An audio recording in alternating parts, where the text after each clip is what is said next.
Good. Oh, I think we're good. Yes. Yes. All right. We are good. Okay. After everything apparently needed an update, had to reset the computer. Then I plugged in the Steam controller, and that's like, the puck has an update. The puck updated, and then I go to turn on the controller. The controller has an update. Do that. OBS had an update. Naturally, the OBS update knocked out my audio settings. So I think we're good. Oh, dear Lord. Days and yeah, that yeah, and yeah. Exactly what happened with all these other ones is what's going to happen. There's going to now just be, everyone celebrating, yeah, but now there's just going to be a whole bunch of layoffs, a whole bunch of pilfering properties, and it's just going to get worse. So, the moral of that story, and it's the moral I always bring up every single time something just keeps getting worse in the AAA space, buy indie games. As tonight's game will prove. So, what are we streaming this week? This is Moss the Forgotten Relic. I know I've gone on and on about Moss quite a few times, especially when I've talked VR or played VR games or anything else like that. I've had people ask, where should I get started with VR and everything else like that, and I always recommend playing Moss first. If you have never experienced VR and are interested in getting into it, play Moss. I will always say that. Mostly because Moss, the whole thing is, well, it's one of the few games that's second person. We have first person games, we have third person games. So what would qualify as a second person game? Second person would be you're actively a participant in the game as you are interacting with the characters. And that is Moss. The entire basis of the story in these games is that you playing the game are also an active participant of said game, as it is you interacting with and reading a story. And I really enjoy it. This game has fantastic visuals. These games freaking always looked great. Even when I was playing on PSVR, I was like, wow, it was like, oh, VR games can look this good. Moss has gotten a lot of updates since, and it looks way better now, especially Book 2. Book 2 looks. So yeah, at any time, I will tell people, you want to get into it, get into this. You don't have to worry about the motion sickness. You can play this game sitting down, standing up, whatever. It is pretty much, it's you looking down at something that just kind of looks like a playmat the entire time and interacting with and solving puzzles with a cute little mouse companion. And great way to get your VR legs. So, unfortunately, as big of a purveyor as I am of VR and how much I love the tech, I still play VR games and everything to this day. I get excited when new stuff gets announced and comes out and stuff like that. Unfortunately, VR's in a very crappy place right now.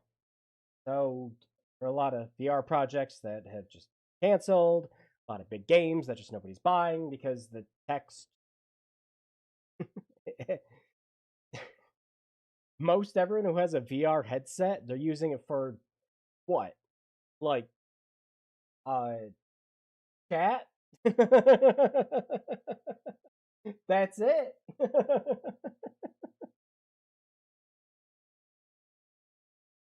Like, the only thing it would be is like VR chat, I think. And even then, I don't think there's as many people using VR chat as there used to be. But that'd probably be it, unfortunately. So a lot of VR companies have been pivoting as they need to in order to stay alive. Unfortunately, in that pivot, Polyarch, the creators of Moss, Fire Studio, which is unfortunate, but it had to be done to survive. And the second thing that had to be done to survive was to make Moss the Forgotten Relic.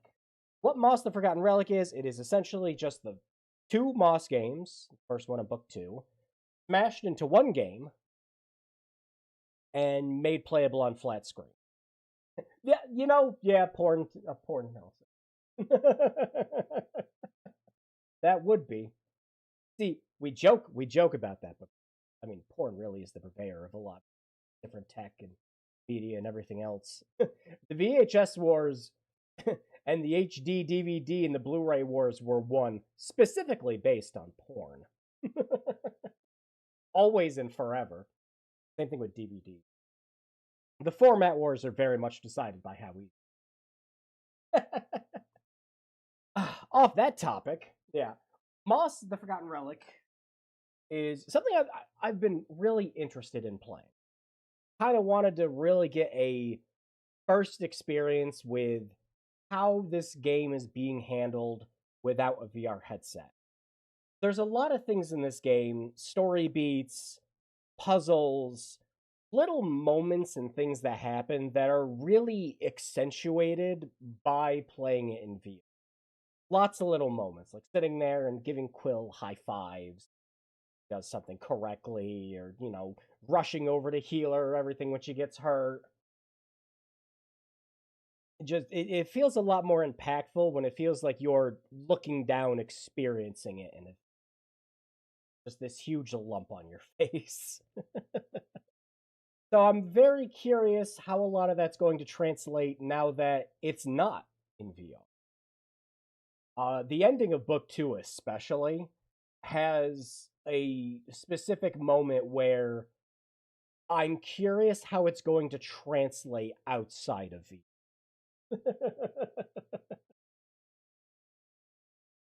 These are two games that have a very good beginning, middle, and end to their tales, with more that you can get into if you decide to play Glass Breakers, but I think the worst thing that Polyarch could have probably done is make a PvP VR game.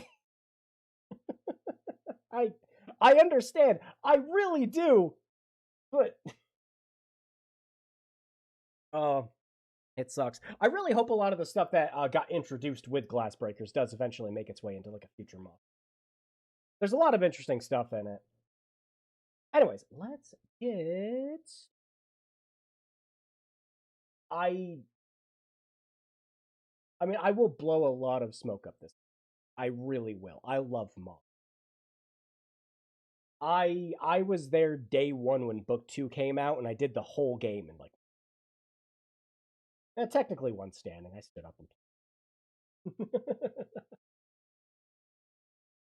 But yeah, if again, I will reiterate: if you ever decide you want to get VR, I will tell you to make Moss your first stop. If you've been curious to play these games and see what all the hubbub was about without having a headset, around for this. Guess we'll find out. Very curious how.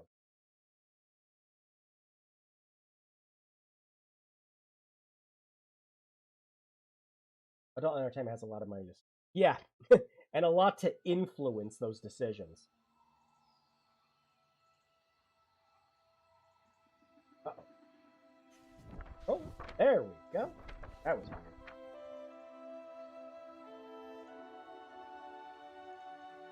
Yeah, how big of a fan am I of Moss?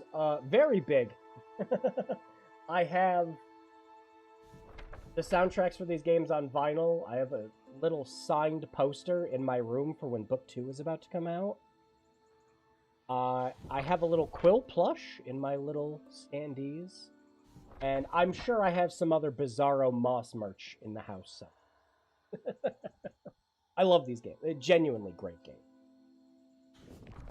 One of my first streams I did when I was coming back to YouTube was I did a speed run of the first game, which, looking back, probably isn't a good way to introduce people to this game.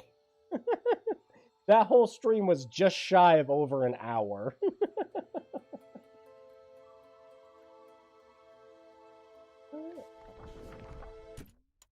I will say one negative I do have with this version of the game, just the one that I noticed in a little bit of playtesting I did. The PC options are very sparse. Very, very sparse. Now, granted, this is not a graphically intense game, but there just isn't a lot. Okay, enough of that. Let's get into the game.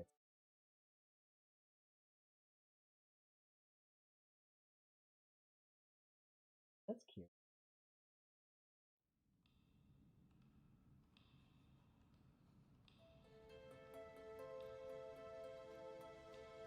Speaking of me owning the soundtracks, the reason I own both these games' soundtracks, they're phenomenal. Jason Gray is just an incredible job.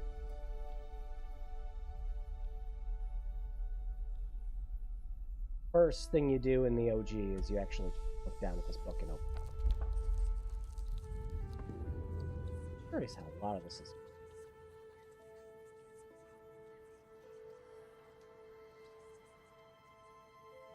Yeah, and there's a lot of little things in this that are just, they feel magical playing it in VR.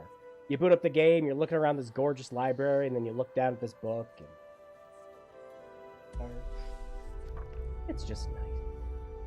Your time has come at last, dear reader. While we began this tale long ago, we hope it is yours to finish. But this story is not yours alone. No, it is tied to another. And the journey you take together could change the fate of both our worlds. Shall we begin? They called it the Cinder Night. What came from those dark, starless skies would change the world of Moss forever. The peace that had settled across the land was broken by an unconquerable nightmare. And that night, the animals nearly met their end. I think one of the other reasons I really like this game too is I read a lot of Redwall when I was a kid. First, they killed the king. A winged creature broke from the shadows and plucked him from his royal bedchamber high atop the tallest tower. Next, the serpent Sarfog and the armies of the Arcane tore up from the underworld. They ravaged the castle in search of that which gave the king power beyond understanding. One of the fabled glass relics. The King's Guard fought bravely, but the castle soon pulsed with the Arcane's evil. Every room was gutted, every statue, tapestry, and adornment hexed. But the glass was never found. Even the reclusive sprites set aside their differences on that fated night. They sent a great champion, empowered by their own glass relic, to challenge the serpent and its steel army. Meanwhile, Sir Argus, commander of the King's Guard, led the survivors west through a temple long abandoned by their ancestors and far away from their newly risen enemies. It was an arduous escape. Finally, after passage beneath the impassable mire, they found refuge in a clearing hidden safely in the trees. Argus charged back to join the Sprite champion at the mire's edge. Together, they fought back the Arcane and sealed the temple passage that led to the clearing. But the champion was gravely injured. Clutching his glass, he retreated deep into the forest where he drew his last breath. A large tree grew upon him. It stood many years in watchful duty, safeguarding the glass and awaiting its next hero.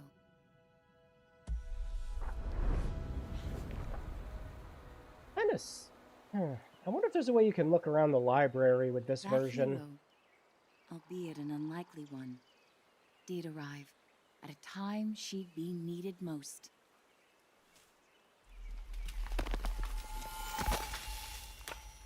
I figured this was how a lot of this was.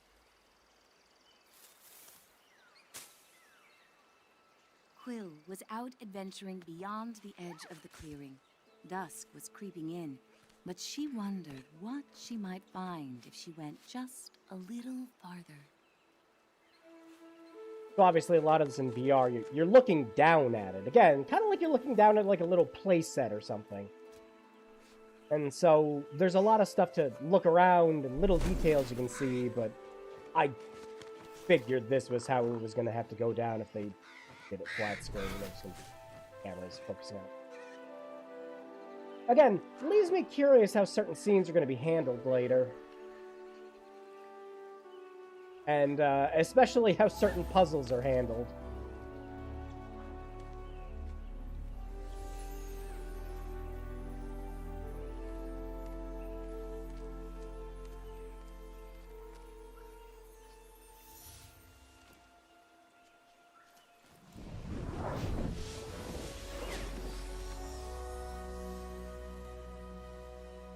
She was not exactly sure what she roused, but she felt no danger from the beings silently peering down at her. Very clever thing this game does at the beginning in VR. Quill had to hurry. Quill looks down at the water, so The village instinctively, gates would you soon look down close, at the water and night and would see follow. yourself.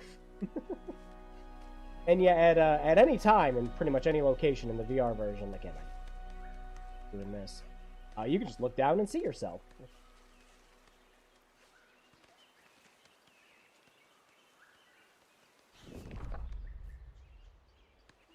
Little mouse, even you can become a hollow.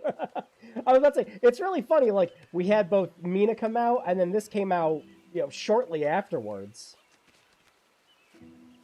We got to have our 2 mouse games in one go this year.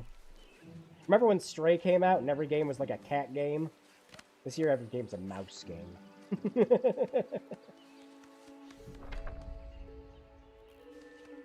If I'm gonna go a little fast through this game, I apologize. Uncle often Maybe. warned, was when danger was And most I've played a present. lot of this. But Quill preferred the stories of the magical creatures that woke to protect the forest.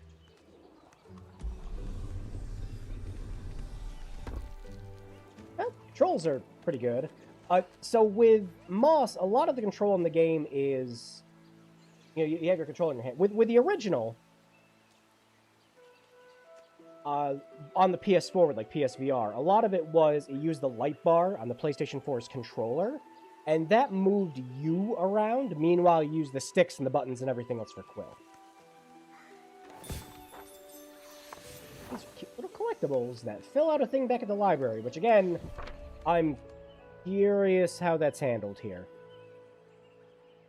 In the original VR version of the game, every time you booted the game up, you were at the library, and then you just open up the book to continue. So you could see your progression with stuff. Like, there's stuff you can smash that just gives you little sparkles. There's the little pages you can pick up.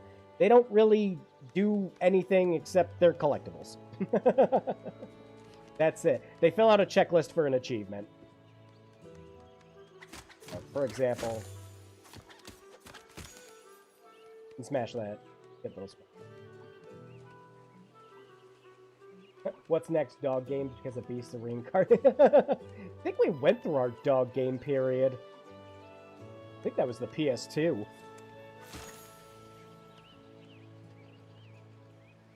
Haunting Ground, we had A Dog's Life, stuff like that. Love this. I love it so much. I mean, if you've been watching these streams for a long time, you know that I will very, very occasionally have Moss music as the pre-stream music, and I'm curious if this version of the game also has the achievement for chopping up a bunch of...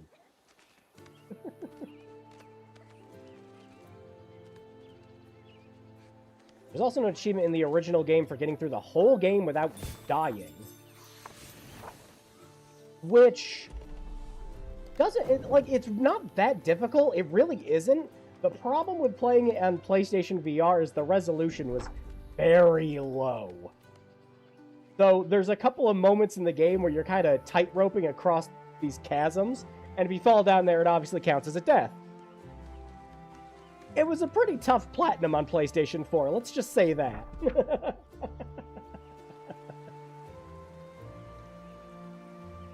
I love this game. Books. No, I really think one of the best things about these games, it has such a great art style. Nice, simple, colorful. I love the character interactions and the animations. It all... There's lots of parts where it feels lived in, but there's a lot of unspoken history, too. Like, you can find a lot of just obvious man-made structures and old statues and things like that. Really leaves you curious what happened to this world where it's just... The story is mostly told by very small little inhabitants, you know? Again, kind of like a Redwall situation.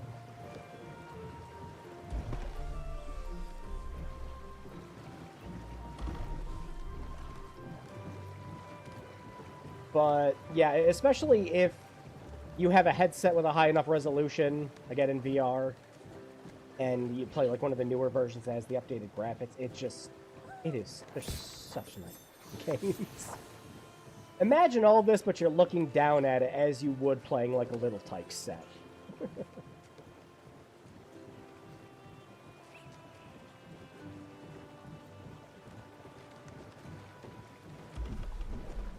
Hold up.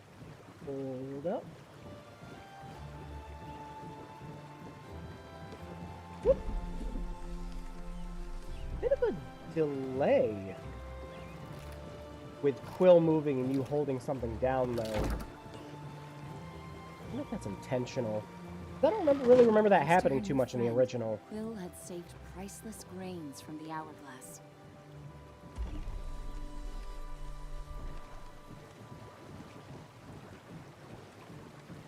Dogs Ice used to give me such intense migraine. Oh my god. I haven't played that in so long. I remember, like, giving it a, like, playtest on an emulator. I don't think that game ever came over to the US, did it? Hoping once he saw her discovery, he'd lose himself in tales of its legend. Yeah, a lot of the stream is just going to be like a story time stream. Dogfish. Oh, yeah, from the fact that... Yeah, I remember that. Okay, yeah, you do, obviously. Uncle Argus was watching the evening light dim when Quill burst through the front door of their cottage. Uncle, there's something you have to see. Out past the bell again, he scolded. Quill, I've told you countless times. I know, Quill replied, crestfallen. I didn't mean to worry you, but I found something strange and magical. Yeah, or like a Disaster Day of Crisis. That never came out over here. Quill's hands trembled as she showed him the glass.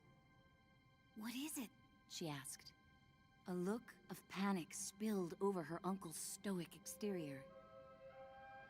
Where did you find this? And how did you get a copy of this book in the corner, Ma? Quill? So shaken. I actually never noticed that little detail that there's a copy of the book down there next to her. Just west of the clearing, she explained. And as soon as I picked it up, something started helping me. Uncle Argus followed her motion. A reader.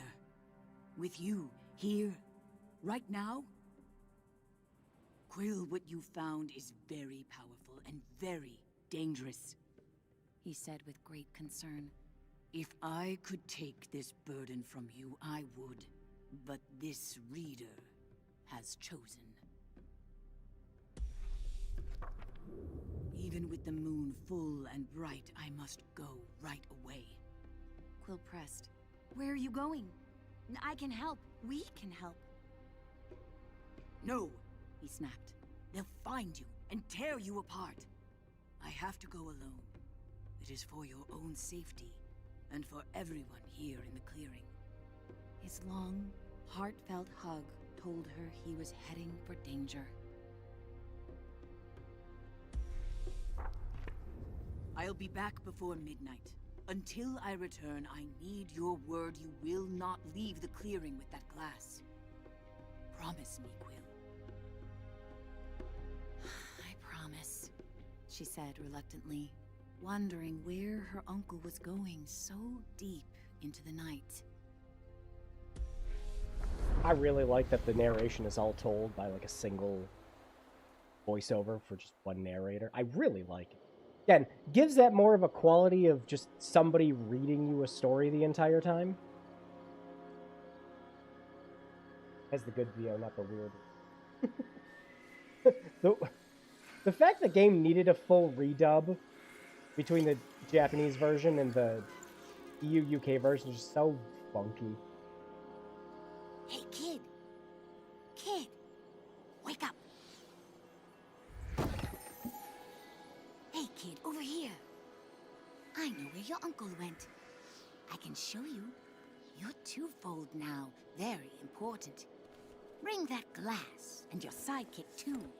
We're going to need them. Quill also has a Quill lot called of out. Hey! Starthing, wait! mannerisms that are just very good. A lot of what she does is sign language. And it's all very accurate, and the animations for it are very good. But also, all the mannerisms of just a little mouse. You see her breathing very heavy when Quill she's had scared. never met a Starthing. Squinting In her vampire eyes, perking her stories, ears up, things they like that. often It's meddled just in the very lives of cute mortals. details. And when they appeared, mischief followed.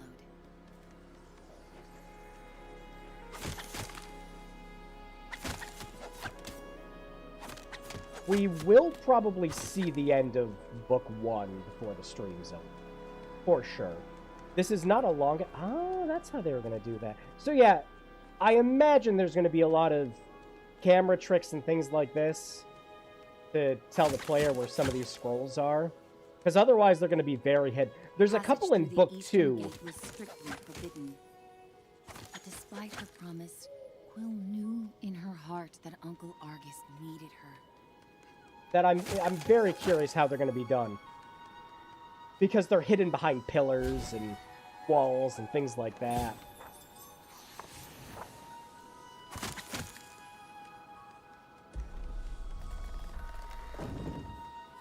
Quill demanded answers. Starthing, you can't just barge in here with your riddles.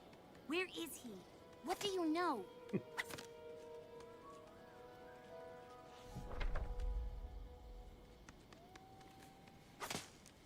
The trouble your uncle's heading for is the kind only you and that silent giant up there can get him out of.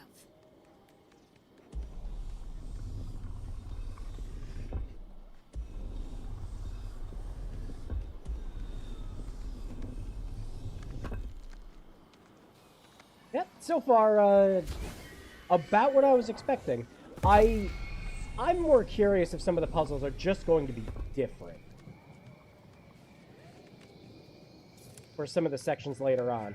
Or if a lot of this really is just going to be... This way, kid, urged the Starthing. the same game, but Don't with forget to tuck clever... your ears in. with more, like, clever camera placement.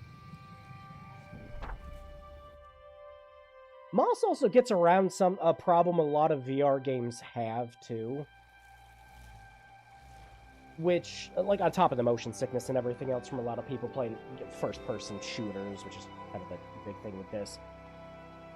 Each area kind of just being its own thing and acting like it's a page in a story, which is why, like, every time you go to a new area, you always hear a page turning. Just very clever. I really like that.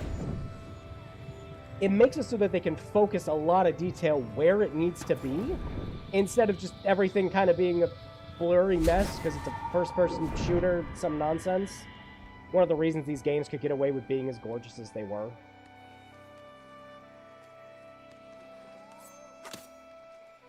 Yeah, stuff like this in like PlayStation VR is so difficult to do because the resolution was so low. Yeah, like there's a scroll back here.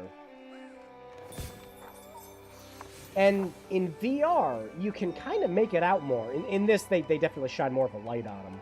You can see them better for sure. But in VR, you can kind of lean your head around the X and go, oh, that's what that is. Because you're still the U.S. president of Nintendo called the redub of the... Oh yeah, Reggie, yeah, he's like, yeah, this game's never coming over to America because the dub sucks. And like, I don't think that's the reason it didn't come over, Reggie. I'm pretty sure it just didn't sell well and you knew that.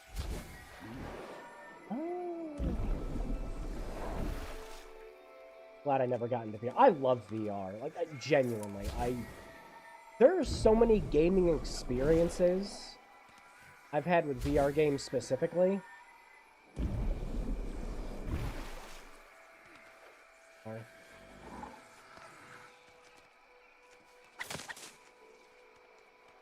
that you just couldn't really do any other way.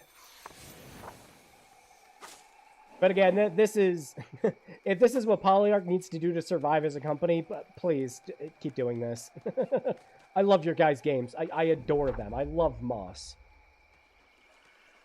So yeah, we might not ever get another Moss VR game. If they do another game, you know, if this ends up selling well enough, I really do hope it sells well enough.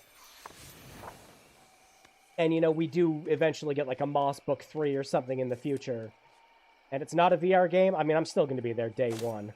By then, since it'll be developed with not VR in mind, I'm sure that there's a lot that Polyarch's going to do to obviously work the game into that, you know? Very curious to see what they do. Kind of like kind of makes me think like a Kenna experience, where Kenna was made, like... Kenna is just like an absolutely gorgeous game and everything, but that's just because Ember Labs has people that just know how to make that work despite how small they are. So now we got the new game coming out with that. The starting assured her. There's a good chance your uncle's still there. So pretty much just all the stuff that they learned from the first game.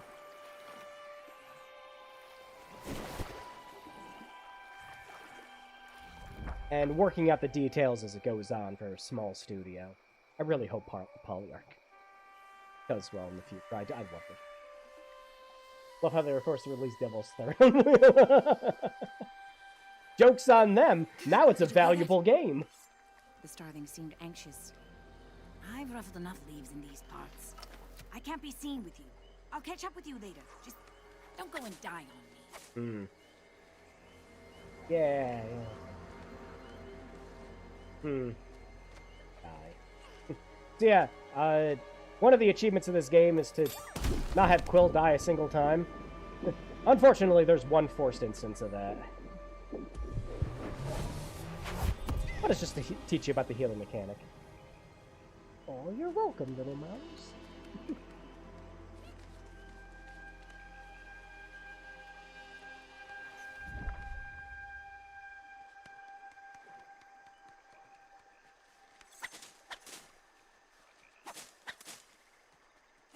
Yeah, character interactions and the story make Moss special. It's not, like, an amazing story. It's nothing like that. It's a very simple story told very well.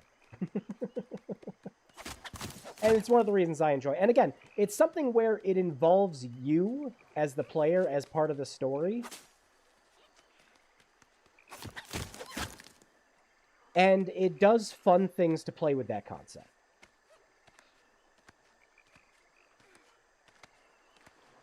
So, simple story, but told in a very novel way. Funnily enough, this actually messed me up less to get on a flat screen than it did in VR.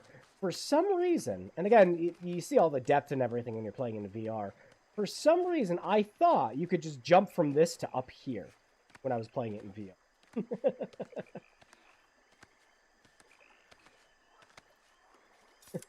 A rare instance of me failing some depth perception with that. I always thought you could jump up here.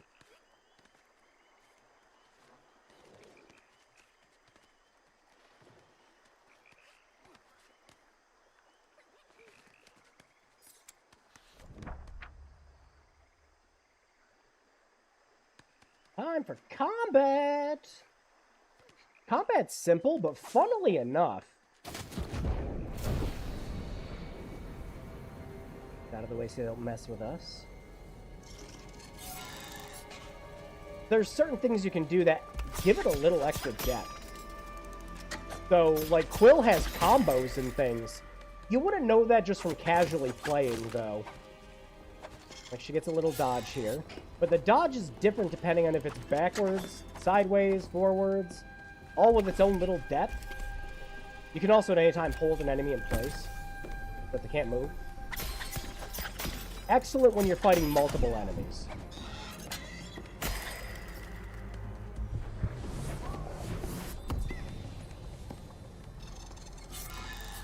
But the usual combat loop at the beginning is 2 swipes dodge.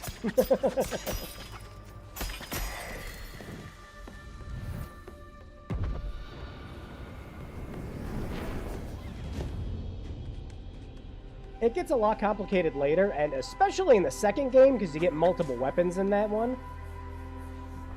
It finds fun ways to work in combat with the puzzles. Fought like someone who has stolen our champion's power.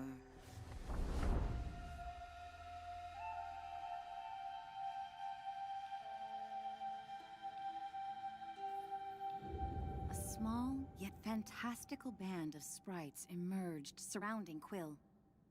I'm Veda, Root Seer of the Mire, and you have crossed into our domain. She sized up Quill with a rueful gaze, then turned her attention upward. I sense you there too. I have not felt the presence of such a promising reader in some time. A youthful warrior marched forward. Root Seer, I'm prepared to honor our great champion's legacy. Rodent, give us our glass. Took a quick step. Quill stepped closer. Where is my uncle? If you've hurt him... Silence! Veda thundered back. It was Argus who summoned us here, and now I see why. Young one, I'm afraid the trees hum of attack. Your uncle's been taken to the castle of your ancestors. Quill's knees buckled as Veda continued. Argus put himself at great risk calling for us. Your uncle once took a solemn oath to protect the glass of your fallen king. He is the only one left who knows where it's been hidden. The Arcane have long sought to wrest that knowledge from him. And you dare to cross into the mire with our glass? Sarfog will soon burn through this forest looking to tear you and your reader apart. Unless, of course, you find them first. Take these. Weapons made for the mighty champion who died so that your people could live. Quill felt its otherworldly power course through her. Find your uncle twofold, before the serpent and its masters break him. The warrior fumed. Our glass with her? Rootseer! She's minuscule! Come now. The reader has chosen its hero. We must let their story unfold. Veda replied with a frost of finality, and vanished into the shadows of the mire. Hey, good to see you, Daquan.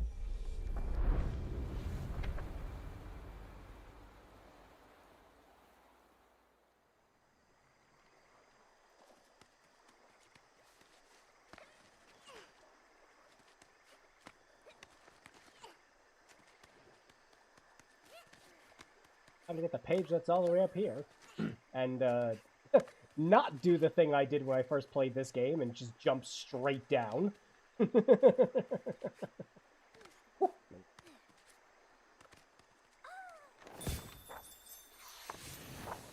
Again, those jumps are a little easier to judge and balance when you're playing this in VR.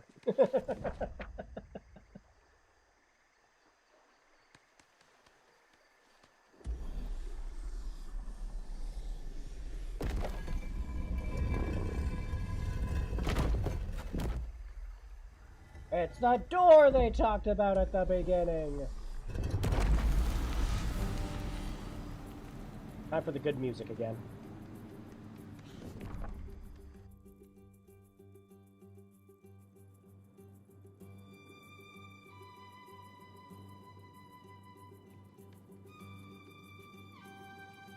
It was Quill's favorite story.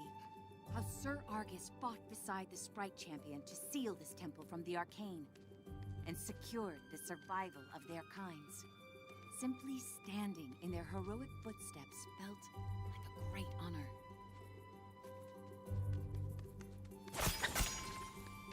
That's a fun little detail thing. If you played No Rest for the Wicked and you're like, wow, that soundtrack's really good, Jason Graves did that too. This is a VR game. This was a VR game. One of my favorites. Moss the Forgotten Relic is both games smushed into one. Flat screen so that everybody who doesn't have a VR headset can play them. This way, everyone can experience Moss, which is good. These are fantastic games. But, again, I played a lot of Book 1 and Book 2.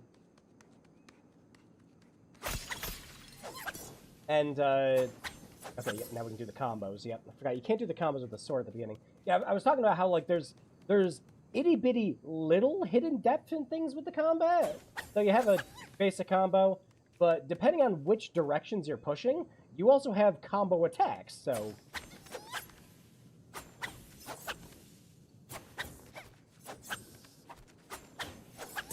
That. Very cute. And I imagine this has the Twilight Garden DLC in it. I mean, we'll find out in a minute. I have to. Let's see why it wouldn't.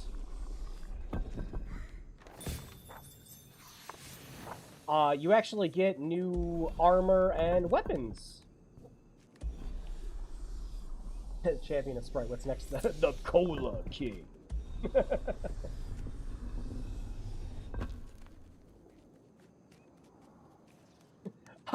I really am curious how much of this camera we can really stress.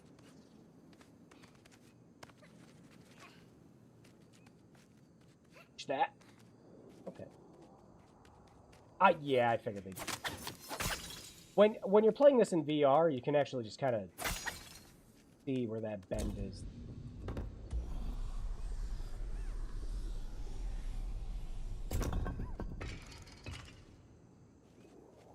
Another little cute attention to detail thing I always love in this.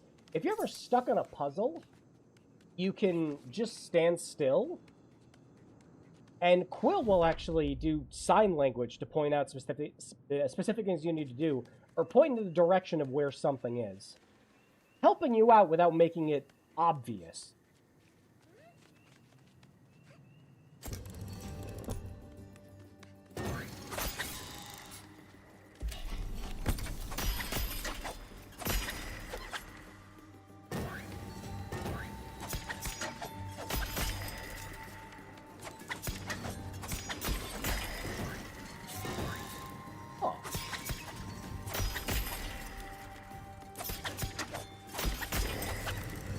The enemies are... There's a little particle effect that would happen in the VR version when you killed an enemy. What's really happening here?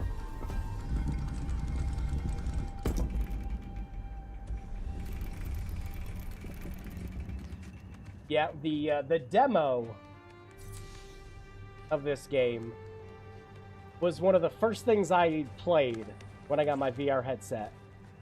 My PlayStation VR bundle I got, it was like there was like a QVC mismatched price, so it was like, what was it, like $70, $80 I think, and it came with Borderlands 2 VR and Beat Saber and a demo disc. That demo disc was one of the first, it was like the first thing I tried, and the demo disc had Moss on it, and it just, oh. I like the point of view. Yeah, the point of view with the whole game, and again, one of the reasons I absolutely adore these, if you're playing this in VR, the whole thing is, it's you looking at the whole thing like it's a little playset. You're experiencing the whole thing looking down at it because you are in the perspective of somebody who's reading the story. But you yourself, the little glow here, are an active participant of said story.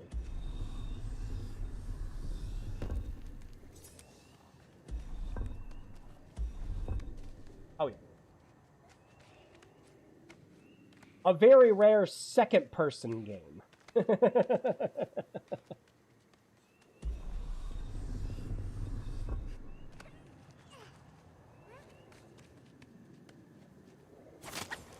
we go.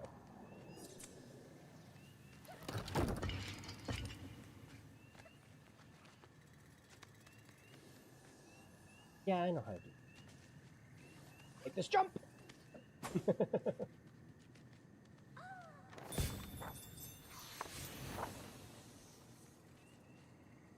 Yeah, again, one of the fun things with Moss is the way it will combine both the combat and the puzzle solving. So you controlling enemies is integral to not only, like, you can use some of them and control them and help out Quill in battle. Like, there's an enemy later on that'll, like, fire off little fireballs, and you can actually steer them to fire off at other enemies. Meanwhile, while you're holding onto that enemy and moving them around and controlling them, you're using the stick and the buttons to control Quill. I love it. Little boxes moving in and out, giving me Catherine. Edge, edge, edge. I bet this inspired some people to build crafted. Yes! Like, not even just for, like, their pet mice and everything. There are, like, little Lego sets and, like, fan things people have done.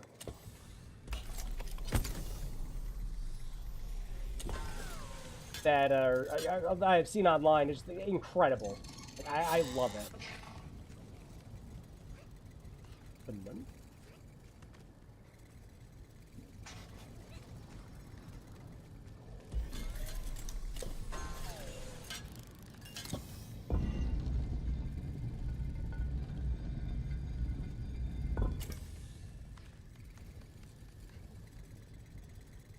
But for a VR game, I really like how involved some of the puzzles.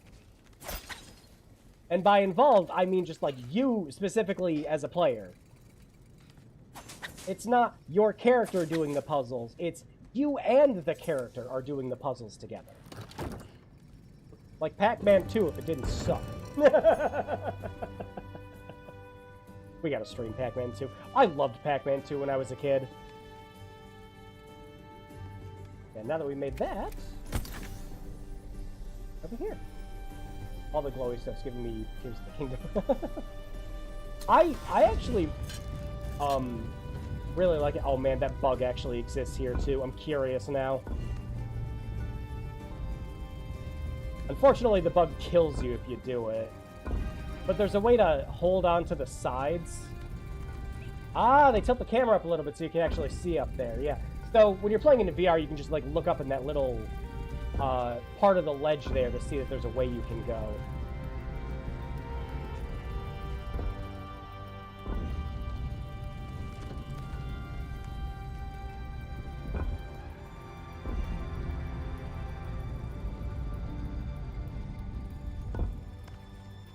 Go, go, go, go, go! Gotta be quick with that or it kills you.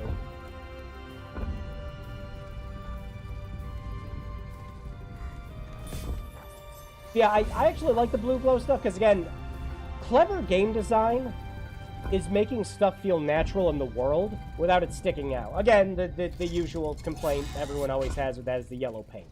Yellow paint by itself is fine for controlling a player. The problem is when it's plastered everywhere, and it doesn't feel natural to the environment or storytelling.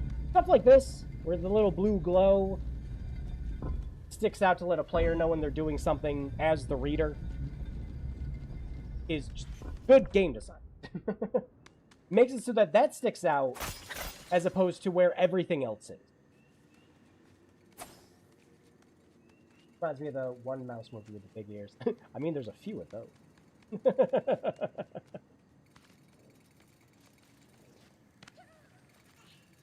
Yeah, if you're looking at a lot of these little environments and just kind of thinking, hey, a lot of this stuff looks just small and things like that, that's because...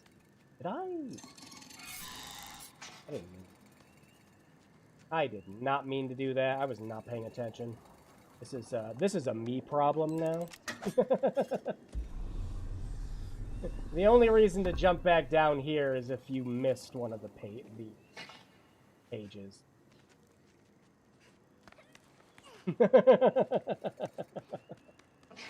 Well, shoot. This was me not paying attention and talking about. Oh, yeah.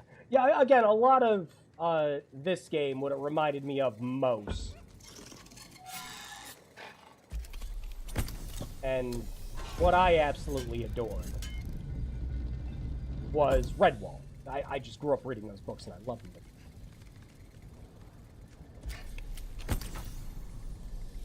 Come here.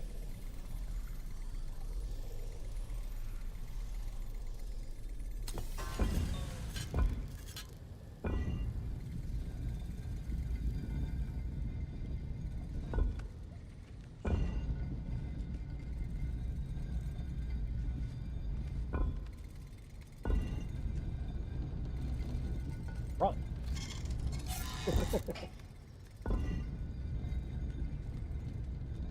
Okay.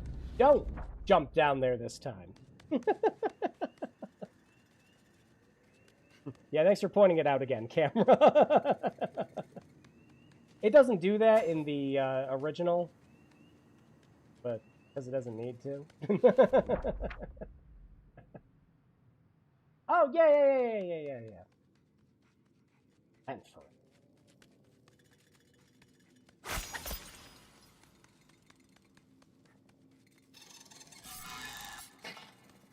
yeah, this is the room I was curious about. It was actually... okay. It was this puzzle, I believe it was this puzzle in particular, that this is like the last thing you do in the demo.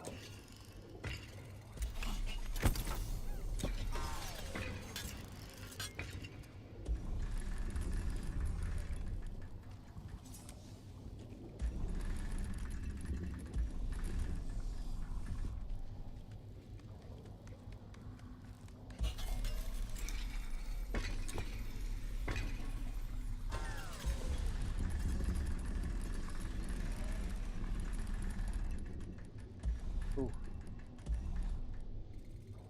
Oh, good. They just have it. Okay, good. I was like, that's going to be a little more difficult to manage.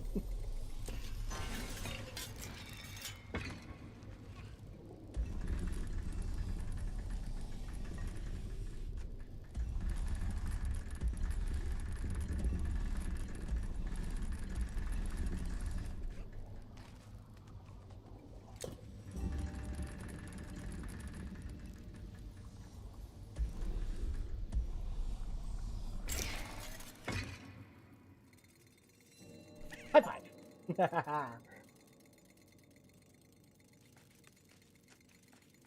And again, little stuff like that in VR is what made this game special. Quill would sit there, go, high five! You take the trailer, you go, boop! Was there... No, I'm thinking...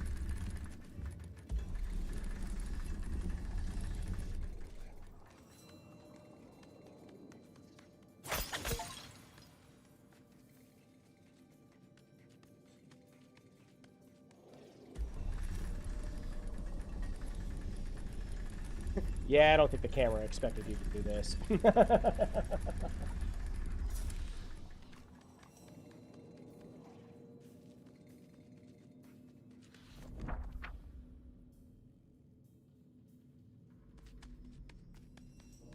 There it is. Okay, so yeah, the Twilight Garden stuff isn't it? I mean, no reason it wouldn't be. Although now I'm even more curious. You can light these up, by the way. Woohoo! We know that my first playing. I'm very curious now that these are both smushed into the same game, because the Twilight Garden stuff does not carry over to Book 2. It'd be nice if it does in this. I'm doubting it. I'm doubting it does, but nice if it does.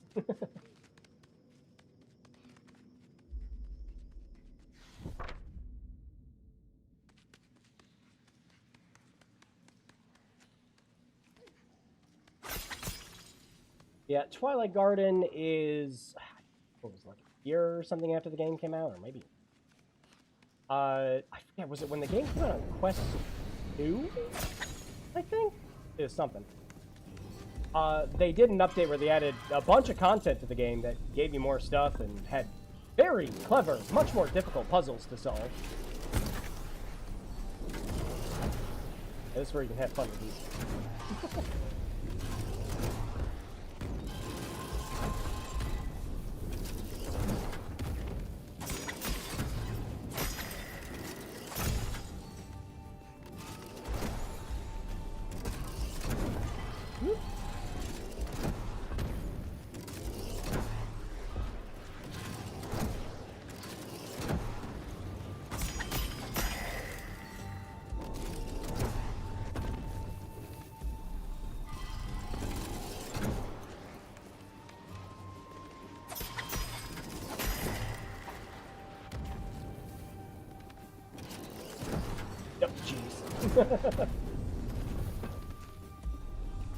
Overshot it.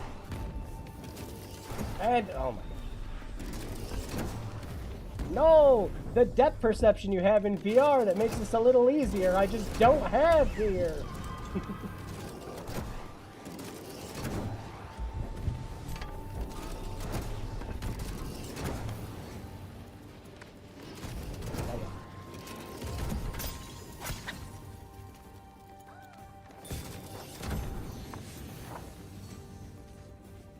Are you kidding me? Man, I sped ran this game at one point. It took me an hour. I don't think that's happening this time. Of course, in that speedrun, I was also skipping all the cutscenes. Not the ideal way to experience this game. I am not paying attention. This is a me problem. This is not a problem with the game.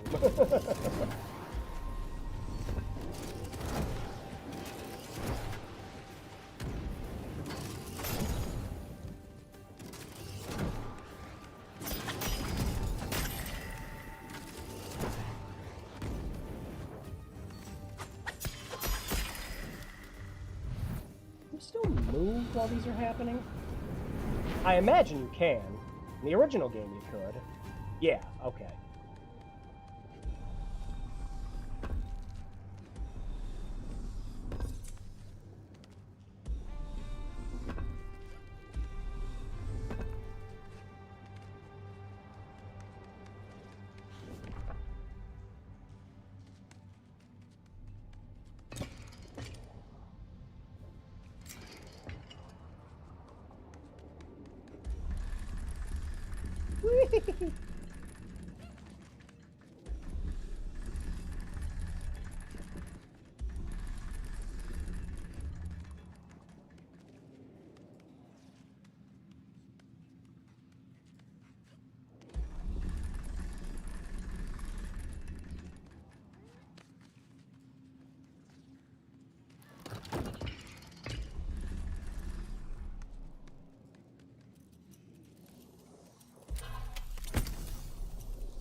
Ah.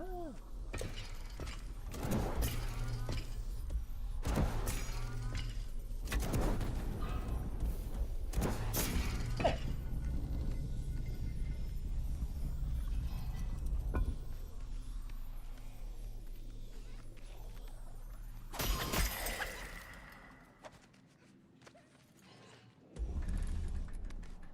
Yeah, like I said, very clever, very cute puzzles.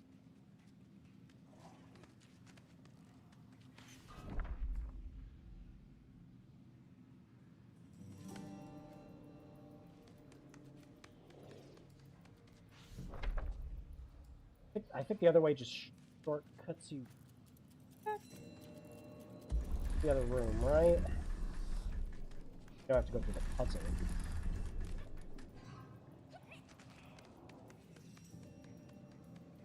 I'm just trying to not accidentally miss the Twilight Garden stuff. Yeah, okay.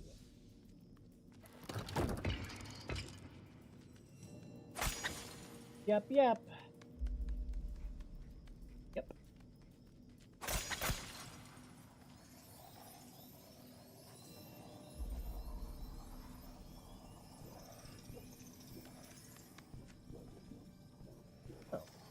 Oh, there we go.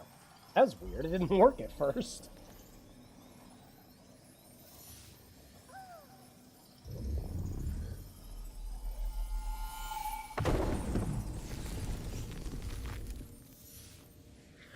Yep.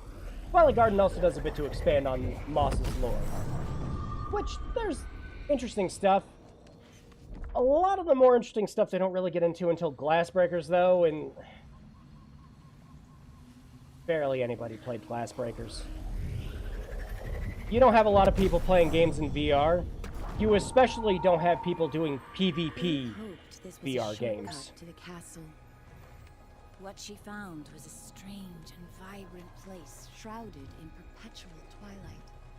But something about it was oddly familiar. Look! It's like the whole place we saw at the beginning of the game!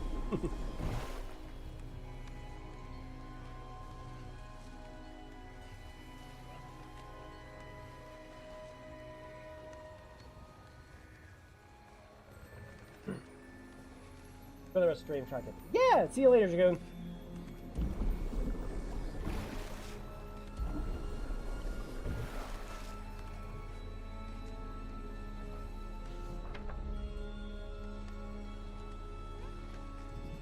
We're infested. A grumble echoed from the cave. And why would I do that? It croaked loudly, annoyed at either nothing or something. You in there! Declared Quill boldly. Where are we? I'm looking for the fastest way to the castle. Well, you're going the wrong way.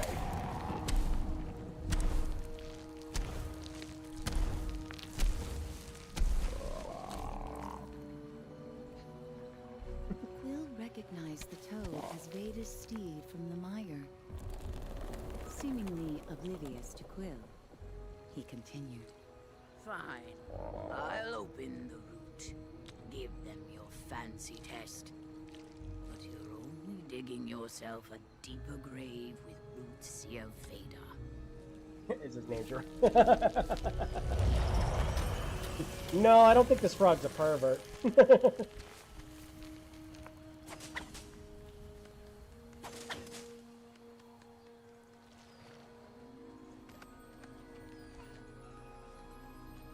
Right. Although, in the original, is an achievement name in here too, where some of the breakables have flies in them.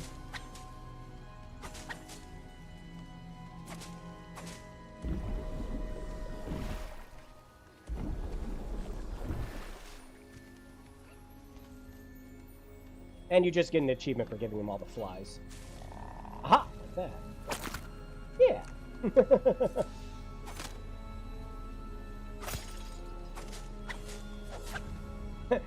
Actually, Jirai uses toes. This is very true. I don't remember where they all are.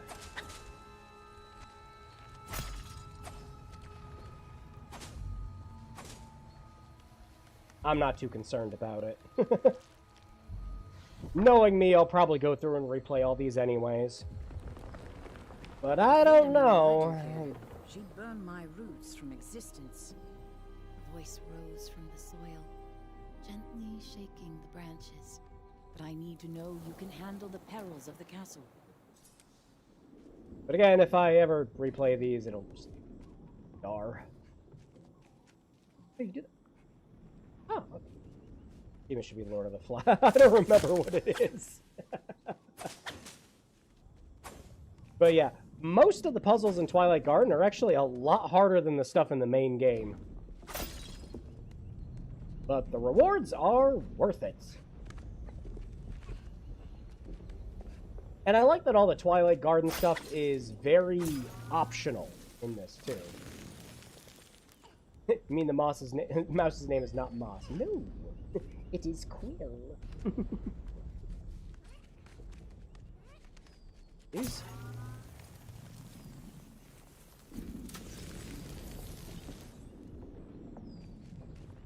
the world is called Moss.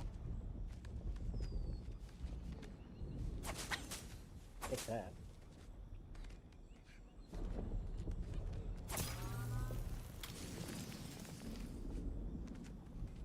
That one threw me off in VR originally. Ooh, you can still fuck with the rocks. Mina the monster. We were talking about that earlier too, Spectre. Like, this year's the year of the mouse for games. I know Moss came out years ago. Actually, I think... Oh my gosh, I think the original Moss came out in, like, what was it, 2017, 2018, I want to say? God. These are almost a decade old.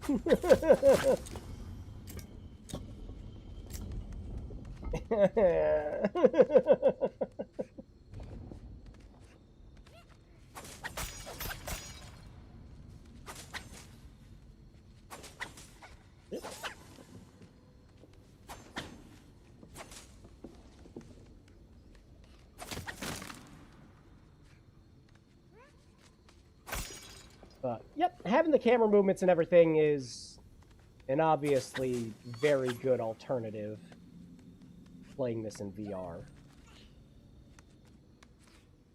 Gotta go in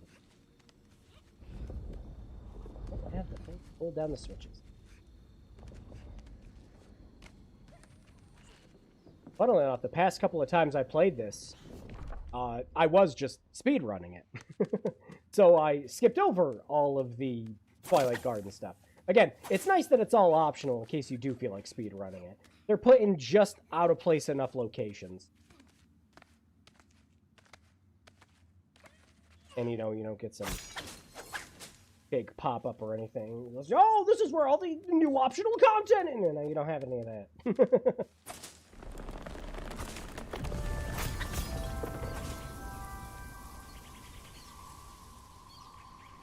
You don't have anyone flying in your face in this one.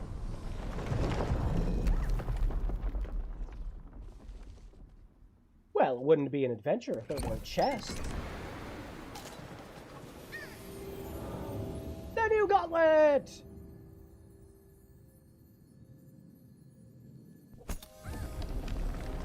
Now we get the new armor! Has ever crossed into a sprite's heartwood. The words radiated from the leaves. You must prove I've not erred in giving you the glass relic.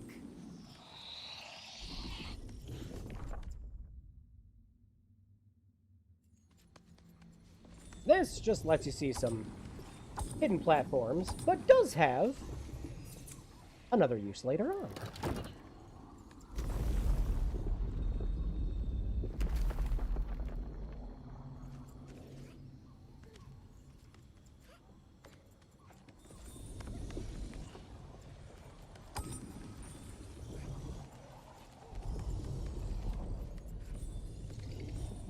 Right.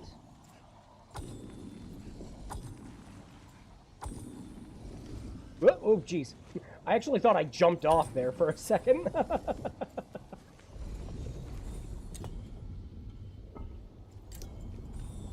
Yeah, okay.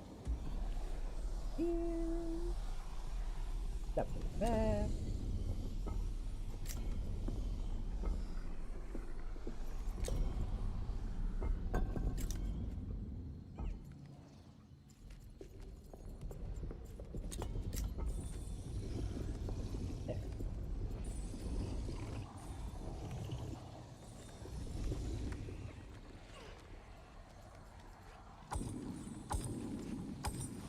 Platforms here.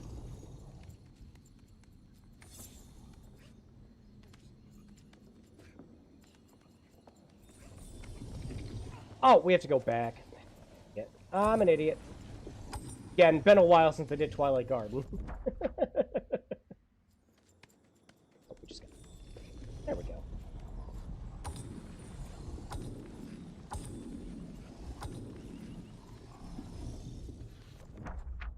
Good thing I haven't mismanaged a lot of these jumps.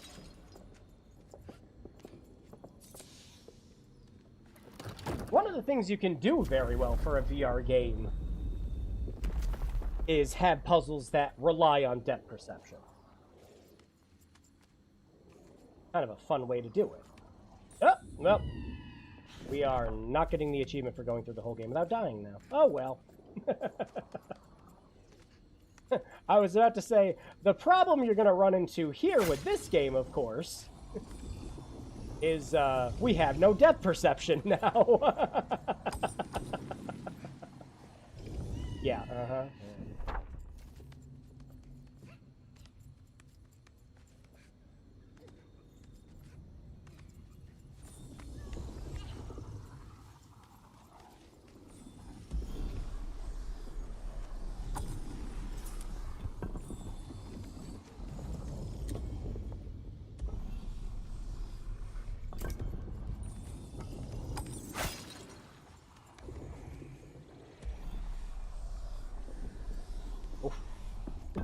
Pushed me off.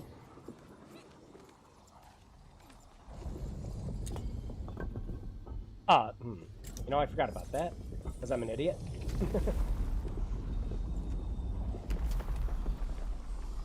Don't mind me being a big, dumb, stupid pants.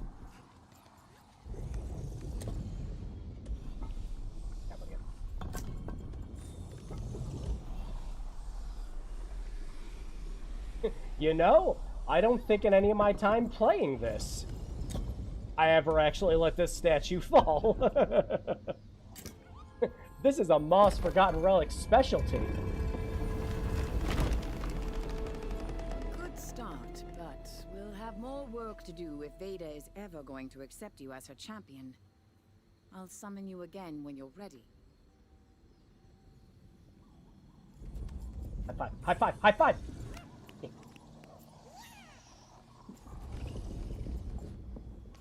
The most important part of the game. High five the mouse. And then Quill fell to her death, said the narrator. Quill and the reader were reunited with the toad of cantankerous disposition. One test. Small flies, if you ask me. I doubt they'll even find the second portal back. How dare you. Get out!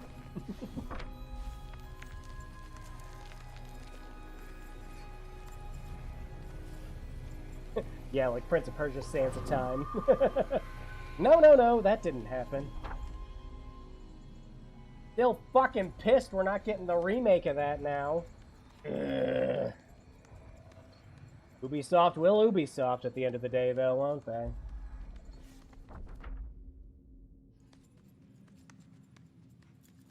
Lord knows the development of that game was troubled enough as is, though. That Donkey Kong 64. Get out! Yeah, I know that one very well.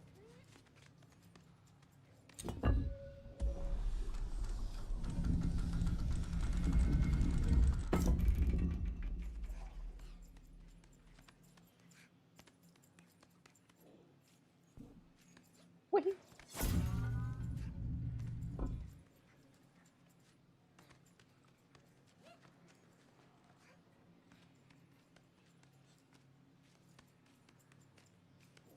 Oh, you can't really do the thing that well. Now you got Ghost Recon Wildlands again. Oh my, you just reminded me of that. Ah, son of a gun. No, Bill, damn it. There we go. Now.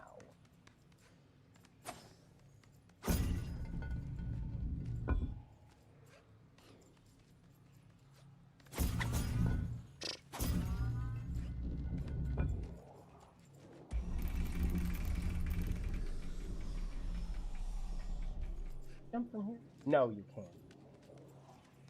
There are actually a few like speedrun techs and everything you can do in this to get around some of the jumps. But for the life of me, it's been a hot minute. Do not remember.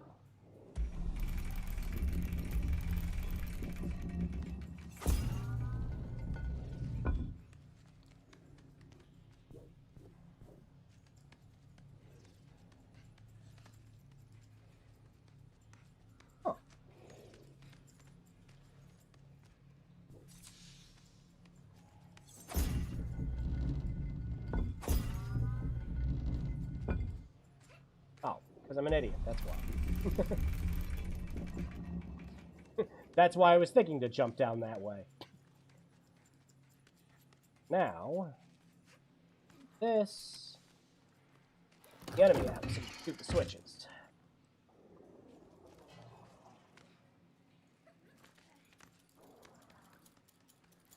Yeah, this has to be a lot trickier to do in this version. Because again, in VR, you just kind of have access to seeing all of this.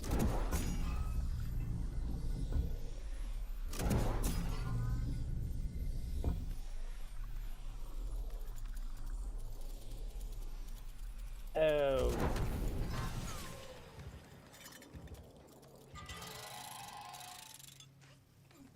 Managing not VR.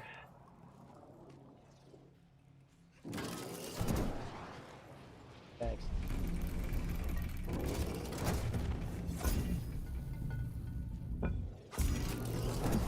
Hold up.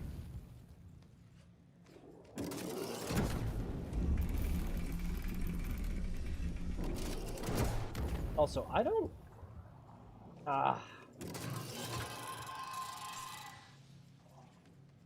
Yeah. So in VR, you didn't need to... I'm gonna have you come back up here. In VR, you did not need to do this. Hello? I go down here? Okay.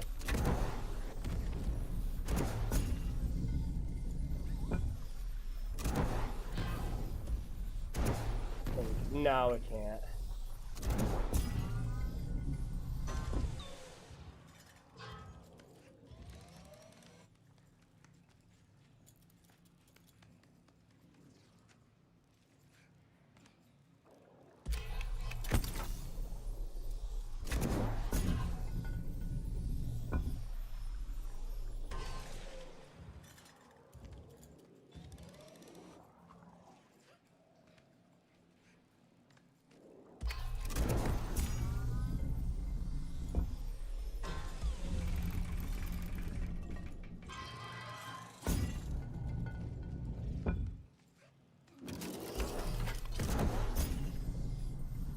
And I think what you're supposed to do, get up there, jump over there.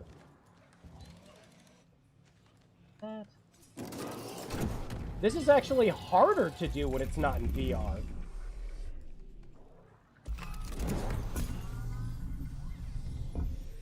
Yeah, I know, but I didn't want to solve the puzzle yet. Yeah, the camera's gonna... Yeah. Well, you did it, so it's gonna be stuck here. Uh-huh. Concessions had to be made for it to not be in. I swear you could make that jump in the original. You're me. Thanks.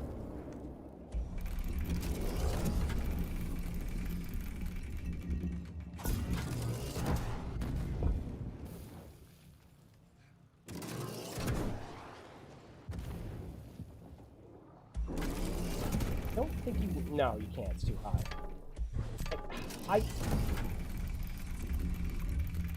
Little problems with this one. It wants me to heal Quill.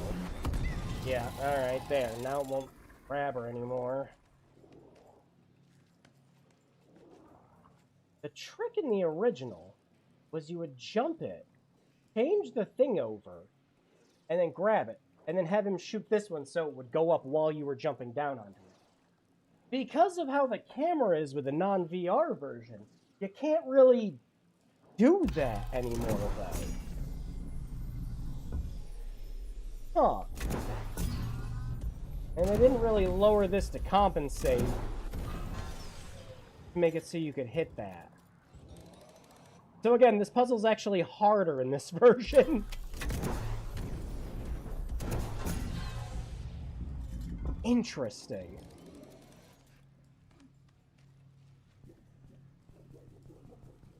Never just understood why you couldn't just hit that. Oh. I am not going to stress on this.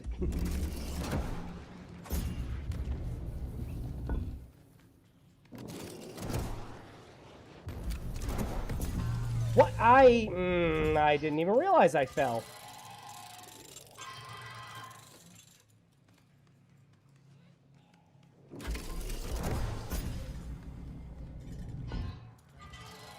Okay. Don't fall. There. I'm not gonna stress over it. I'll do it at my own time.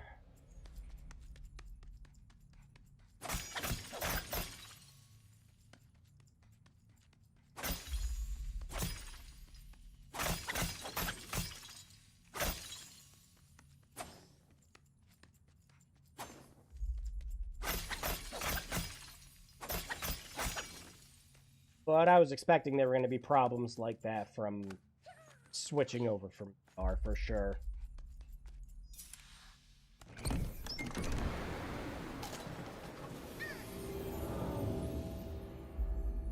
Yay!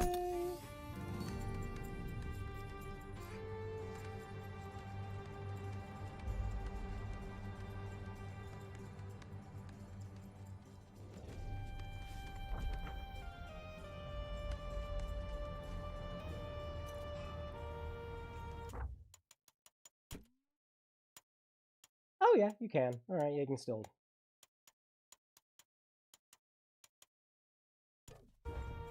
Have it so she doesn't have the. Oh, how about that? Interesting.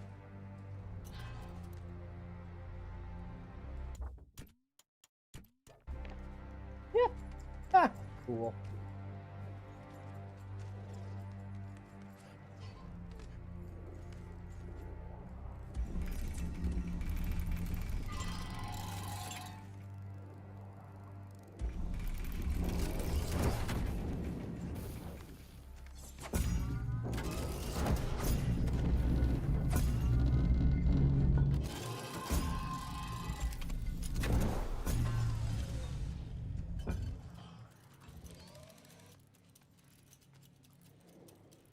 Oh, lovely. Solve the room. It's not going to move the camera back over there.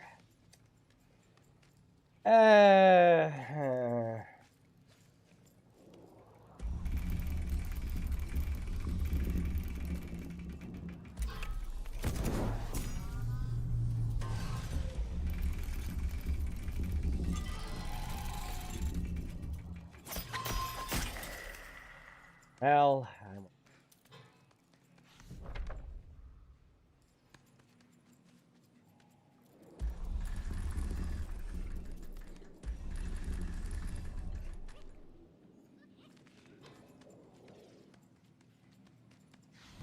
do it in my own time.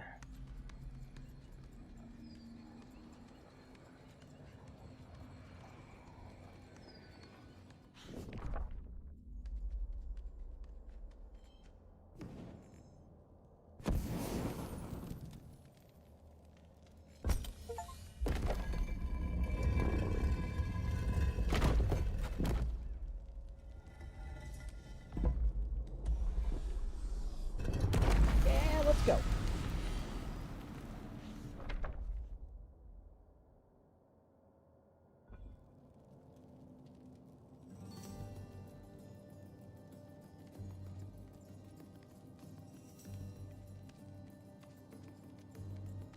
Time for our first big combat / puzzle.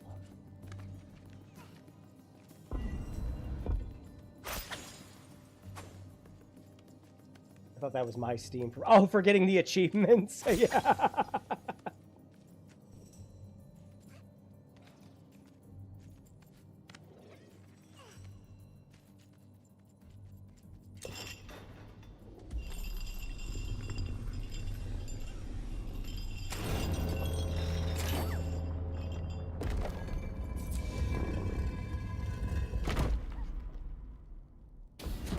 Yeah, but it's not that easy.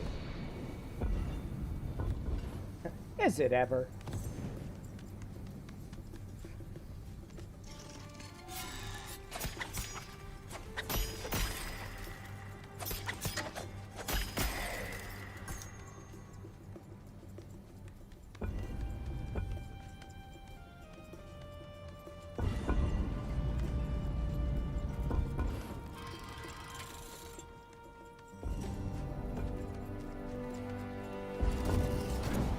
Whoa! Cover that.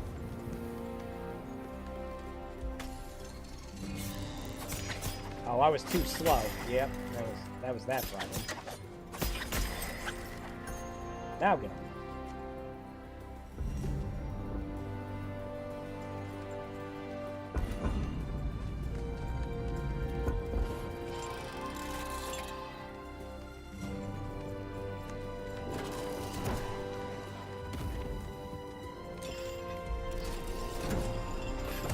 Hold up.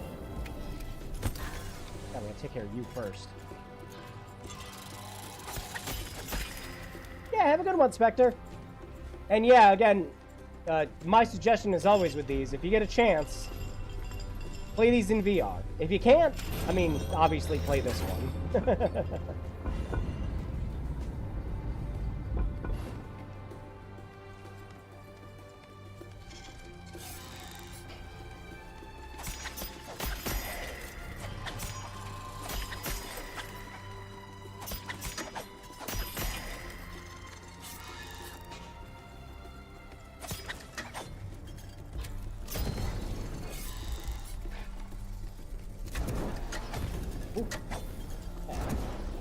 Missed you.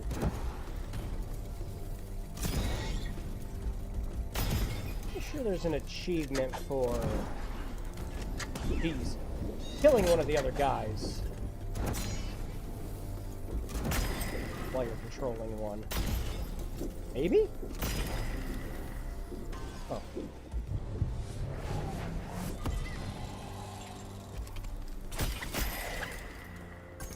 Maybe it's a specific enemy.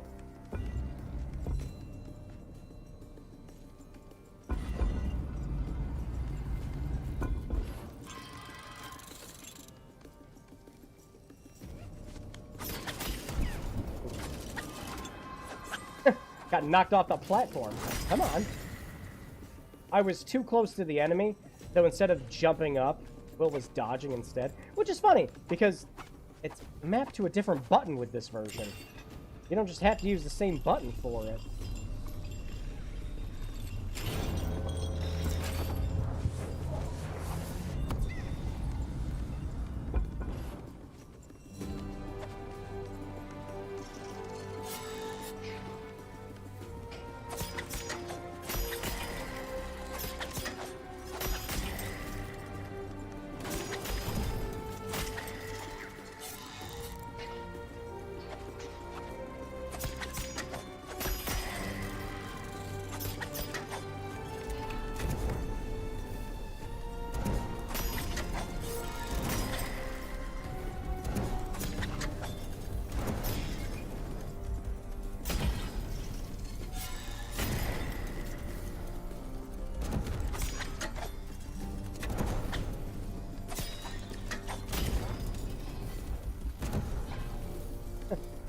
Stop getting on the stairs, you're too high!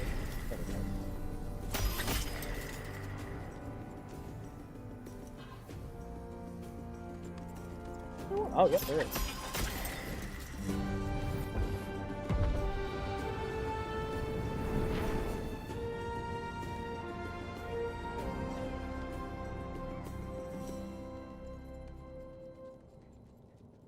Good stuff.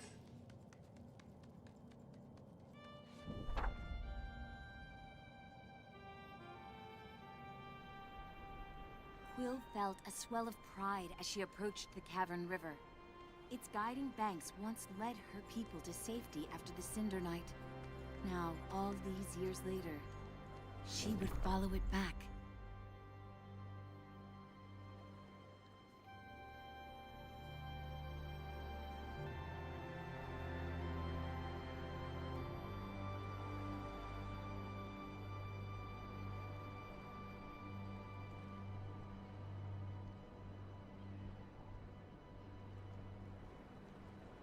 Yeah, this is a very good way to play these games. Again, if you don't have a VR headset. I'm going to tell you, if you have one, that's how you have to play these. No exception. But if VR never interested you and you always wanted to play these games, yeah. Easy pick. Play these, please. They're wonderful.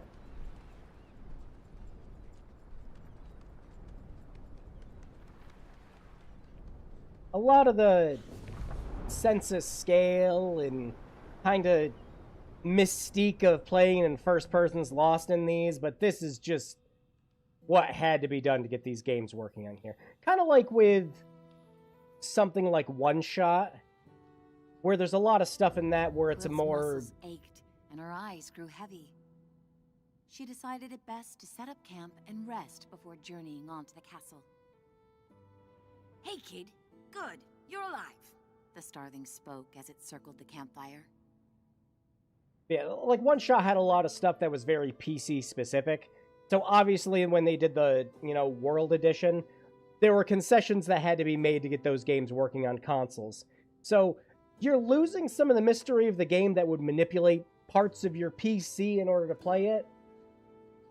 So that's the trade-off, really. Will gasped in shock as the starling unveiled monstrous wings and curled horns. It descended, talons gleaming. Yeah, but you have a sword. Oh, dear. I didn't mean to scare you. I'm not scared, Quill replied.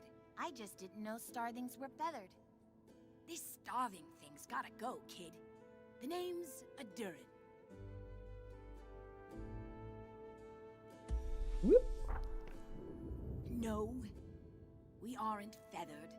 Only me. I'm working on it. Let's just say choosing the wrong friends comes with a price. But you seem like a good friend to have. Thanks, I think. Quill readied her meal and paused to take in the strange winged creature who now called her friend.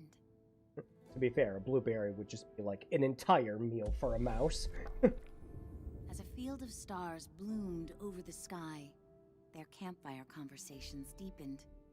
He's all I have. If I lose him, I don't know what I'll do, confided Quill. Adurin looked down at his wings.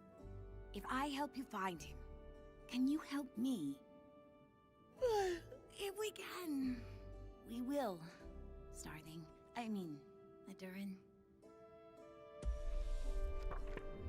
Although Quill was far from the safety and comfort of her nook in the cottage, her exhaustion led her into a deep sleep. Sleeping out in the open's not a good idea. Hey, Ghostface.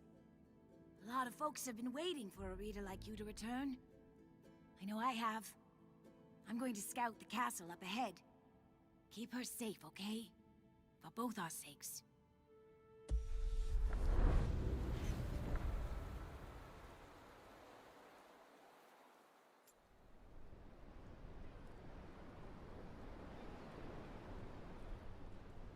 Wonder. I mean, I know everything technology is getting more expensive now. But I'd be very curious if the best ways... Wow, excuse me. The best ways to play these games now would still be like the Quest 2 and Quest 3. I don't know, can you still play this on the Quest 2? Because again, they did the big graphical update for it to make the whole game look way better. But I don't Durin was know. nowhere to be found. But looming high on a distant bluff was the castle, a stark reminder of what mattered most. Quill drew a deep breath and readied herself for the journey ahead. Yeah, again, you can see a lot of destroyed monuments and ruins and everything for what was human civilization at some point.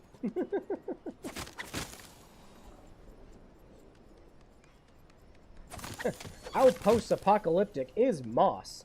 Leave your comments below. Yeah, there we go.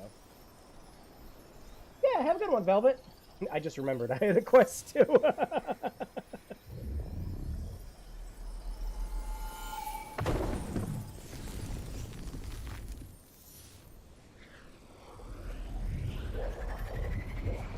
Alright. Now we get some of the fun Twilight Garden stuff.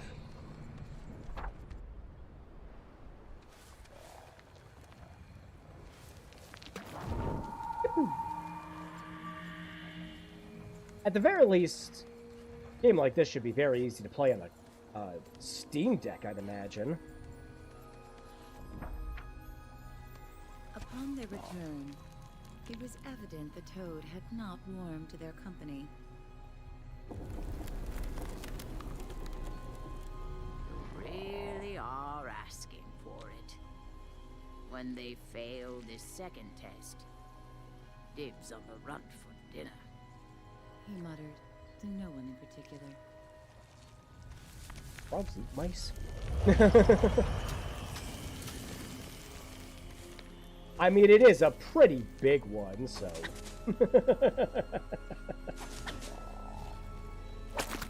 Ah! All those ones that you have to hit.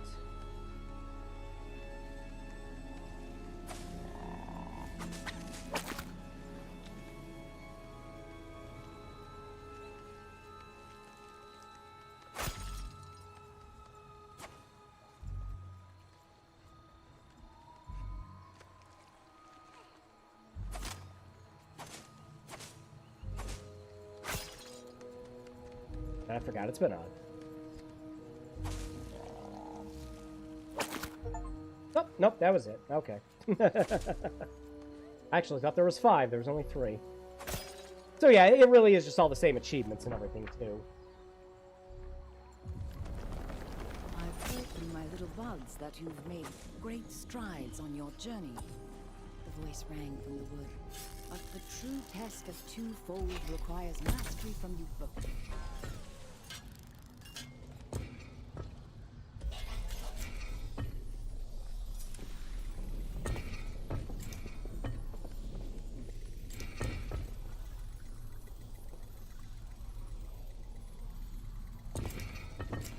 Oh, jeez. There we go.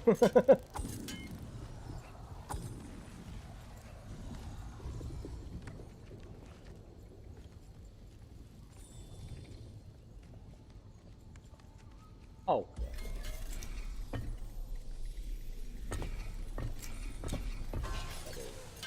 Hey, right. I'm remembering this right. I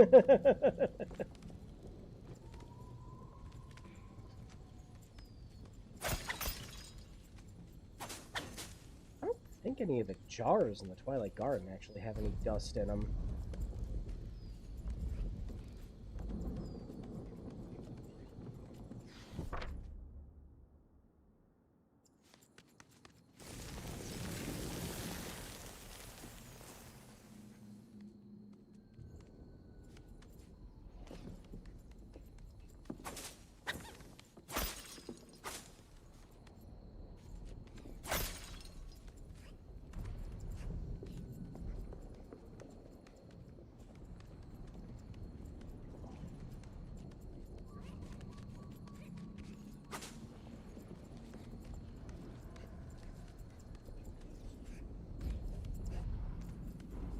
Hold up.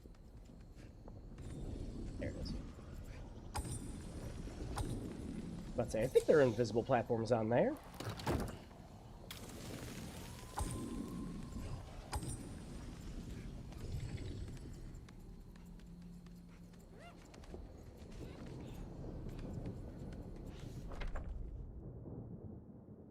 But yeah, I actually had a quest 3 that was given to me a couple of months ago now, actually. It was given to me in the funniest way possible. So, at my job, there are people who know, like, I play a lot of games and, you know, build computers, all that stuff. So, I knew one guy who was very big into all the, you know, shit and everything that happened with Meta. The arcane are enraged by your bond. The stronger it becomes, the harder you'll be to defeat. Now we get the fun sword ability! Through this sword, Bam! you can channel Love it. your energy. So, one day, he came up to me. It was shortly after Meta announced that they were pretty much, like, getting rid of Horizons and all the other stuff. So he came up to me with this Quest 3. I had to clean it up because he's clearly, like, a smoker. But he came up to me, handed me this Quest 3, and he's just like, look, I know you like nerd shit, so here you go. And that's how I got my Quest 3.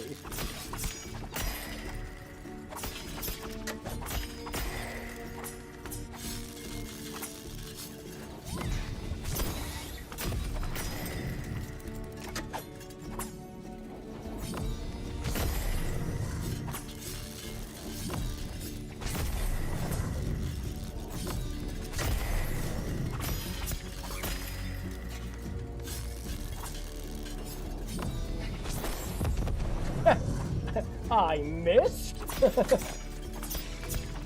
Guess he didn't like it. He was one of those people.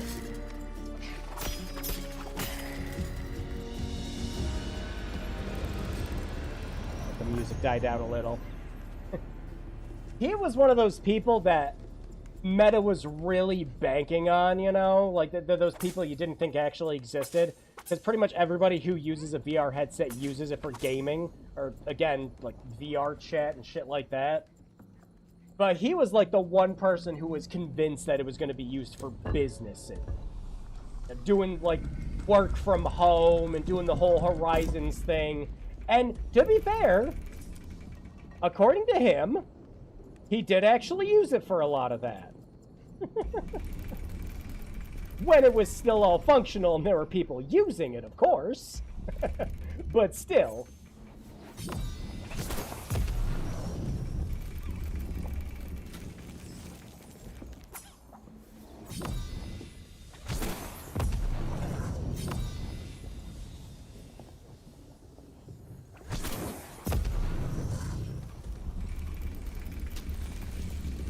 Ooh.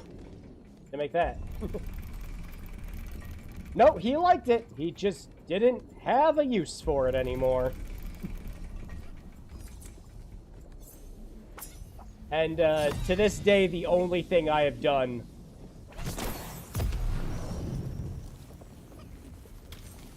with that Quest 3 is played Batman Arkham Shadows on it. Which is a phenomenal VR game, I might add. Really is a shame that it's... Ooh, oh. Which it is a shame that it is actually just stuck on there. Bigger shame that the studio that made it shut down. They were very good at what they did with VR titles. Oh, the whole media side of VR really felt... it really felt... Oh, yeah. Absolutely. Nope, again, real shame that VR gaming and a lot of the stuff that came through with it all fell through because everybody at Facebook went psychotic. Doing? You need to go back. I'm a big dum-dum.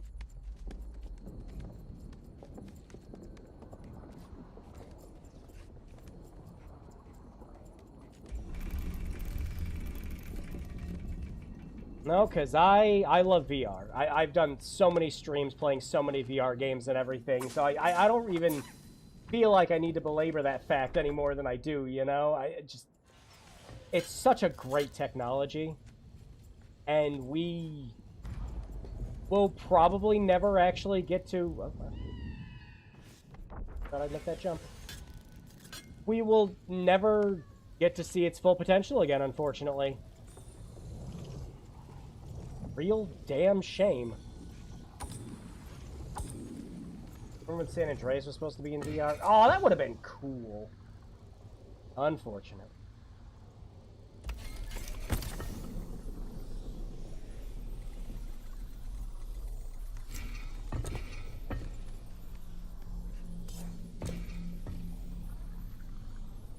Okay.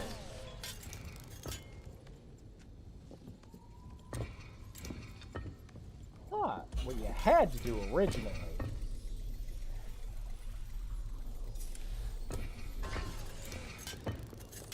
Long.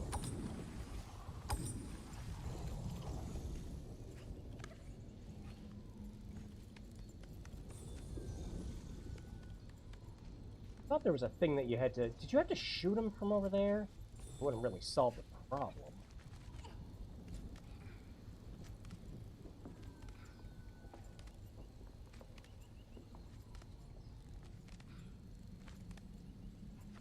But yeah, thankfully there's a lot of like flat VR, like stuff that people have done with VR games.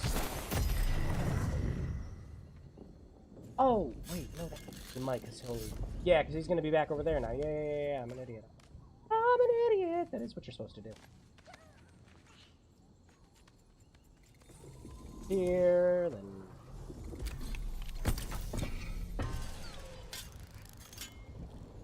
And big dum-dum something.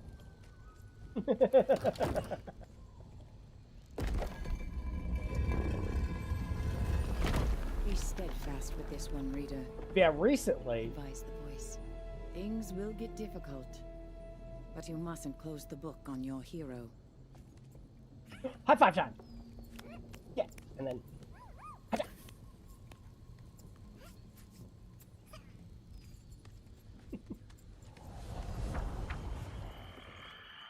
the best part of the DLC. Yeah, recently... More ready for the dangers of the castle. The toad, however, was not yet impressed. Still just a rodent in champion's clothes, if you ask me. Doubt they'll find the last portal back here. Yeah, again, jeez, keep interrupting story stuff. Recently, somebody was actually getting Halo campaign evolved working in VR. I was like, that would probably get me to get that.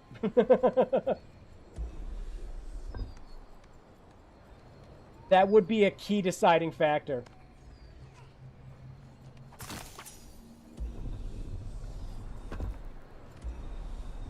I think people see VR as a novelty toy like consoles like the NES. Yeah, and I'm like, again, this isn't even the first time we've attempted VR or anything like it, you know? We had VR headsets and stuff like that even back then.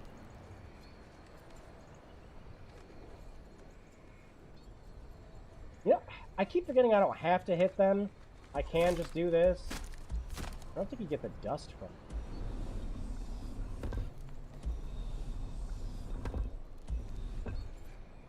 This was VR's biggest chance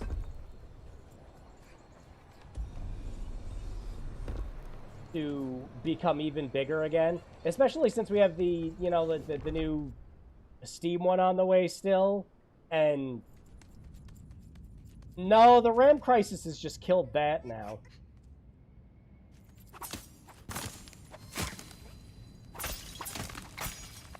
So yeah, fun thing with this new weapon is it actually has a bunch of combos.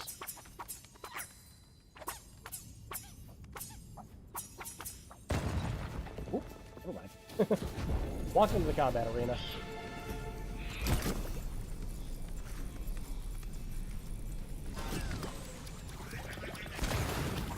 I love the dumb sound they make.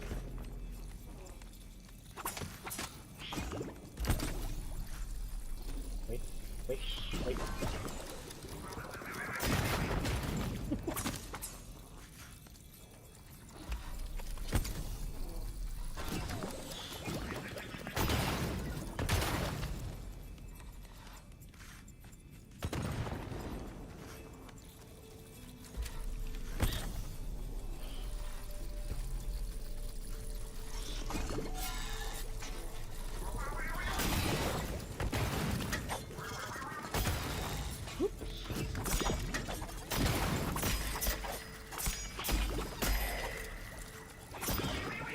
Hi! Hi, get away from that.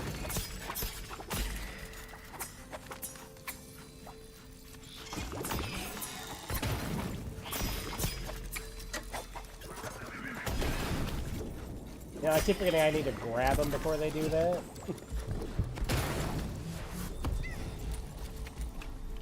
And of course you can just do this. I've seen the flood in VR. Yeah, just like I just like the idea of being able to play a game like Halo and see that game's world in VR. Again, one of the biggest draws of VR for me is exactly that. I love the concept of just being able to take like an old game that I love to pieces and experience the entire thing in a whole new dimension. Ah, man. Just one of those what could have been things. And I'm very certain that VR will just live on forever as a fun hobby project for a lot of people. Of course. Even when it's good and fully dead. That won't go away. People are going to still be working on getting games to VR. People are going to still come out with VR games on Steam and stuff like that. But the big push for it, you know, like, you know, Microsoft doing mixed reality and Sony having their own VR headsets and things like that. The VR2 is still the best bang for your buck headset out there. By and far.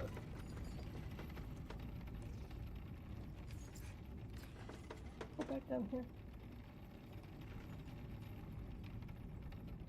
Yeah, okay, yeah. Rise of Nightmares. Yeah, that's the other thing too. I would love, and I talk a lot about that when we were doing that and like the Gunstringer and stuff like that. It would be amazing if somebody found a way to get a bunch of Kinect games and get them working in VR. It's perfect for it. A shit ton of fucking work, obviously. Which is obviously why it hasn't happened yet. But could you imagine? It would be so cool.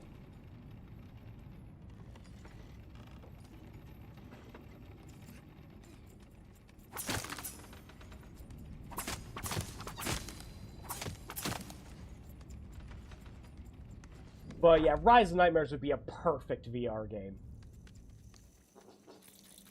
I think it would be better well received, too.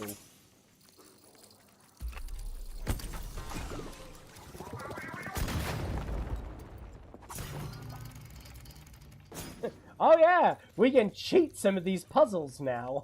That's right.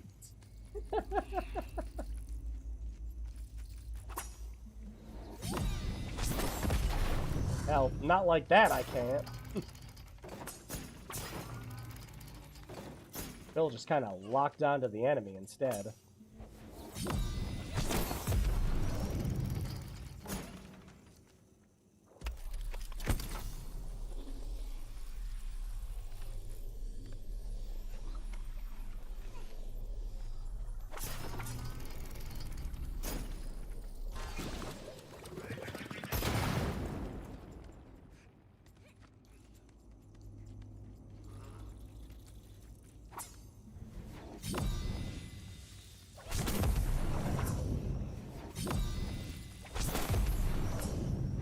No, I don't think I can angle around the posts. Otherwise, we could just skip this whole thing.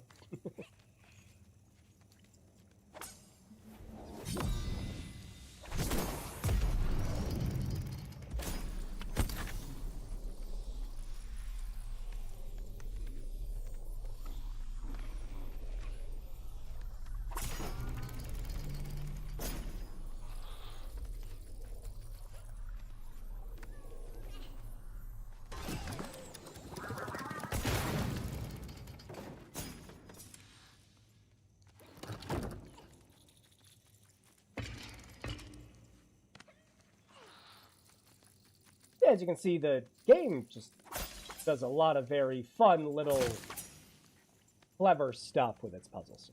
I really like it. You're balancing what Quill can do with what you can do.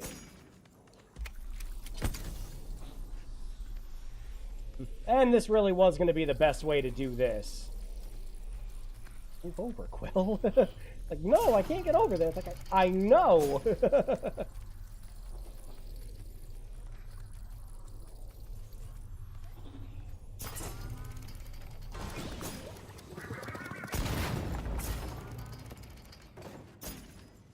Curious if I can cheat this one from... Yes! Haha!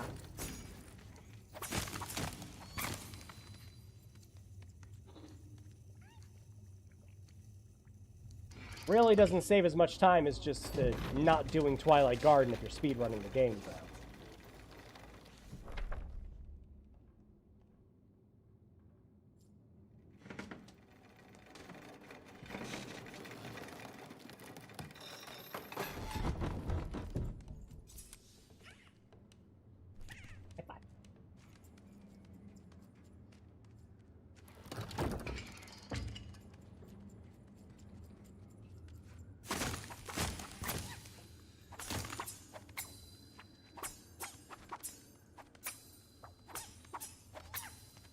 All the little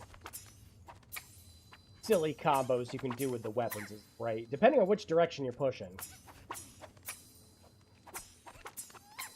You get little different combos. Very clever, especially in a game where you're normally surrounded by enemies. So, you know, any other game would just... Character turns. Doesn't have a unique animation. They just turn around and keep the animation they have going. Nope, in this they just turn into a fun little... pseudo combo system.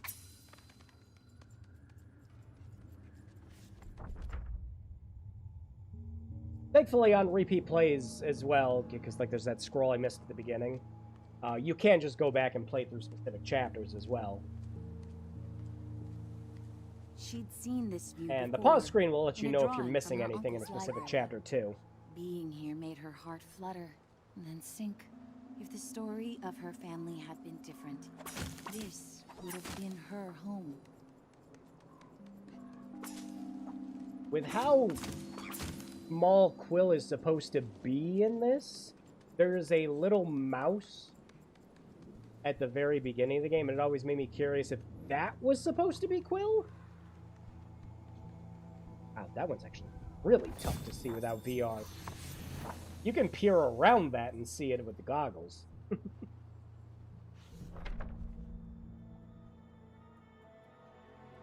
Are you playing this game on a 4K screen? Then you're not seeing it. I remember when Dead Rising came out, and that was like the big problem with that game. Nobody had an HD TV. And it was made with an HD TV in mind.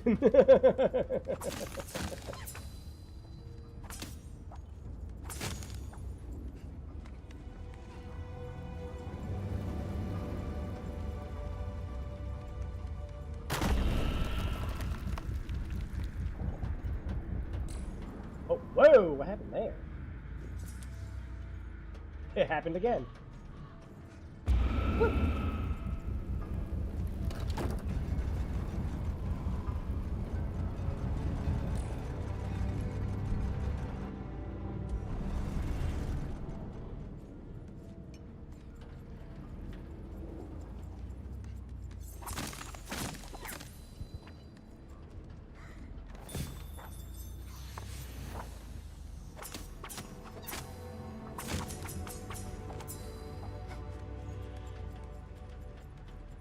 Oof, you can actually, with the way the camera is, you can kind of see under the world through there.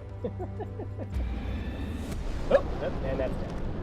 I thought I could get a little further away from that, and I can't.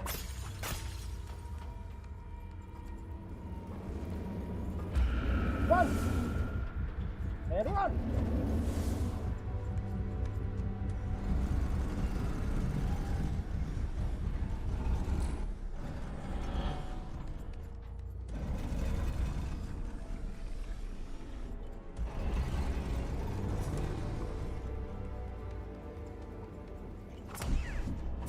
Okay.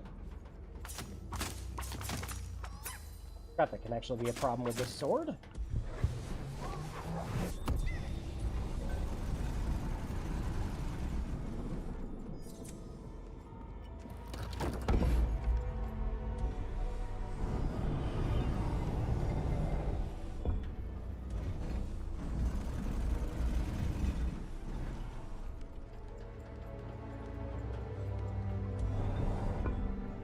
Not that one. Nope, not there. It's...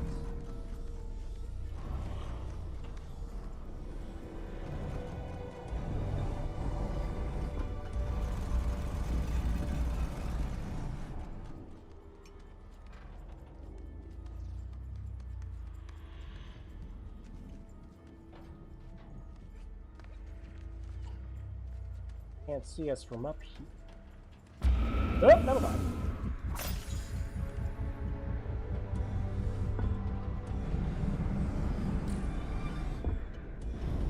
You just had to run.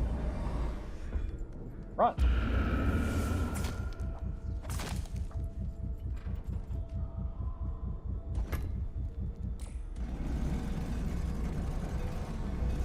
Oh, where are you going?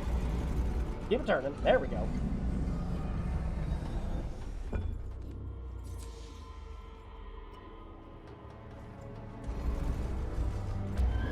Nope. I thought I had just enough clearance on that. No. Good. Yeah, that's a... Back to Ding.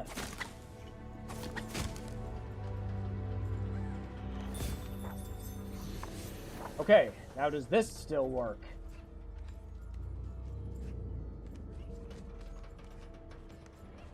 Speedrun tech is failing me. Guess not. Hey, this works though.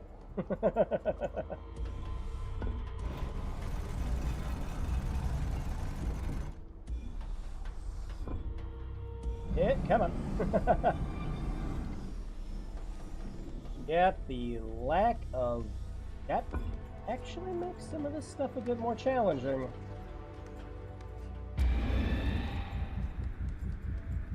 Nope. Forgot about that. Nope. Nope. Nope. Nope. Gonna move back. I forgot if you sit in that corner, I can't see you. Not that one. This one.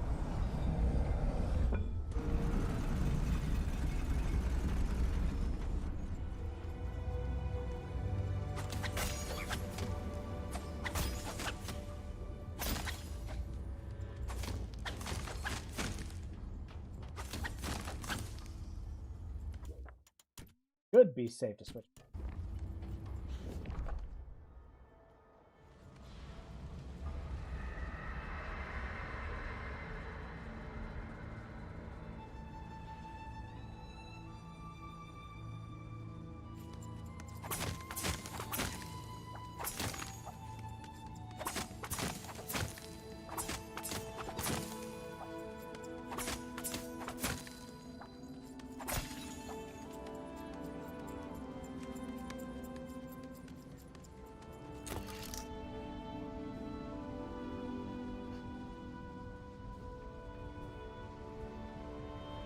No, we gotta actually do puzzles.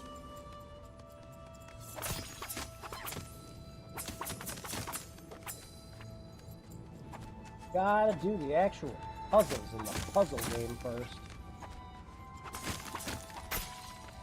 I think, if I remember correctly, there's an achievement when we get into the little church area over there.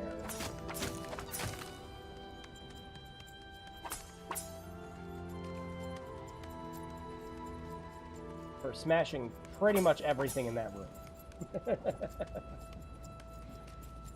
Again, a lot of the draw with a lot of this stuff, and you're seeing the concessions made for it, is you as the player, when you're playing this in VR, get to peer your head in and look inside the house and, you know, see where Quill is. And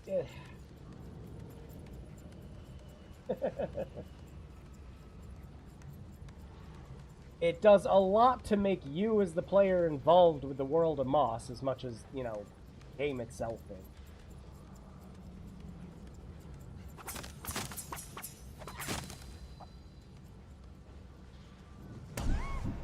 What? Oh, there was one back there. I barely saw that.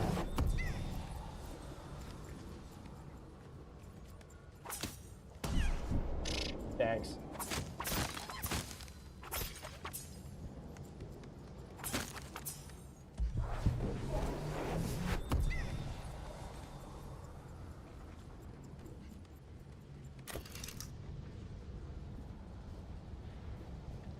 Interact with these yet. Gotta do the puzzles.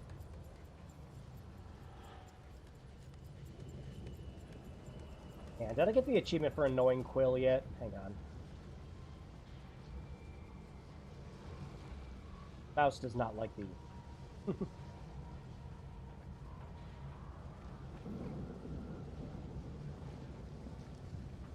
No? There's an achievement for annoying her. Oh, do we have to go up here first?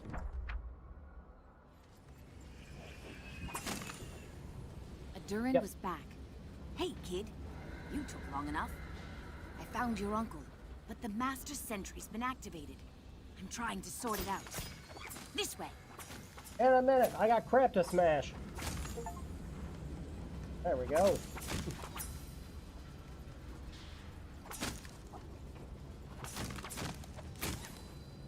have the achievement for getting all the dust yet. Yeah. How you'll hit the My thing. uncle? Is he okay? He's alive for now. Up. We must act quickly. As long as that master sentry is watching, the path to the castle is a dead end. The other thing with this Maybe version you two too, can find a way to shut it down. speaking of And speedrunning and all of that, keep watch. this is actually a lot more difficult to speedrun because of the camera cuts.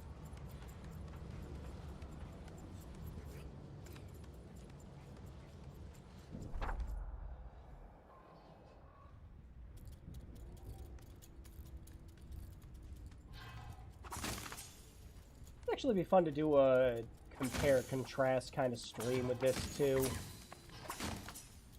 Just to show how different, like, obviously it's harder to actually show what something looks like in VR.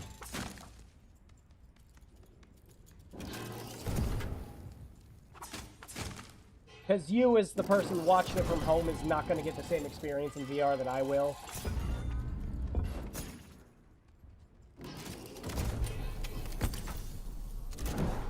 Nice miss. But just to kind of get a little example to see what I mean when I reference this stuff.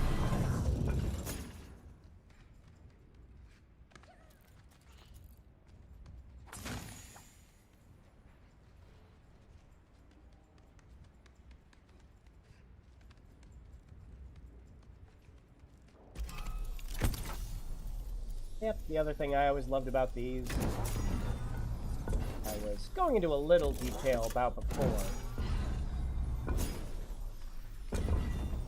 But the games do a lot to make the world feel lived in.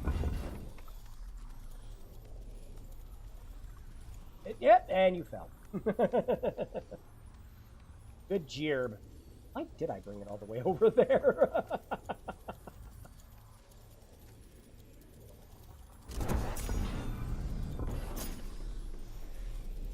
You shoot that.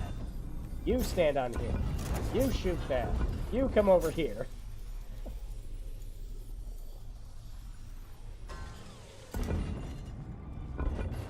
Furious.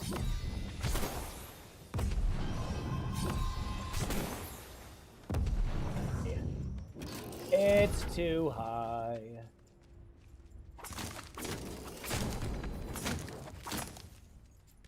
Hey, it's actually a lot easier to see all this stuff in this.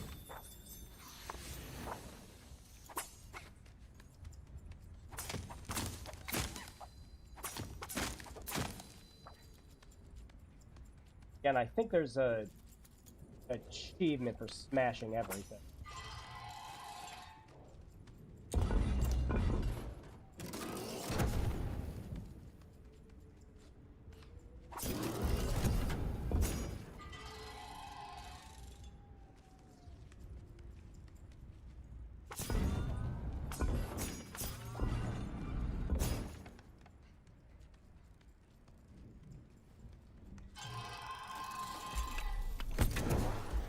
Over here. Yep.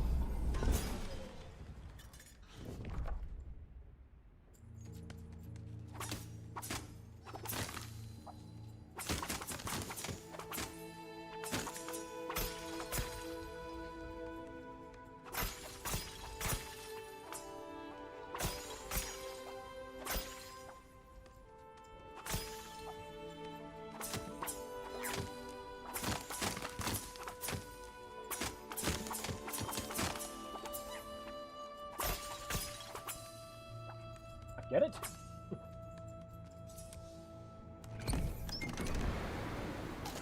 Oh, hey, you can see all these windows better.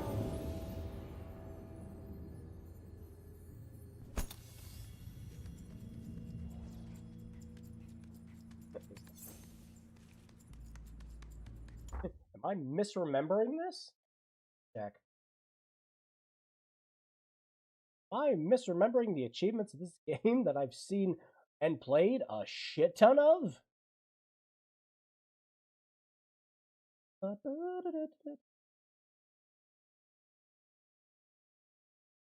Oh, it's in the pub. It's not in the church. Okay. I was correct, just in the wrong location.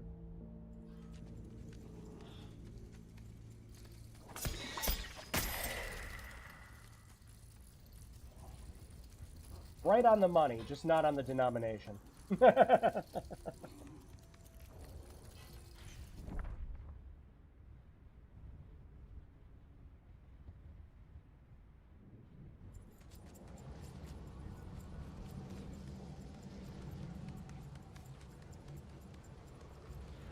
No, this was really the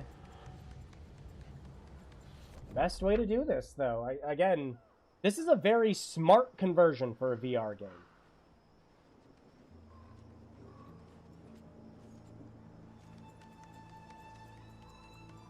There was a correct way to do this, and this was it.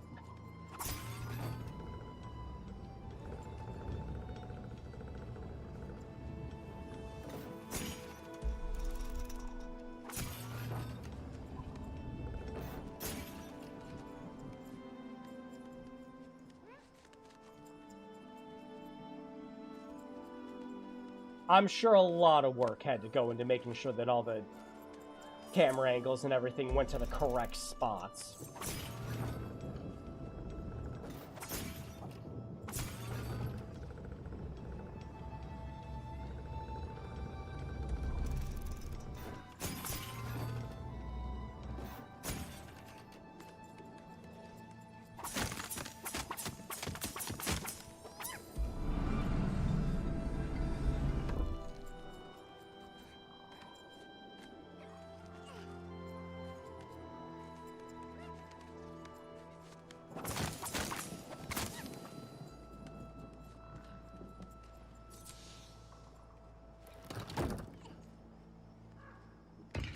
But this is one of those games where I played them.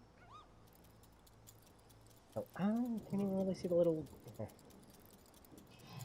And again, there's some of the small sessions made. Quill actually does a little thing to point out where the next location for the puzzle is there. And you can't see it because the camera has moved to focusing on this little guy.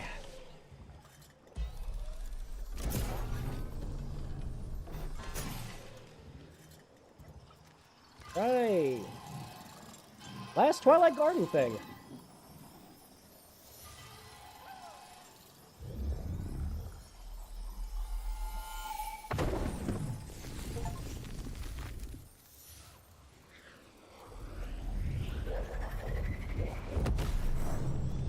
Why is the...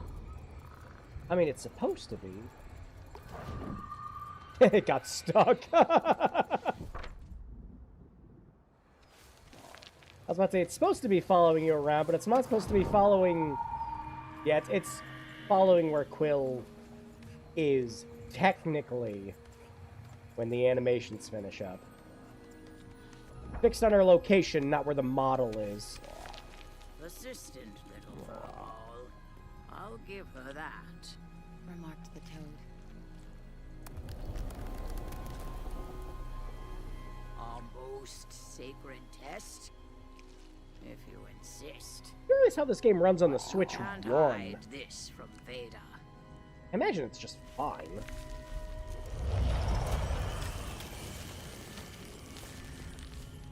But when I saw Switch 1 and Switch 2,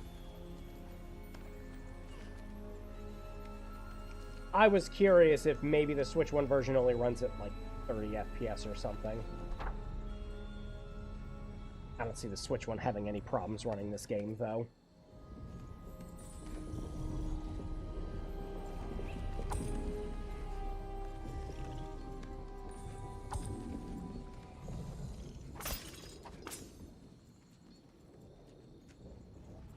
Oh, no.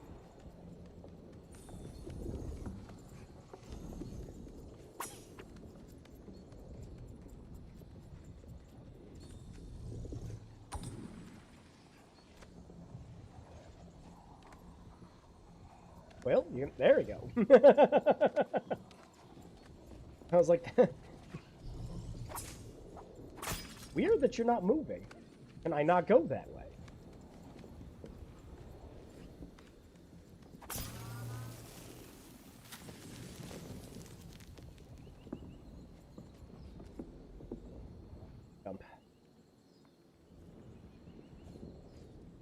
Oop.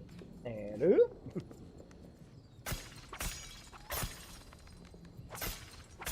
Oh, is there a reason to come up here?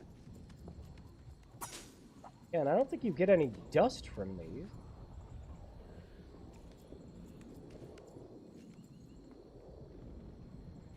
Oh, is the camera still? Oh, there it goes.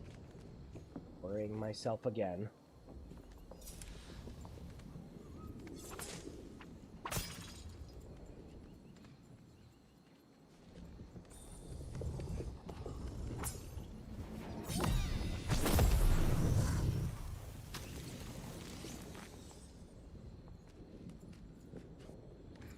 That. What the one? Mess that up.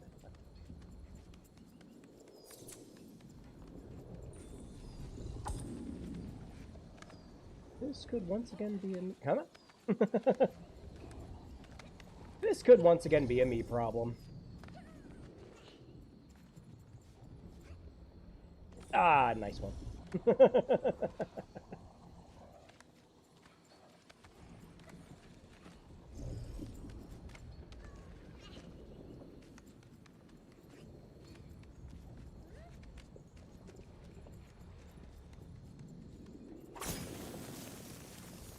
Oh. Being an idiot.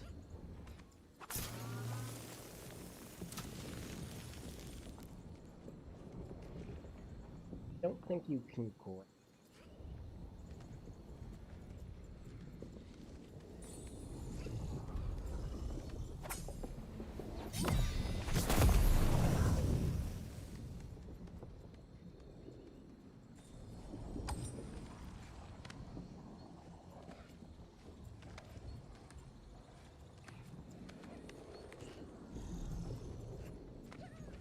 Sure.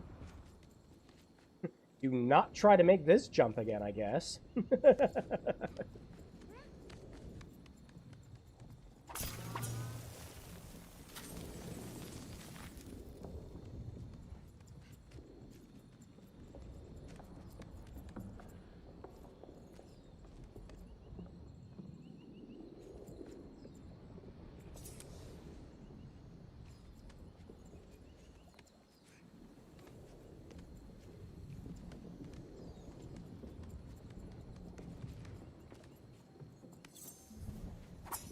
That's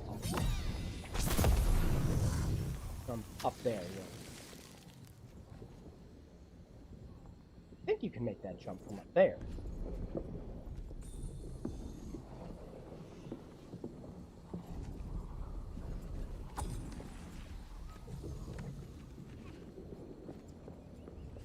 Yeah.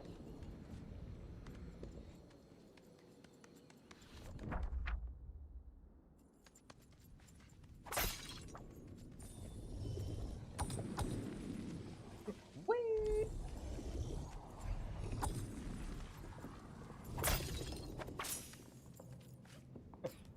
Thought of having to whip the camera around.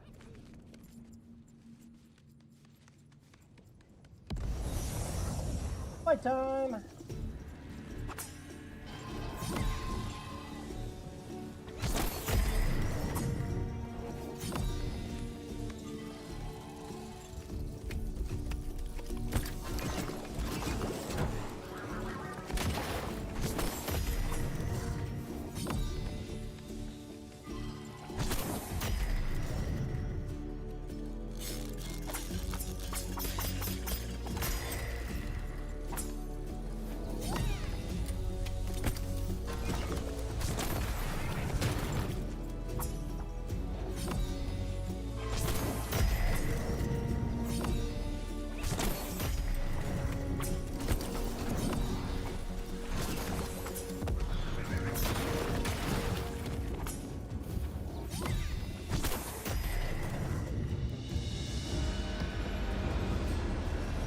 Easy peasy.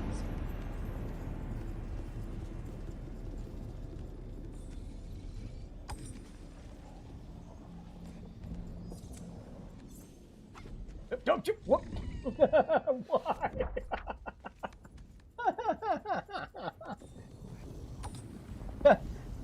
And another one for the video game Dum Dum Awards goes to by hand slipping and pushing the B button. If I was going for a no death run, I'd be so pissed that that's what would have killed me. Another room. What the?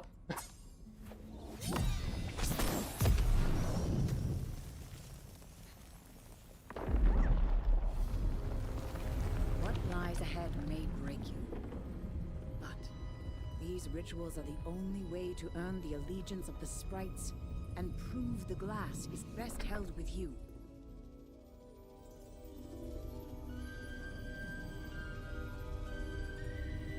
Big fight time!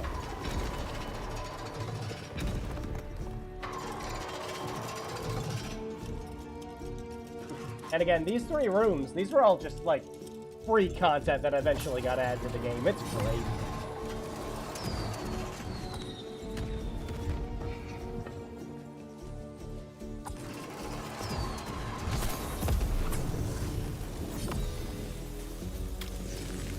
It's puzzle boss time!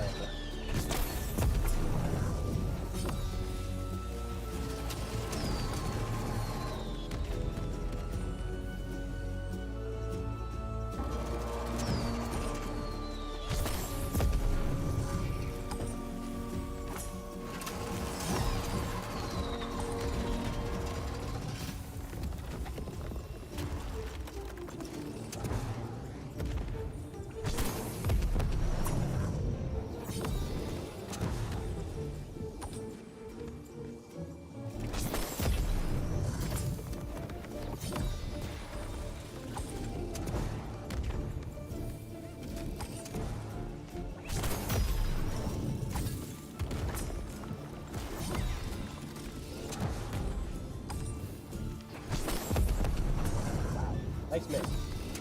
Try again.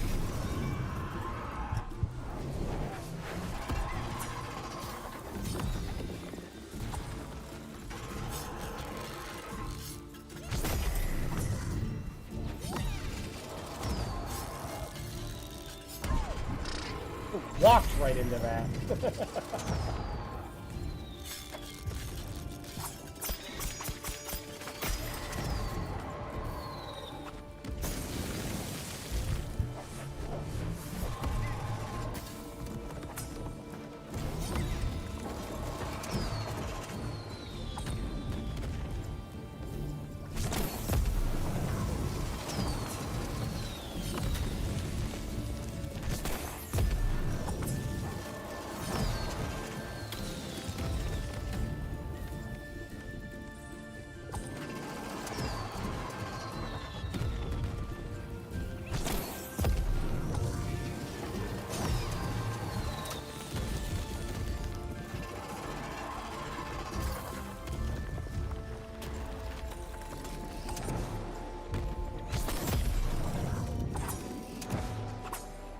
Yeah.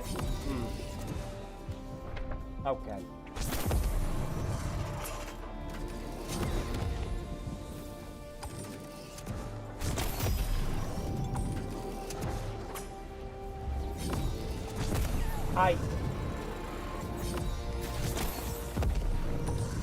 Yeah, well.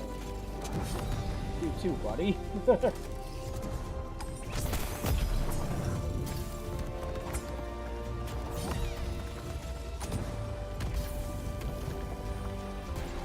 Oh, come on.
Again, that A button is sometimes acting as a dodge, and I do not understand why. My hand was nowhere near the B button.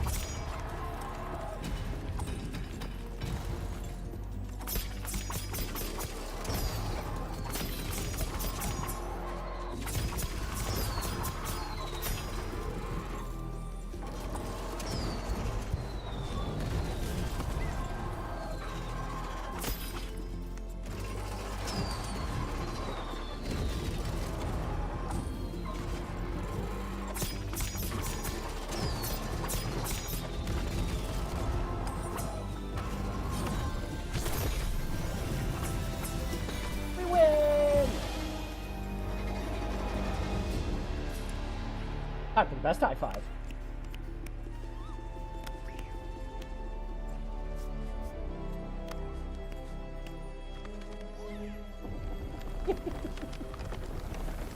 Quill, it was an honor to fight beside your uncle, and now an even greater one to see you as my successor. You fought beside my uncle? Are you?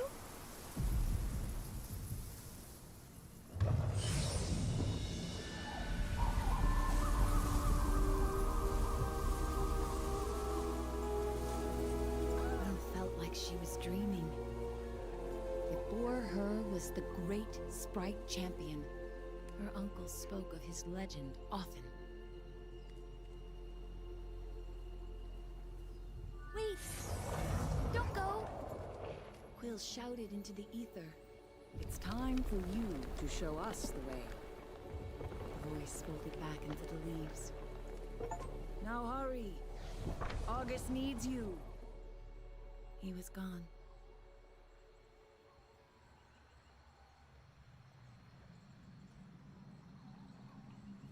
Quill was deeply honored.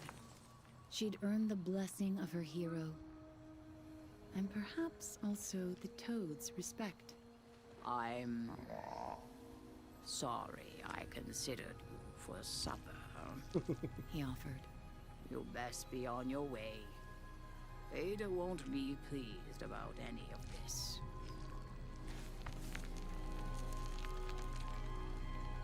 That's all the Twilight Gardens. Will wondered what would happen if she crossed Veda's path. And would she ever see the Sprite Champion again? Yeah, and has me curious, although I doubt it, if any of the Twilight Garden stuff is actually going to make its way into Book 2. Because it's all just the same game now. But it didn't in the original Book 2, so I'm not expecting it to.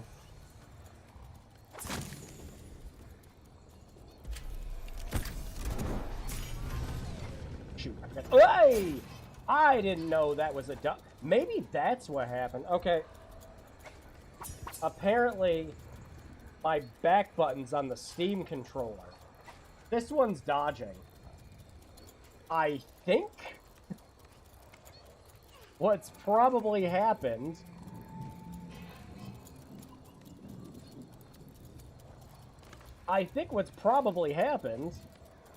is I was pushing the back button and didn't realize it.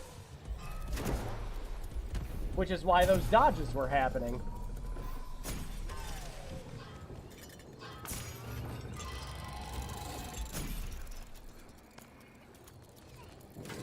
That would make sense.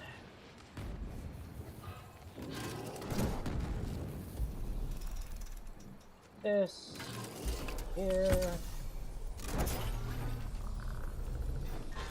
Now, here. Put this up. Here. Do that. Woo. Puzzle solved.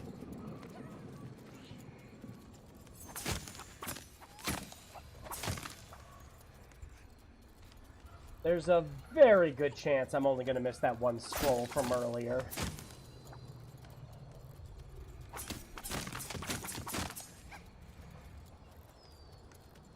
Here, this is where you have to smash all the stuff.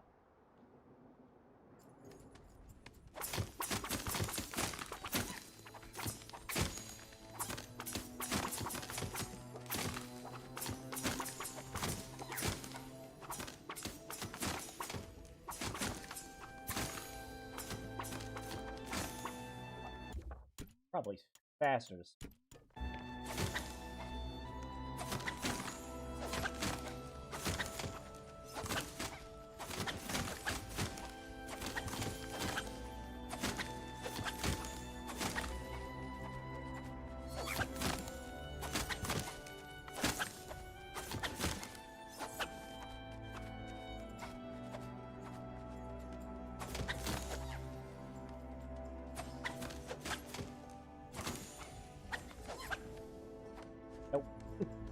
I remember having a hard time with this achievement because, again, on PSVR, it just you're working with what you have in terms of resolution. So I was trying to see if there was shit I was missing from the back of the pub.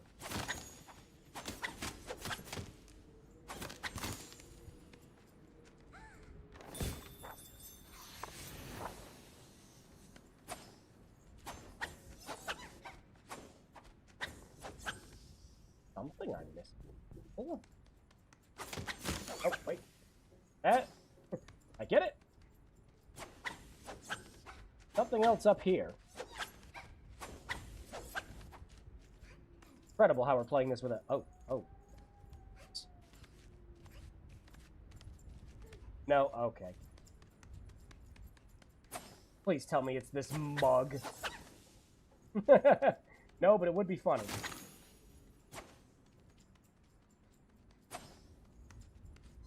What did I miss? Does the chest count?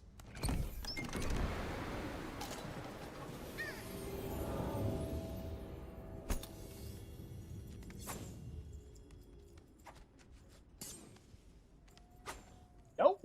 Alright, there's something I'm missing.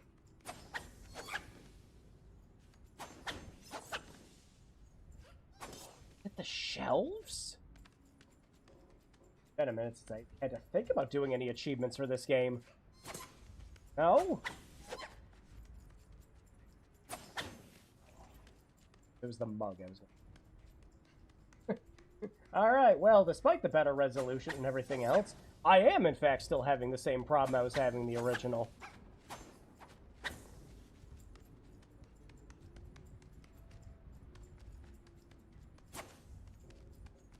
There is something in here that has not yet been smashed.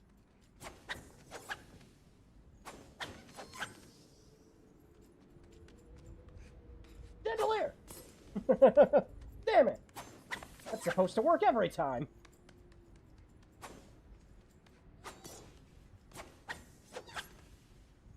Heck. Are you kidding me? Alright. That probably would have been something that... That probably would have been something that was easier to see in VR.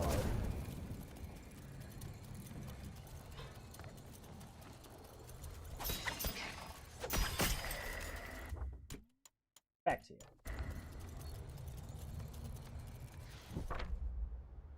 Woohoo! And good news! We are, pretty much at the end of this. Yes. Boss is a very short game.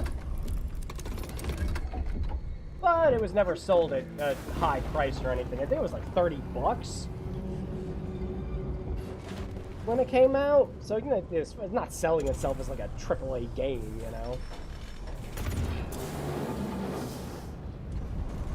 Nor was most VR.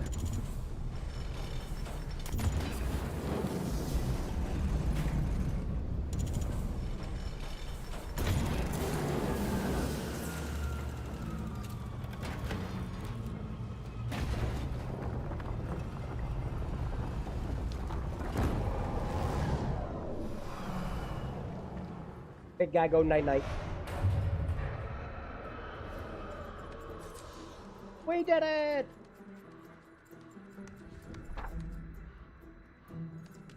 You're all clear, kid. Adurin affirmed. It should be a straight shot to the castle now. Come on. Now we can get this one we couldn't get earlier.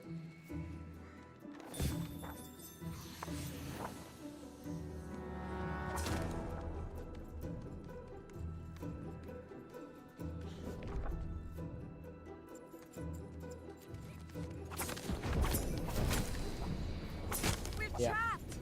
Cried Quill. Can you open these doors too? Oh no, these are powerful arcane hexes. I can try. Yeah, there's a section coming up here that very much always messed me up on my no-death runs.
Oh, somehow I dodged those.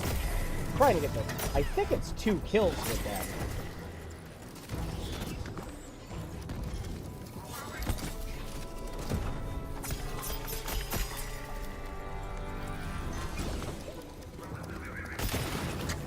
Ah.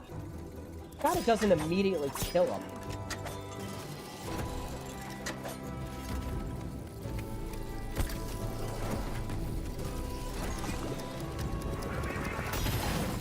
Nope. Do it again.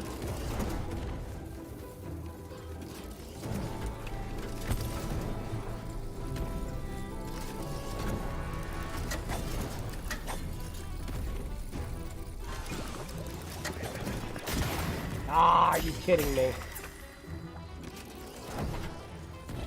Something else for me to do in my own time, then.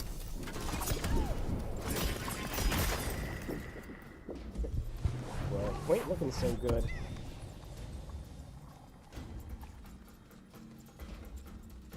Come from. Halt!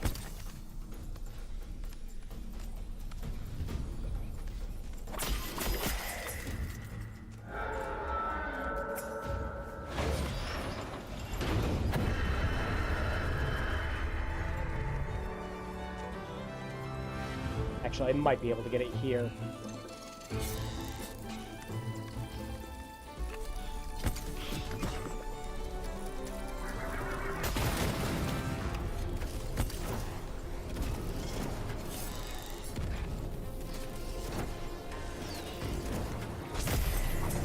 Oh, that's an insta-kill. Jeez. Forgot the charge is.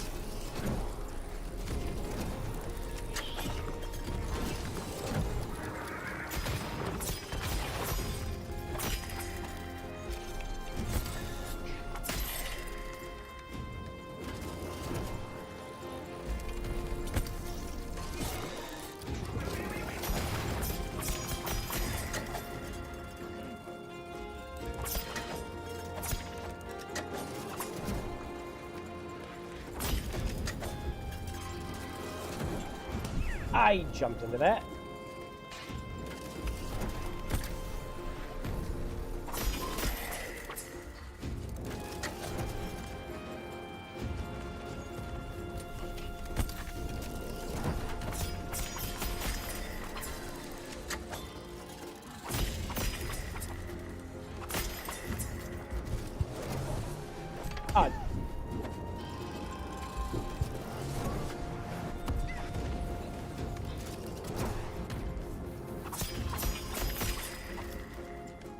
Alright, so when you're playing this in VR, let's see. Hey!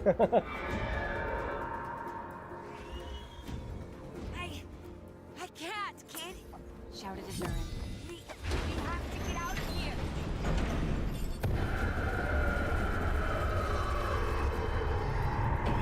Down here. It's the only way.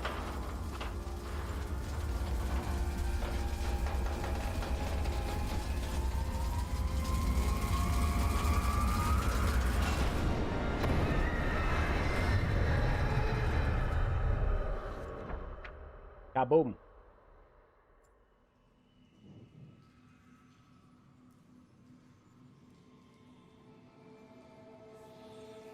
But now, it's time for the twist!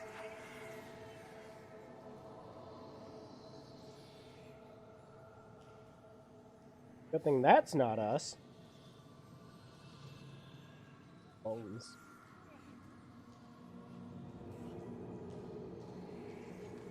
And we're I've made okay. a terrible mistake. What is this place? What's that smell? Durin?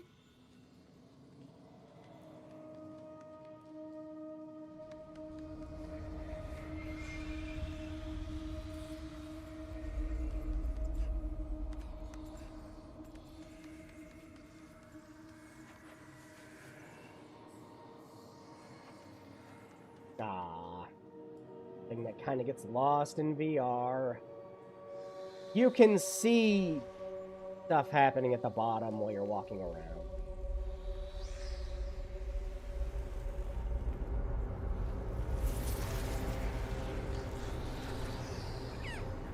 I'm so sorry, Quill. I really am. Gasp! Betrayal!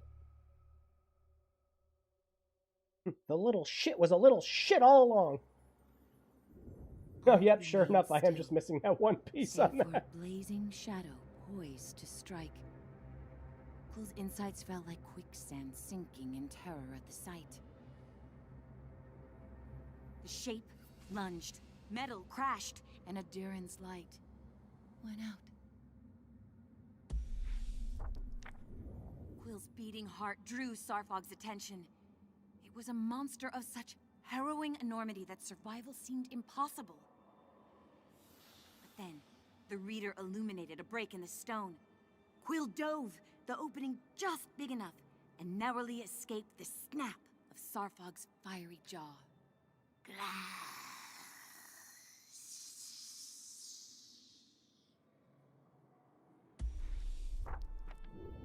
Instinct fueled Quill's desperate flee.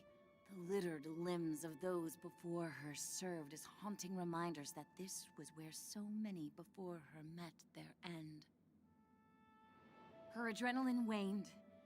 Trembling and anchored by a heavy heart, she slowed, stumbled, and crumpled to the cold ground.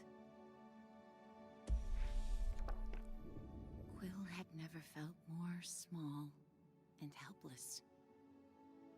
It would take an army to defeat Sarfog. Then, she felt a gentle touch of warmth and mustered the strength to look up. The reader was still there, expressionless as always, but unwavering in their loyalty. This is one of those things about VR. Because you see your head moving around in there when you're playing it in VR. And this, it's stuck down there in a little corner doing thing. Had the head moving around or something. Quill felt the depth of their connection. The strength that came with being twofold. They'd come so far. Together. My friend. I need your help. If we don't face Sarfog now, my uncle will die. And that monster won't stop until you and I are torn apart. Will you stay with me and try?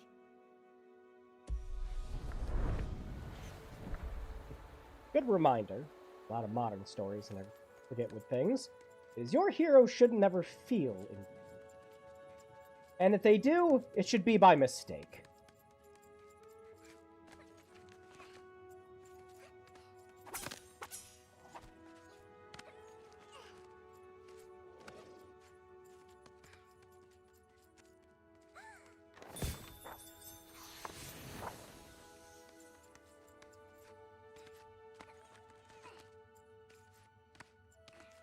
Kind of the Superman dilemma with that. Where, yeah, you can be Superman. But that doesn't mean you should ever take that kind of strength for granted.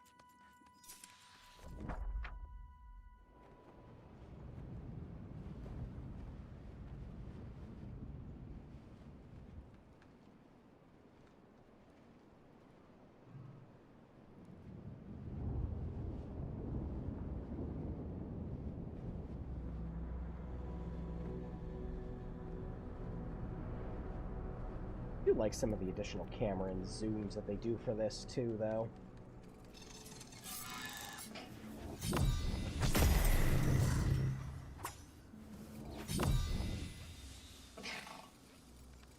Nope. But you still go through that branch.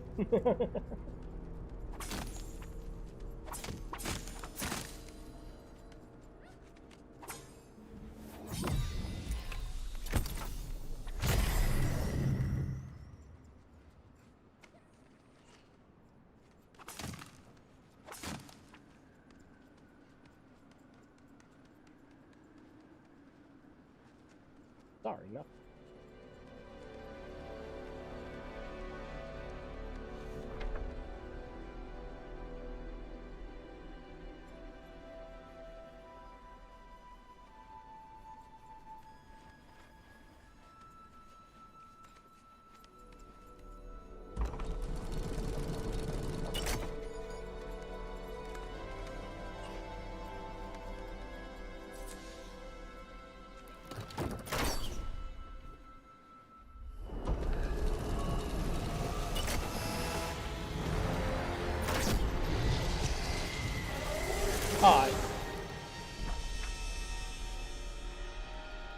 Okay.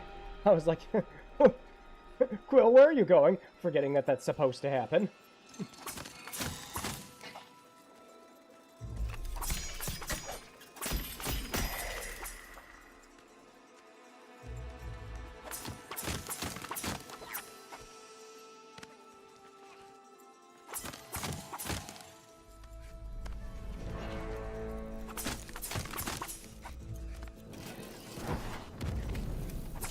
Wow, that guy actually sneaks up on you with that.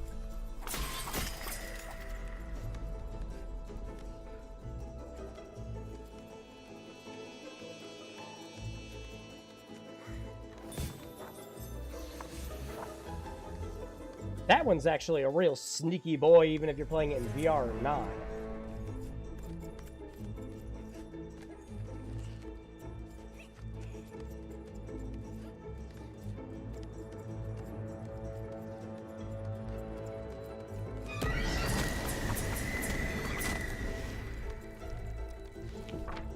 Jump scare.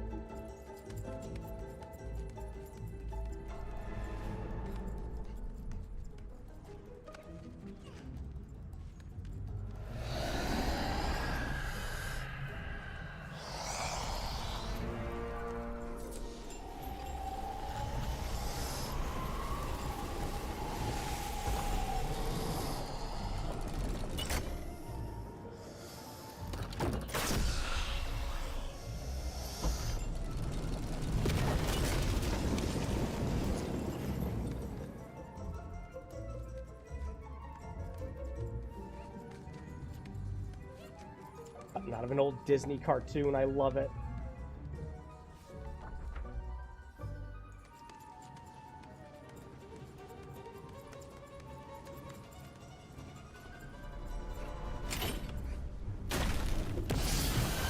Yep, one of these jumps coming up really fucking sucks.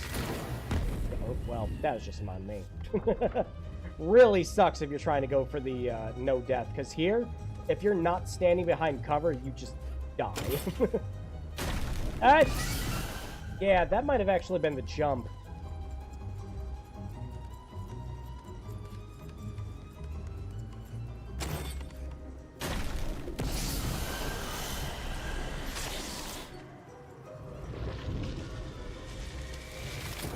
I don't even know what happened there.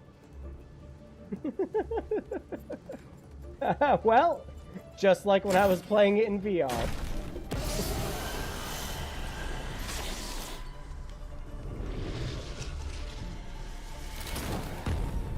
I'm getting killed in this room.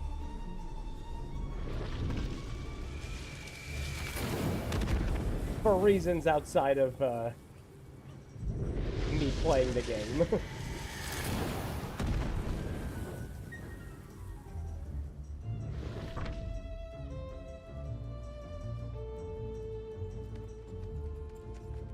This was it, yep. This stupid thing here.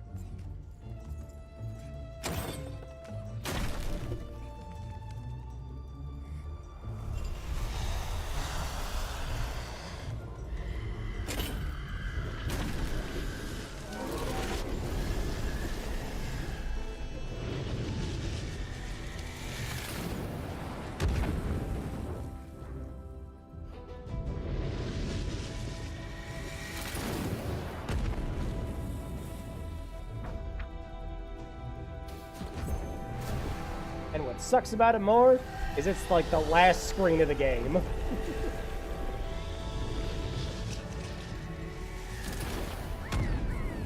Oh yeah, that's an insta-kill. I forgot!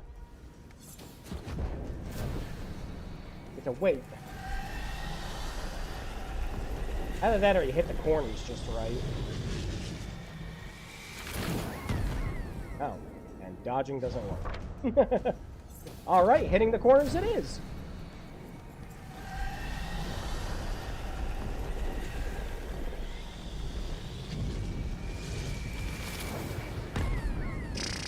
Or not. Okay, game. I'll do it your way. Me trying to be a speedy boy. Working against me.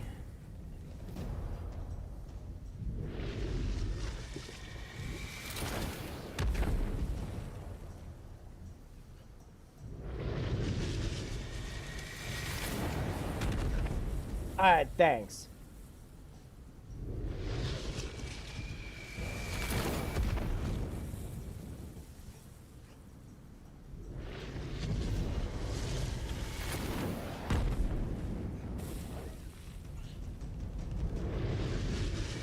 Oh, yeah, you almost didn't make that one either. Let's see.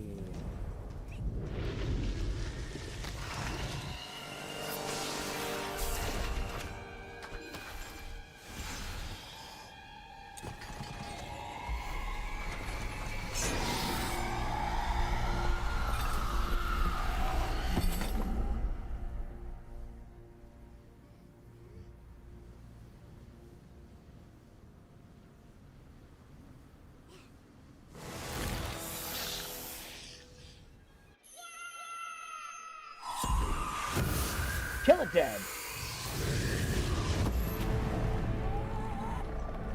Kick. And I didn't break my foot doing that.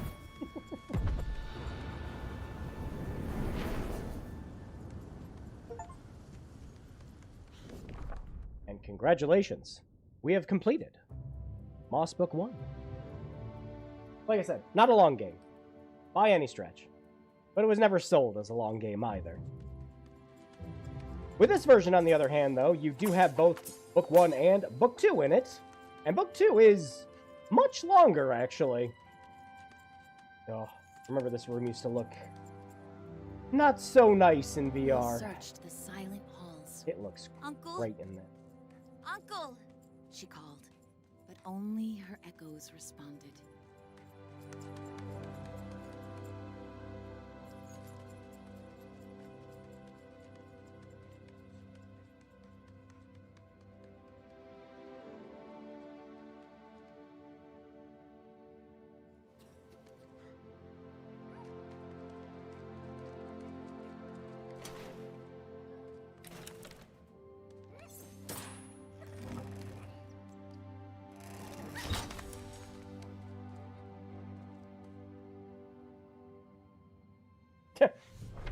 Or just... Oh. Quill, is that really you? You have to get out of here. If Sarfog finds you... Uncle, Sarfog is dead. His voice trembled as he spoke. The glass. The reader. You've bonded. I wanted to keep you safe from all this. It is not a burden you can bear alone. I'm not alone. My Quill, twofold and strong. He resigned. We're safe now, she assured him. Let's go home. No, Quill. You've never been in more danger. His voice faltered. The Arcane do not end with Sarfog. The King's glass, hidden here in the castle. You must reclaim it. Where? We're ready. Always bothered me when I played this originally. The first game ends right here. A promising beginning indeed. For so long, another has toiled to write an end for us all. But your bond with Quill grows strong. Your fates, yet still unwritten, are now entwined. And that gives us hope. Yes, your journey together is far from over. Rest now, dear reader. We'll begin again soon.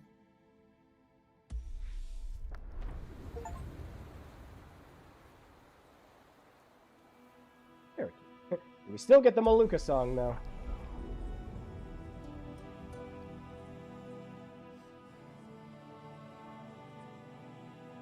Oh, it just goes right into 2? I mean, I expected it to? It makes sense, but I was waiting for credits.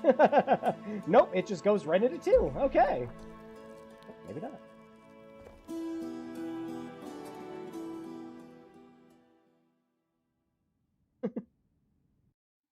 Nope. Okay. Good. Maybe there's saving when you actually beat the game. So yeah, beat the first one. Very good way to play these games. Again, so many concessions. If you can play these in VR, I stress that you do. You are missing a lot of the experience not playing these, I'd argue, the way they're intended. But if you don't have a VR headset, yeah, I just pick this up, obviously. We remember you, dear reader, even if you do not remember us. Spend 10 seconds. You see, this is no ordinary book. Within these pages lives a hero. Uh-oh. Time for the soundtrack to get even better than the first games.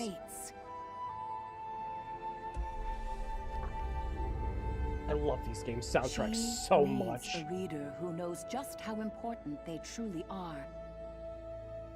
Shall we begin? Every war in Moss begins and ends with the 5 glass. And on the Cinder Night, the Arcane tried to take them all. Sir Argus, commander of the King's Guard, sacrificed everything that night to ensure the King's glass was safe. The sprites, too, had their own glass to protect. And their great champion did so until his final breath. Most of these characters don't get elaborated on unless you play Glass Breakers. There is one that does. The story of his glass would resume much later when young Quill of the Clearing, out on one of her humble adventures, found with the sprite champion concealed in death. When she showed her uncle Argus the green glass, everything changed. He understood well the gravity of her find, and rushed off to seek counsel with the sprites. But Argus was captured by the Arcane, and so the starving Aduran came to Quill with a promise to lead her to her uncle. Quill knew of Starthings only from campfire tales of magic and mischief. Yet still, she decided to follow.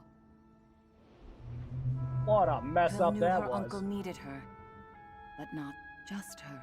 You see, Quill was bonded by the glass to a reader, a soul whose gifts proved the perfect complement to the young hero. Together, they were twofold. It's you. It's always. They embarked on a perilous journey. The Arcane's pursuit was relentless, and Quill barely survived.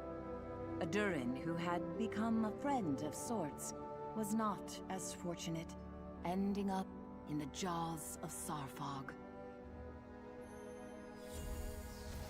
Sarfog was the Arcane's most ruthless general, and at the very gates of the castle seized on that cinder night, the twofold heroes slayed the monstrous serpent and rescued Argus from captivity.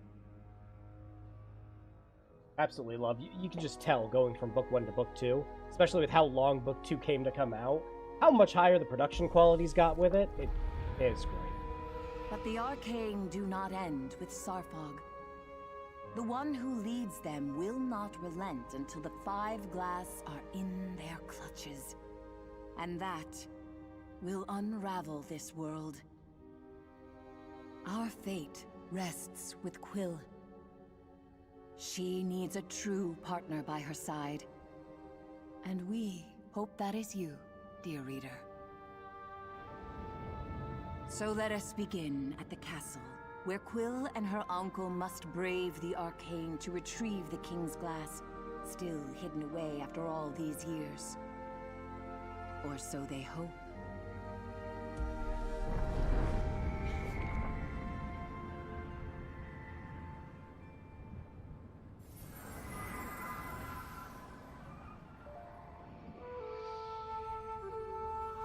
Look who's alive! Oh! Ghostface? You're still here? Then you should have this. You can thank me later. Or maybe before. Who knows?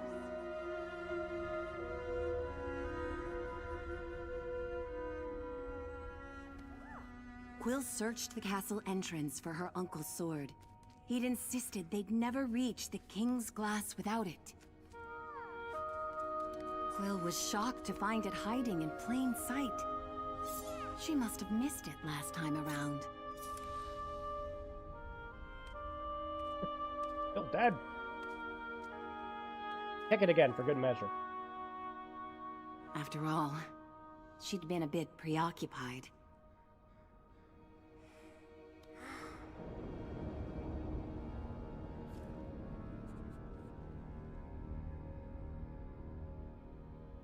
Together, we can accomplish anything. Said Quill, looking up to her reader. I couldn't have defeated this monster without you. Thank you for being here with me. High five. She'd left Uncle Argus alone for too long. He could be in grave danger. Yeah, I thought. Much. Yep, no equipment screen. I was hoping, but didn't think. When they put both of the games together, it just would have been nice to have the Twilight Garden stuff. But to be They had fair, to hurry. Her poor uncle was too injured to defend himself should the Arcane find him again. having access to it would probably break some of the puzzles. Still, even if just for cosmetic reasons, I think it would have been nice to keep it.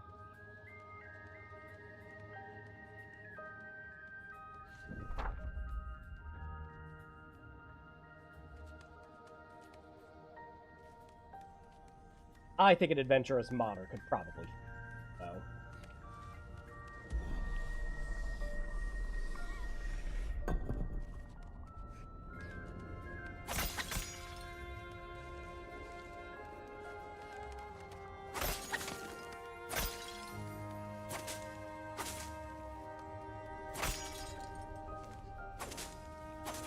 thought one of the little tomes might be over here, but I don't think there's one till the next room. Or the room after that. Actually, it's been a while since I played Book 2. The last time I played Moss, I was actually just introducing it to a friend. Because they wanted to get VR. I'm like, yeah, try this out, see if you like it. And yeah, they wanted to get a headset immediately. Again, Moss is just perfect introduction to VR.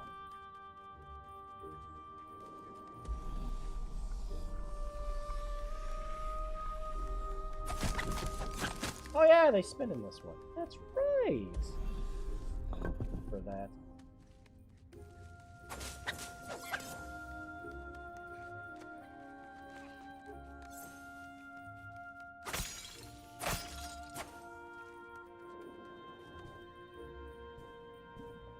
No, I can't.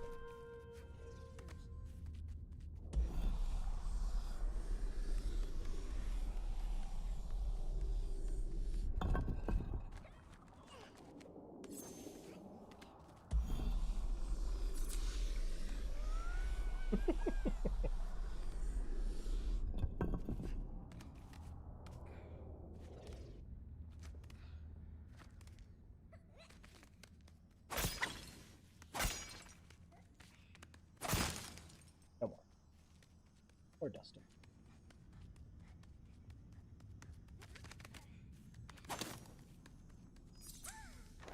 But yeah, I'll go back to book 1 on my own time and pick up all the stuff I was missing. I really would have only just been missing a couple achievements. Again, going through the whole game without dying.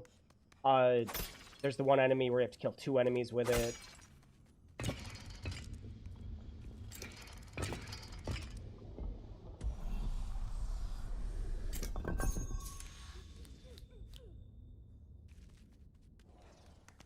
And that last part of the last scroll I was missing.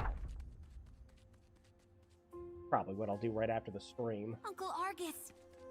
Quill was relieved to find him safe. You found my sword. You wouldn't believe where it was. You know, I never realized just how huge Zarpug was. Shh! Lower your voice, Quill. We're not safe. He could be anywhere. Being vague on The purpose. king's glass hides beneath the throne. We must move quickly and quietly.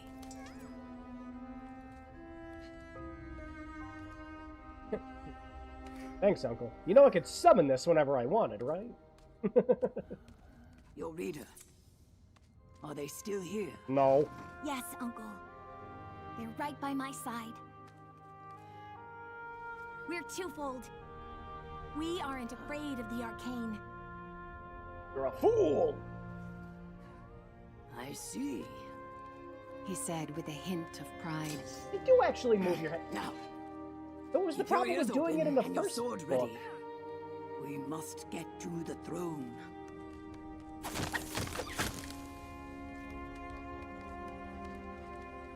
Ah! Overworking me in a video game!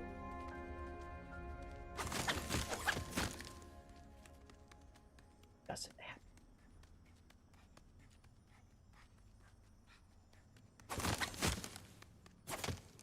Dustin here?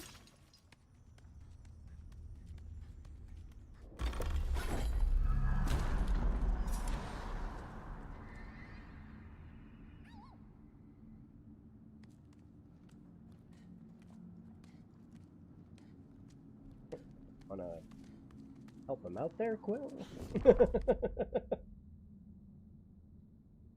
Uncle's clearly hurting. No sign of the arcane here. That's what worries me. Yell louder. Uncle, look out! Ouch! I Time can't for our see tutorial you, again. but I know you're up there, reader. Please, she's in your hands now.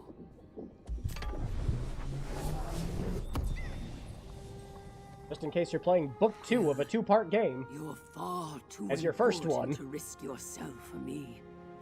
The greater good must always come before matters. One of those things that makes a little less sense with these being Will both in didn't the same understand. game.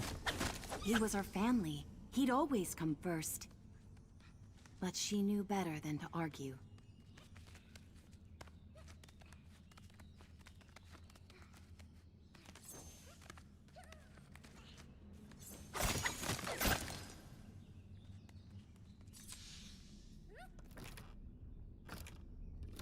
Oh.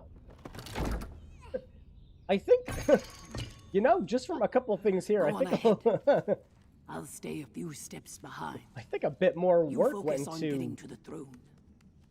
book 2 than book 1 for converting it over.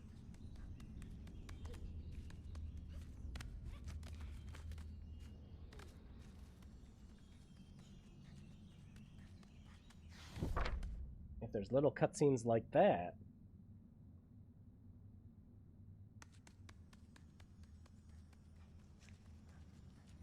Oh, there is another achievement I actually missed in the first one, which I was talking about close to the beginning of the stream.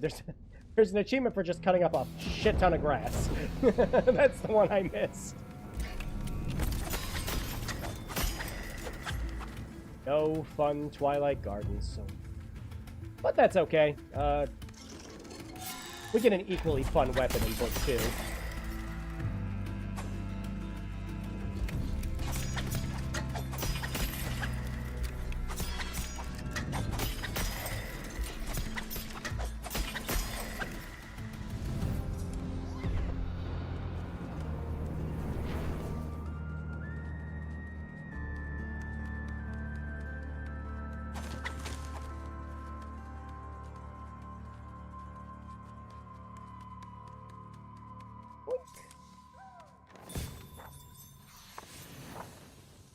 Yeah, book 2 not only has substantially more content than the first game, but you get a lot more equipment and fun things too. Moss 1 kind of feels like good training wheels for your first VR game, and book 2 just does a lot to expand on.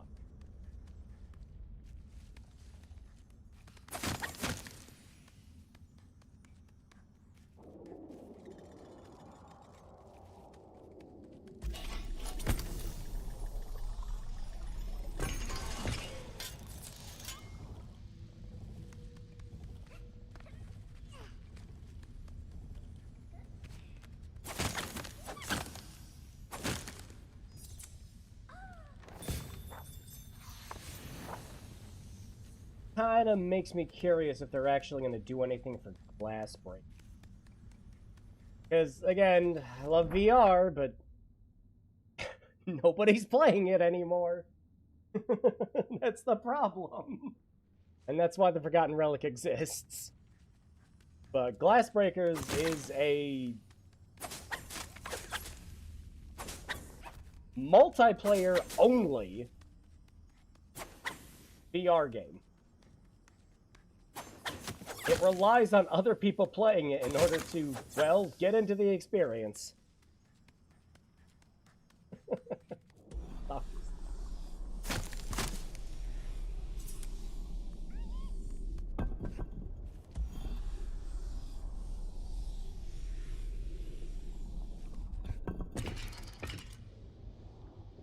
Oh, yeah. I'm doing it.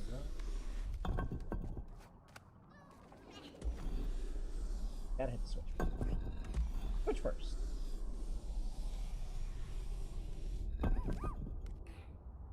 Yeah, I suppose it'll all just depend on how well this sells. This came out last month, and I actually wanted to play it right around when it came out, but we just got so busy doing other games that its time is now in August. But I hope for Polyarch's sake it does sell well.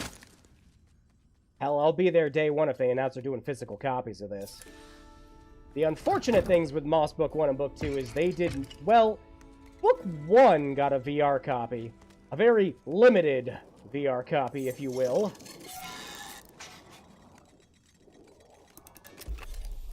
I have more a physical version of that game on a demo disc than just what happened afterwards.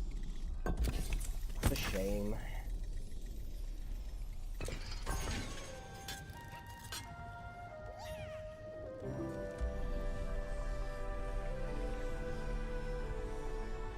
What am I doing? What am I doing? We don't have to go this way at all. Just go this way.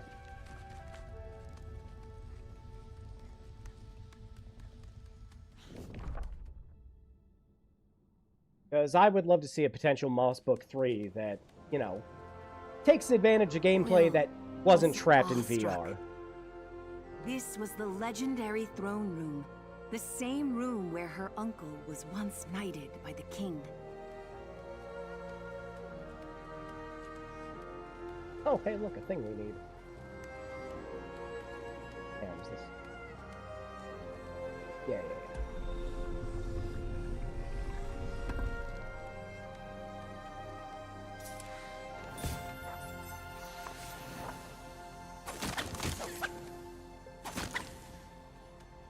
There.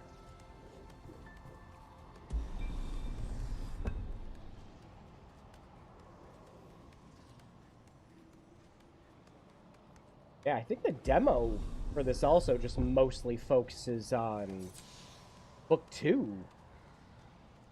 I don't know if I think they delisted the demo, didn't they? One of those weird things. It's just like, why don't you want people to try it out?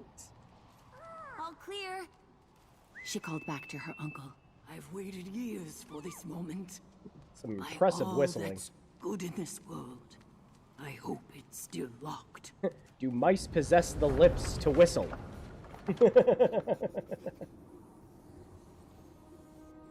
Also, it's still kind of sad that you can't look around the library in this. Ha! The fools never figured it out. He snickered. Uncle Argus then turned to Quill with a wink and a smirk, and plunged his blade into the throne. His sword was the key. But the triumph soon faded as they descended into the eerie quietude of the secret chamber. Please be safe. Her uncle pleaded under his breath, with an air of unease Quill had never heard before. Yeah, you can even tell, again, the art voice and everything. barked back. I'd retreat if I were you. Dark magic afoot here. One whip of my wand and a swarm of undead wasps will skewer you alive. Her uncle laughed. Barnard, don't tell me all this time alone has you communing with the dead. Big key boy. I don't have undead wasps. Total bluff. He chuckled. My dear August, I can't believe it's really you. Yeah, instead of just like 3D models moving around and stuff like that, you just get really nice 2D artwork in this. I'm so sorry. Fretted her uncle. I tried to get back to you so many times. I just couldn't kill that vicious snake. Their long-awaited embrace was cut short. August, Barnard panicked. I feel the reader's presence. The usurper followed you in. No, Barnard. This is Quill, my next of kin and a twofold champion. They slayed Sawfog. Holy whiskers on a weasel! Barnard was stunned. Oh my.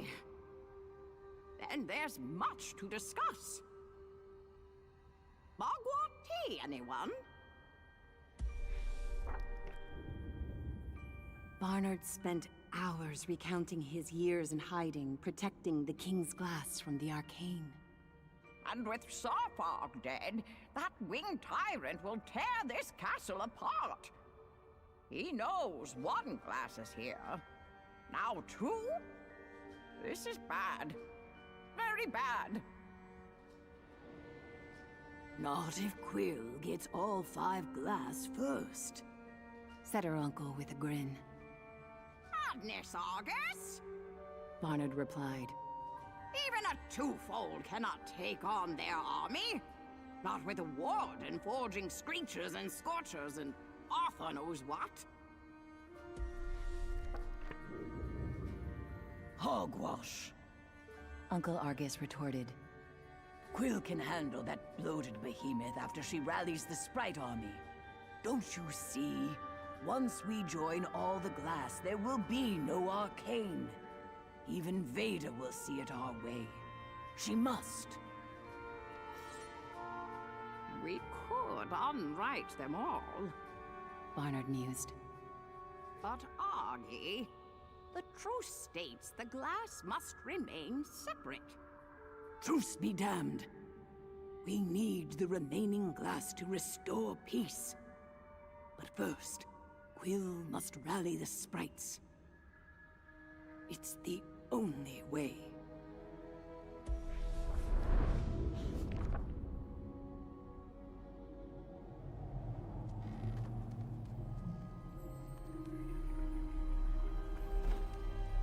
Now get out! Her uncle's belief in her and the reader swelled Quill's pride. They had a Sprite army to inspire look at all and the 5 glass stuff to for unite. me to smash. And it all started with claiming the King's glass. Ah! Link just gets in this room, starts heaving very loudly.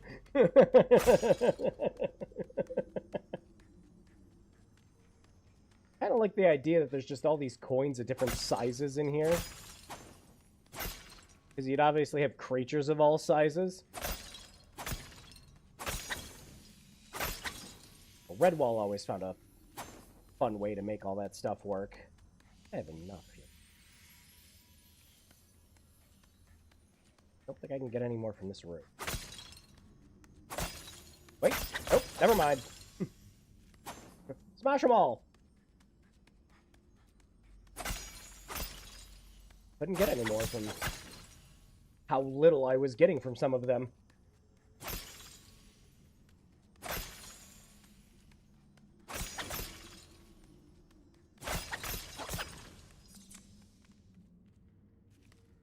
What? What happened there? I didn't move or do any of that.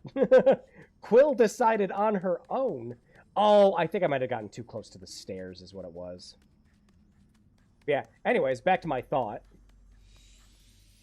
But it would be interesting to see how other currencies and everything would work in a world where you have, you know, mice going all the way up to owls. I mean, I just imagine everything's a barter system at that point.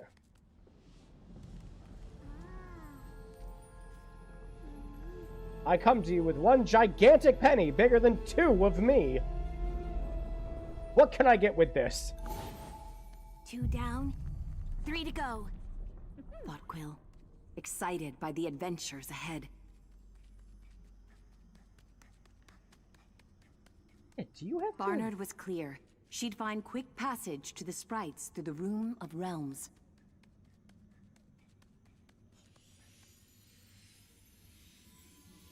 Later.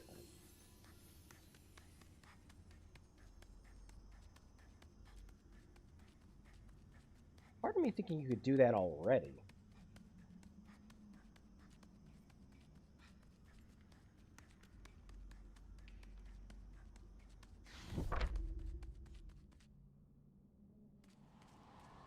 Quill could see I mean, the Redwall green figured some of glow that stuff the out, sprite too. realm radiating from the doorway ahead.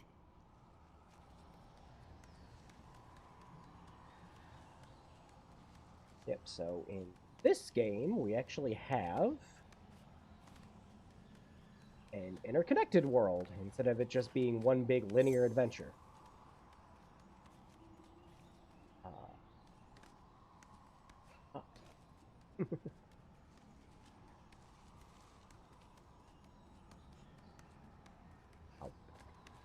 Gotta go in there first. And then we can extend the bridge.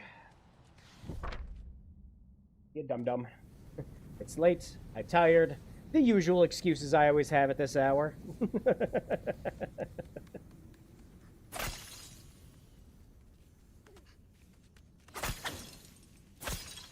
What streaming after work does to somebody's sanity occasionally.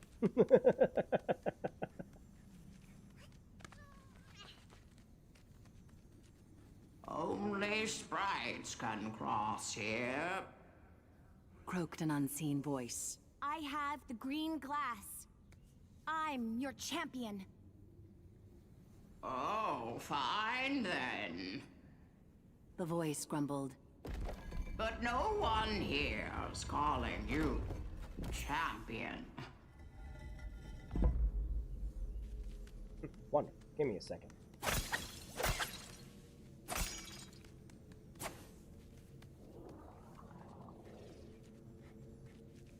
Right. Oh,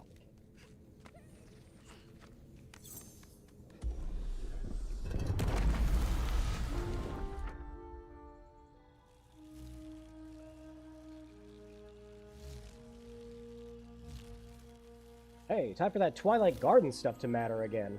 Except again, we don't get to keep any of it from the first game. It was as if the castle of her people had been plucked from its roots and planted among the vibrant hues of the sprites. It's been years since I've been outdoors. Quill marveled at the magic of it all as she hurried to rally the sprite army.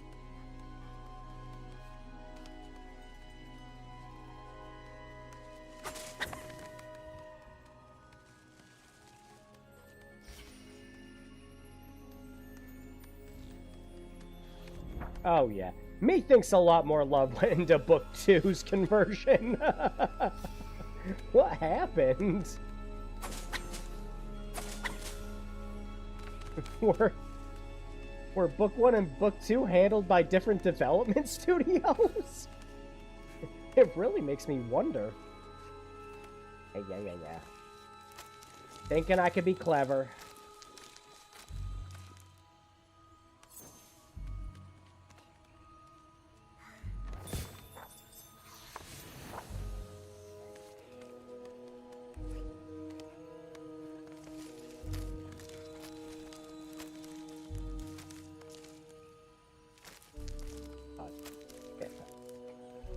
There you go.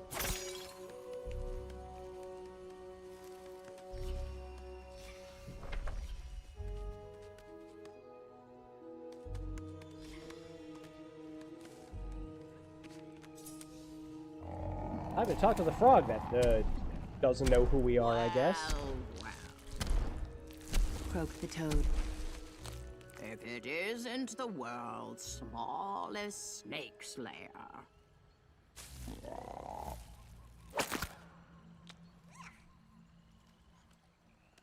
Sarfog was only the beginning. We're here to ask Veda and the sprites to join our fight. Impossible!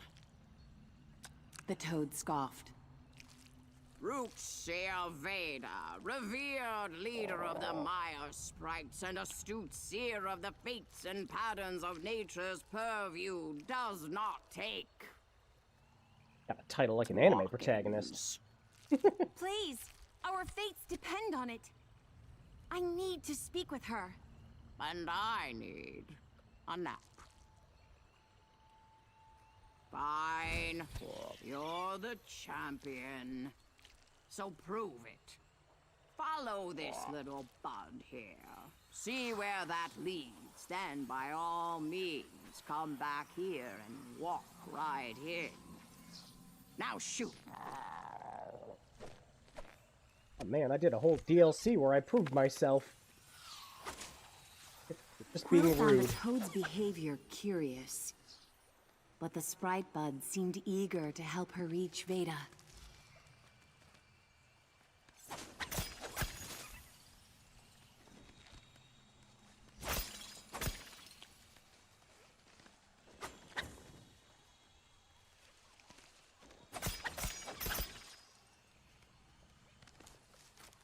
Can't do that.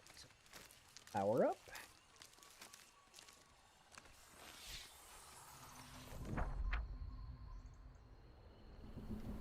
What a pretty game. As always, style beats realism.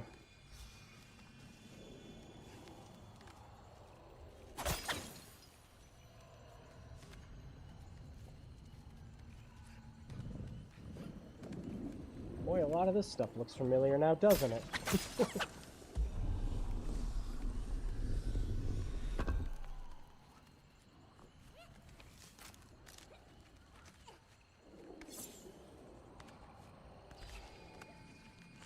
definitely make that. Come on.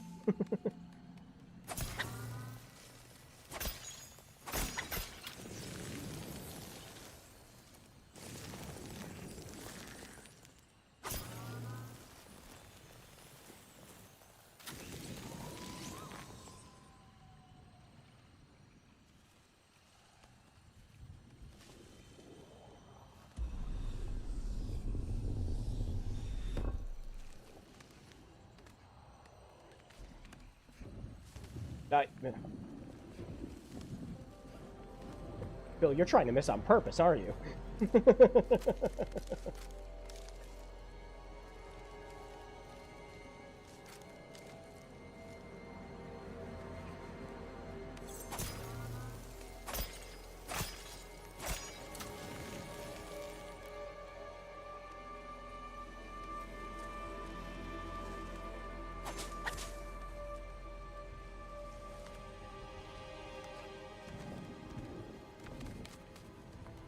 I don't know why I didn't go for this one first.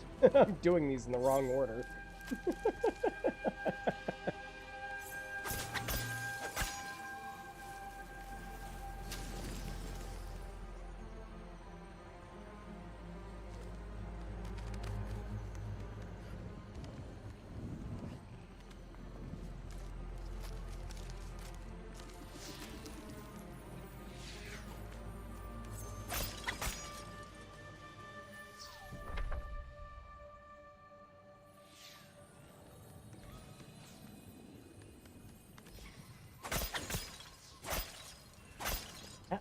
I'm just gonna keep questioning this. Book 2's getting a hell of a lot more love in the transition department.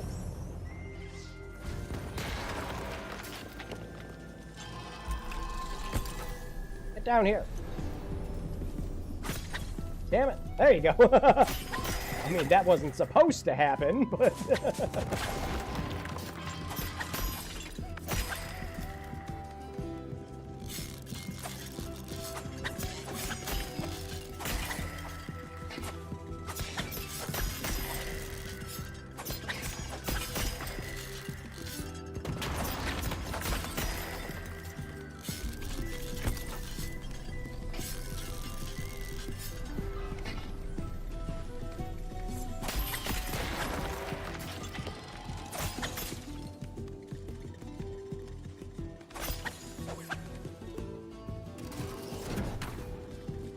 Nice miss.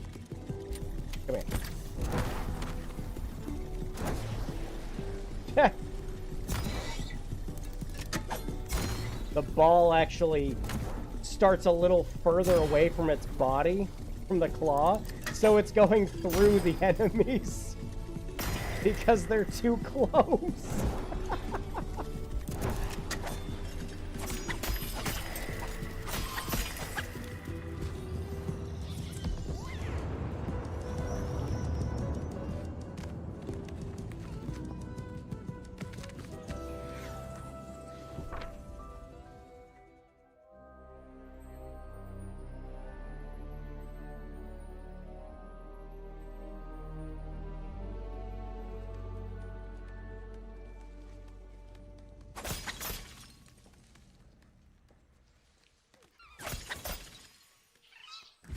Hooray! Time for our first power-up.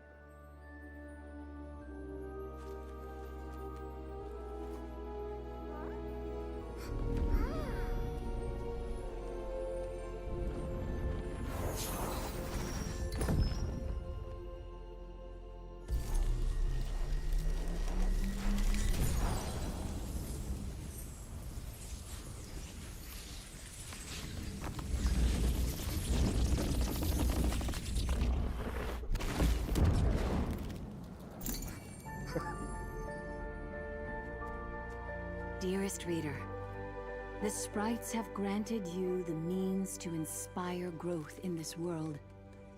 Use this gift wisely, and Quill's path will flourish. I mean, it won't be as hard to do. High five. High five. Important. Hold on.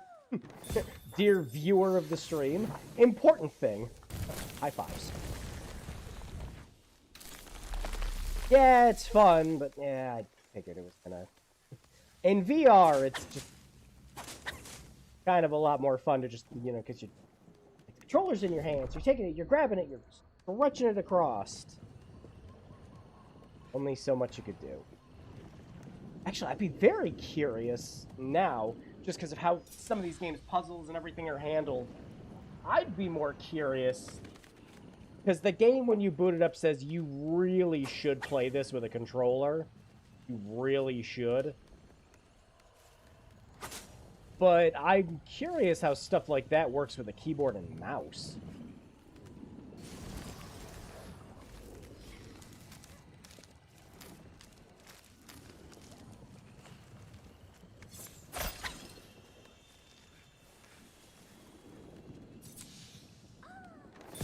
I'd imagine it wasn't really made with a keyboard and mouse in mind. Yes, hee funny. Like... No walk-ins, huh? Nice, good job. Recalling the Toad's words. Now they could go back and make their own path to Veda. I just thought you clipped through that for a second.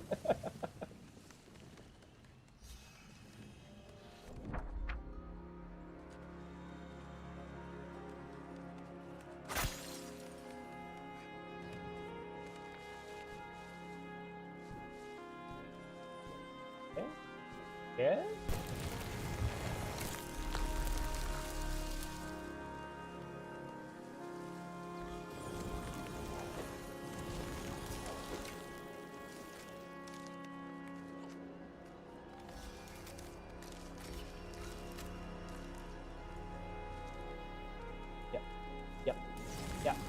Yep, there we go.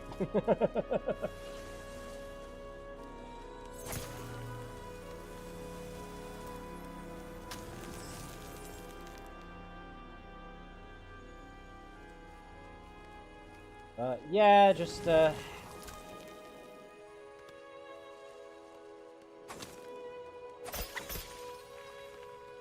VR still has so much potential in it. And it's just kind of been death by 1,000 cuts at this point.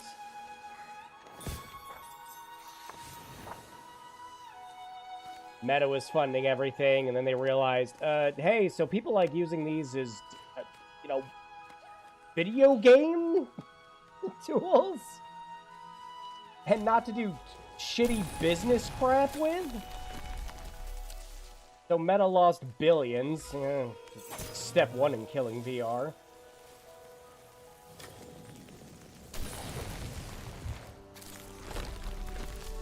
Step two is all the major players who are still supporting VR, you know, Sony and everyone else is kind of... Sony pulled a Vita with the VR2, big time. Where they just kind of sat there and decided, yeah, we're gonna make this thing, and it's gonna be expensive, and we're gonna make, like, one game based off of our properties with it. And, we're done. We're done with VR. That's it. We have accomplished what we wanted with it. So, you know, strike two on that.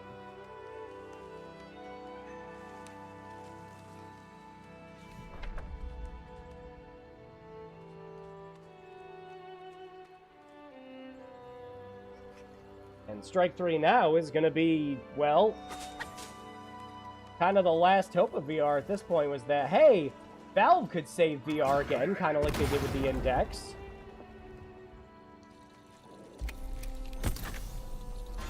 That ain't happening now.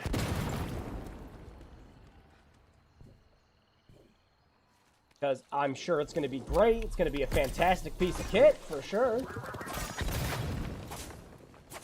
Going to combine the best of everything, hopefully, when it comes to VR. Over here. But it's going to be expensive as hell because of the RAM crisis. So,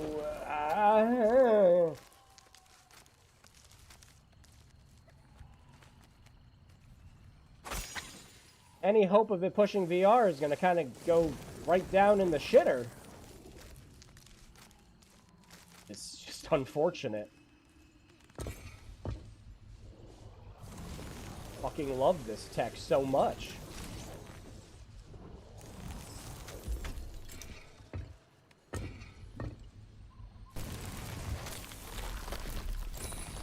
Not that.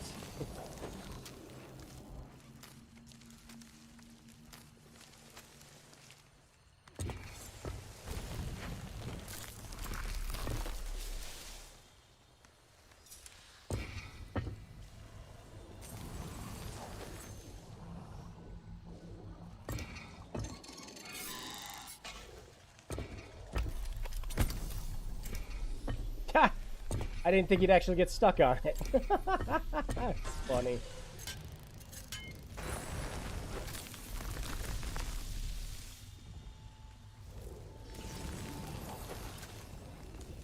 Nope, I've been championing VR for about as long as I've been back streaming on YouTube, now I think about it.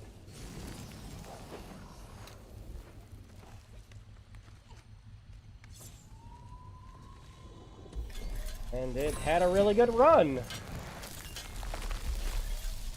Will it get its third wind at this point? Who can say? But I, for one, really do hope it does.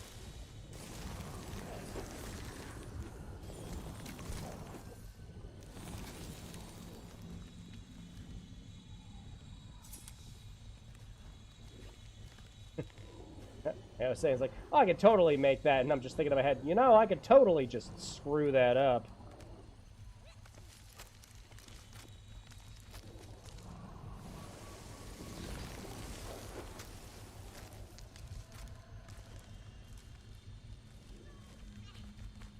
Oh, did I? Yeah.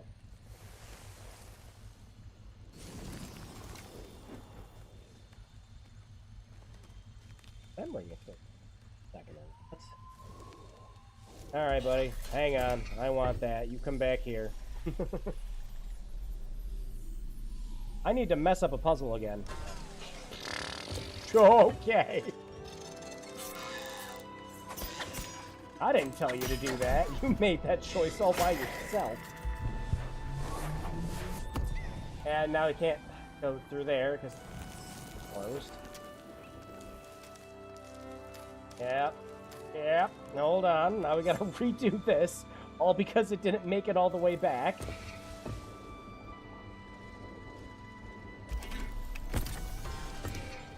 Hey there. Hey.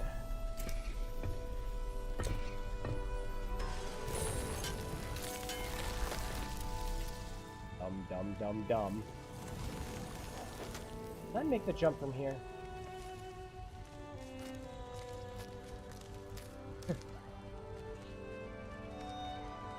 Not gonna risk falling all the way to the bottom and having to do it all again. My brain thought I could just drop down from the top there.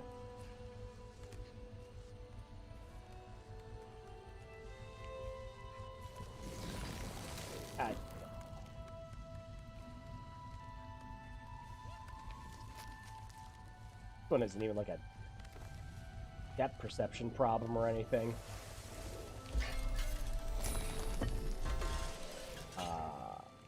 That could be a problem. Hey, camera, I need you to... Yeah, that. Don't fall off again. Thank you.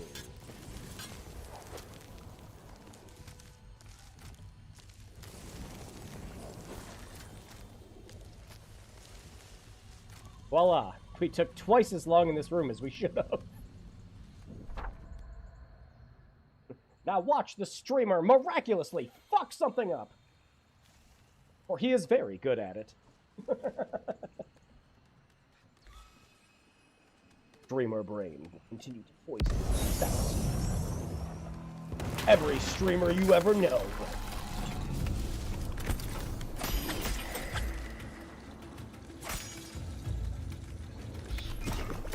Hey there, Buster.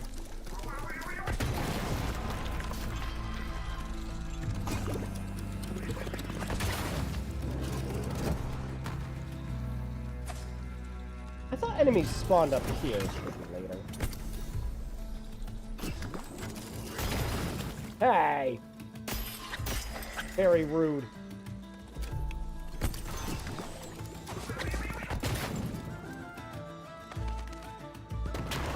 Oh yeah, there it is.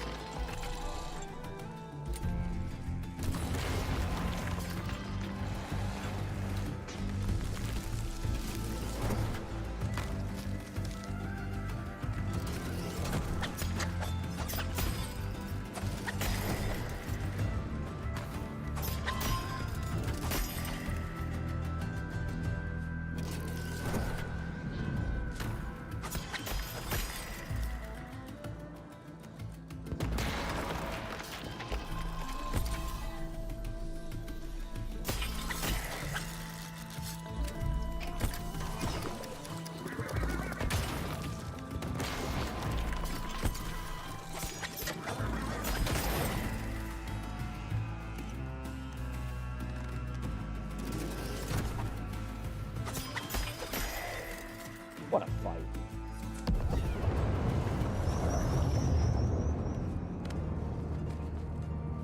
That's the one.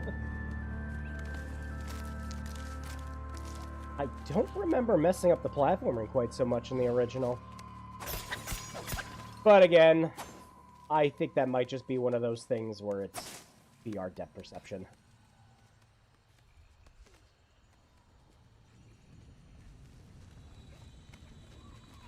A very admirable job, though.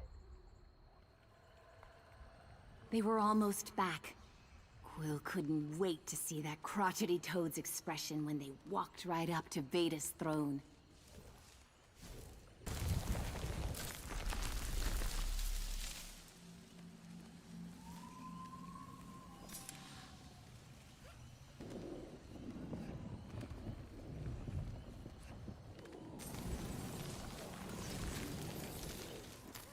And that one.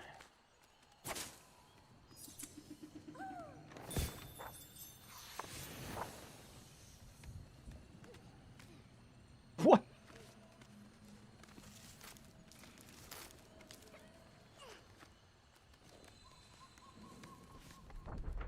If I pushed B, would Quill have fallen through the floor? Looks like you may be able to walk in and see Veda after all. Remarked the toad smugly. Thanks for your help, Toad. Help a rodent? He croaked with exasperation. Never. Now go bother Veda if you must. I could use the entertainment.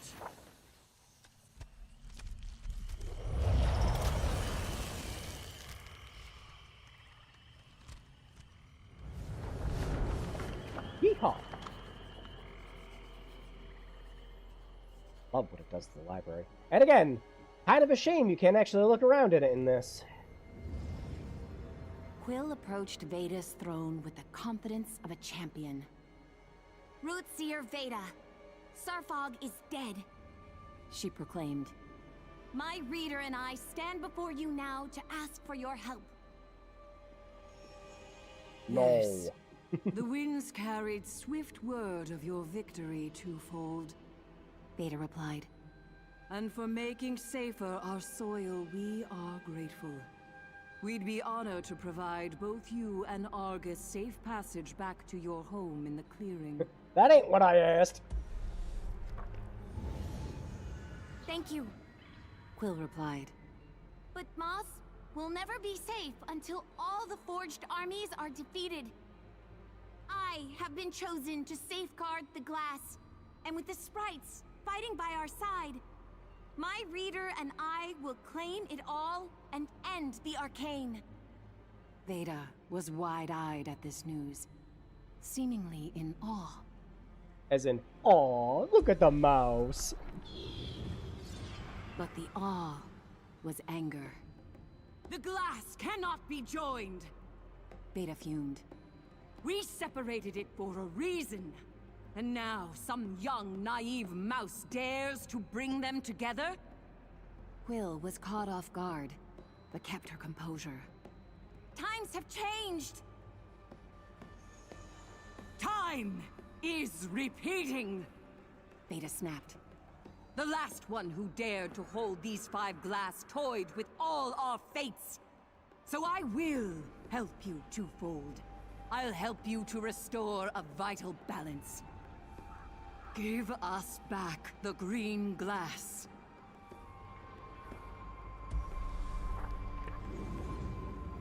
Look at the peace and prosperity our realms knew before the Cinder Night. Back when the glass was separate. Beta continued.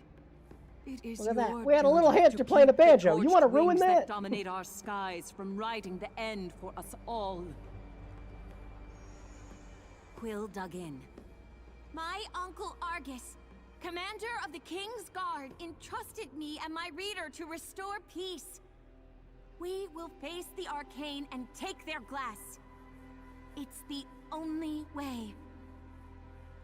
Argus is gravely mistaken. Beta seethed. Are you here to play God, Reader? She shouted to the sky. Is that it? Do you think yourself wise enough to author our fates? Quill defended her partner. We'll fight this war on our own if we have to. And so you will. Let her pass. Beta ordered her soldiers.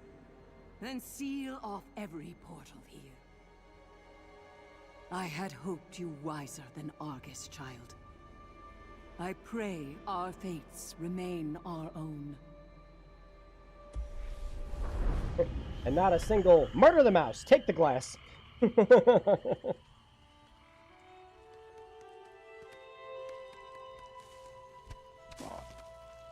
As Quill headed back to the castle, the Toad consoled her in his own prickly way. Don't take it too hard. There's a lot going on that your tiny brain couldn't possibly comprehend. Stay safe, Furball.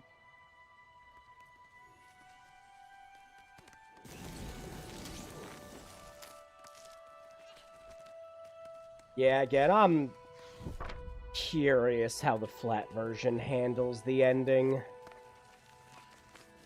And not too much would need to change different for it.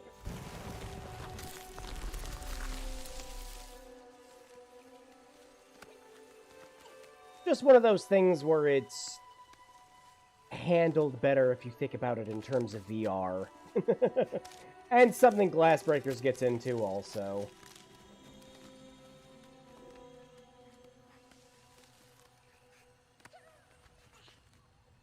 Hang on, was one of the pieces here? Yes.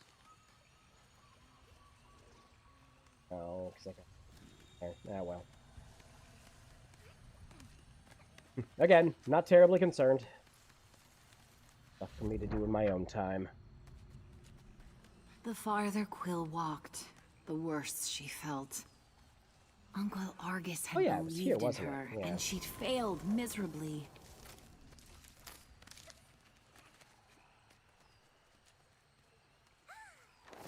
There we go. I mean, Quill, you didn't really fail as much as... Your point wasn't properly. Okay, you failed a little. Hey, kid. Durin? You're alive? You need to quit messing with those stick-headed sprites. It's glass you need. And you'll find it right through this door. Crush the Keeper, break the hex, and you're in. Follow me. Yeah, hammer time. Oh, I have a thing for this yet. Yeah, that I keep forgetting you get that little blink power-up thing, so I have to come back for that.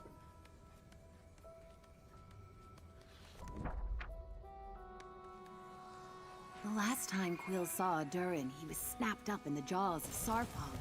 Yet, here he was, unscathed. A wondrously strange creature. Quill thought, and hurried to catch up.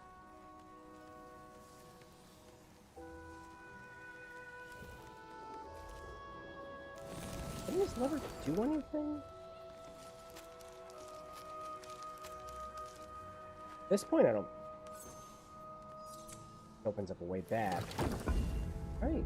Yeah.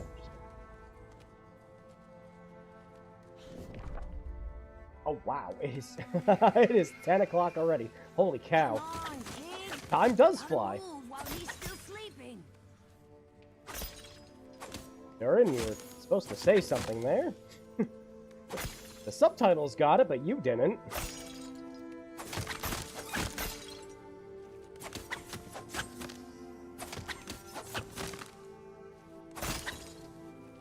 Actually, before we wrap this up... Oh, this would be another one of those instances where if I wasn't working tomorrow, I might actually force myself to do both Book 1 and Book 2 in one stream. Love to do that. For that... I think we have enough dust to...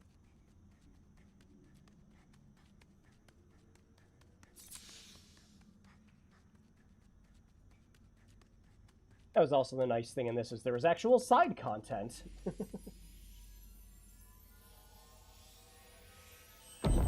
I actually thought it was going to stop at the end for a second. I'm like, oh, are you kidding me? No!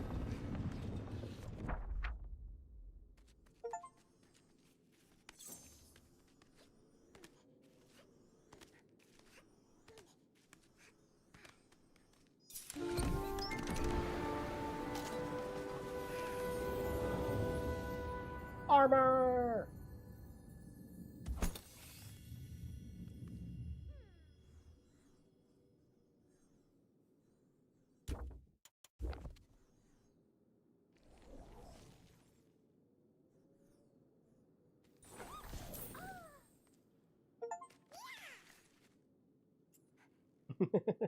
Like the King's Guard of old, Quill now felt the history of every battle her uncle led.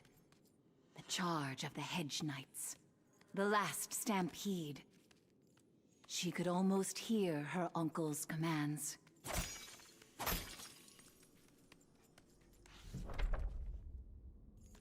Yep. Always liked that the dust actually had a use in this, as opposed to the first game, where it was just a little thing you did for a trophy. Alan Wake thermoses and all.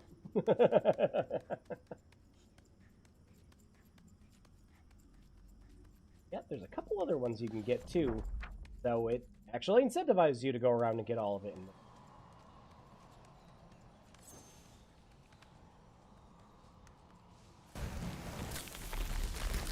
But yeah, we will wrap things up here.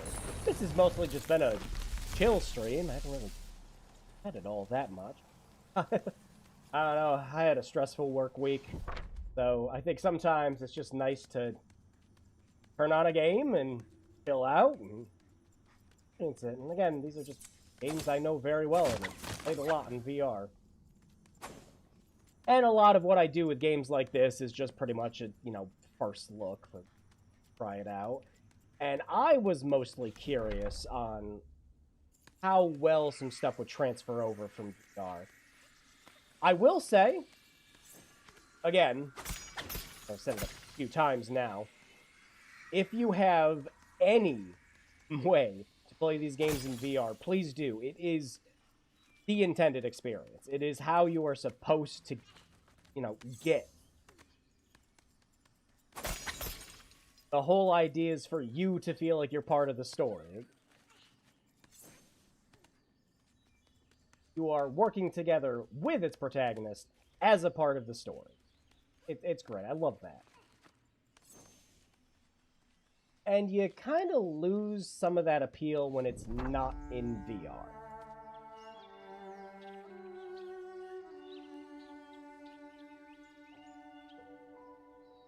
But this is by no means a bad way to play these games.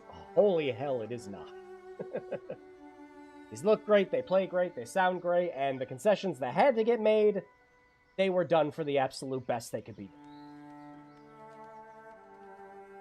And for the price you can pay for these, again, you're getting both books for the game for 25 bucks? Yeah.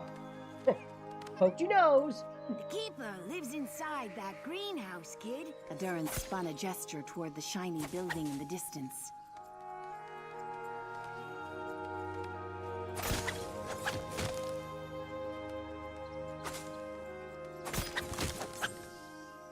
So yeah, if you have VR, play it. But more likely than not, you are going to have the more accessible way to play this game. Me? Which is just play it on a console. But for a two-fool like you, quick business.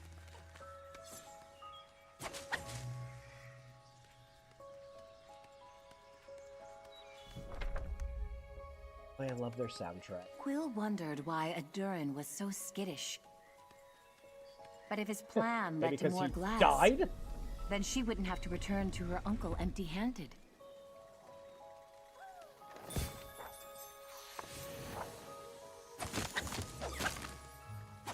Oh yeah, well. Oh, okay. Yep, this is going to be the way most people are going to. But for VR games, they're very popular. They were very popular for a reason. And I look forward to Book 2 of this as much as I did some other games. Like, mainline games and stuff coming out. And I was not disappointed when I played Book 2. I went through the whole thing in one go. I loved it. I love both of these games, and now everyone can play them. With the main concession being that you're missing out on some parts that are the intended experience. But what can you do? What are you gonna do? Try to get more people to play stuff in VR again? VR is expensive on the best days. It's more accessible now than it ever was before. You can just buy a PlayStation 5 and then buy a VR2 headset to go with it. Or if you have a, capable computer, really, VR doesn't need much in the way of modern. You could get away with like a mid-range PC nowadays and do VR on it just fine. Hell, the Steam machine has specs done just well enough to do VR with it. But it's still an expensive endeavor to get into. Not to mention, you have the space in your house to do it. Lots of stuff. So, instead of going out and buying an extremely expensive headset or anything else, you just have whatever console that you happen to own, and this game is cheap. Play it. These are great. For the love of God, play these. Again, my very small gripes with these are better experienced in VR aside, and though I sound like I make a big deal out of it, I'm not. It's just how I've experienced these games. Everyone else is going to be experiencing them without VR, so they're not really going to understand and get that, and that is perfectly okay. Play these. They're wonderful. They are short. If you're really worried about runtime, again, we beat Book 1 in under 3 hours. But you can beat it a lot quicker if you're not screwing around and chatting with chat like I do. It's also on Steam for yeah, exactly. That's exactly the point. This is just the most accessible way to play these games, and please play. I am begging you. I want Polyarch to thrive and succeed, and I hope that Moss sells enough copies for that to do so.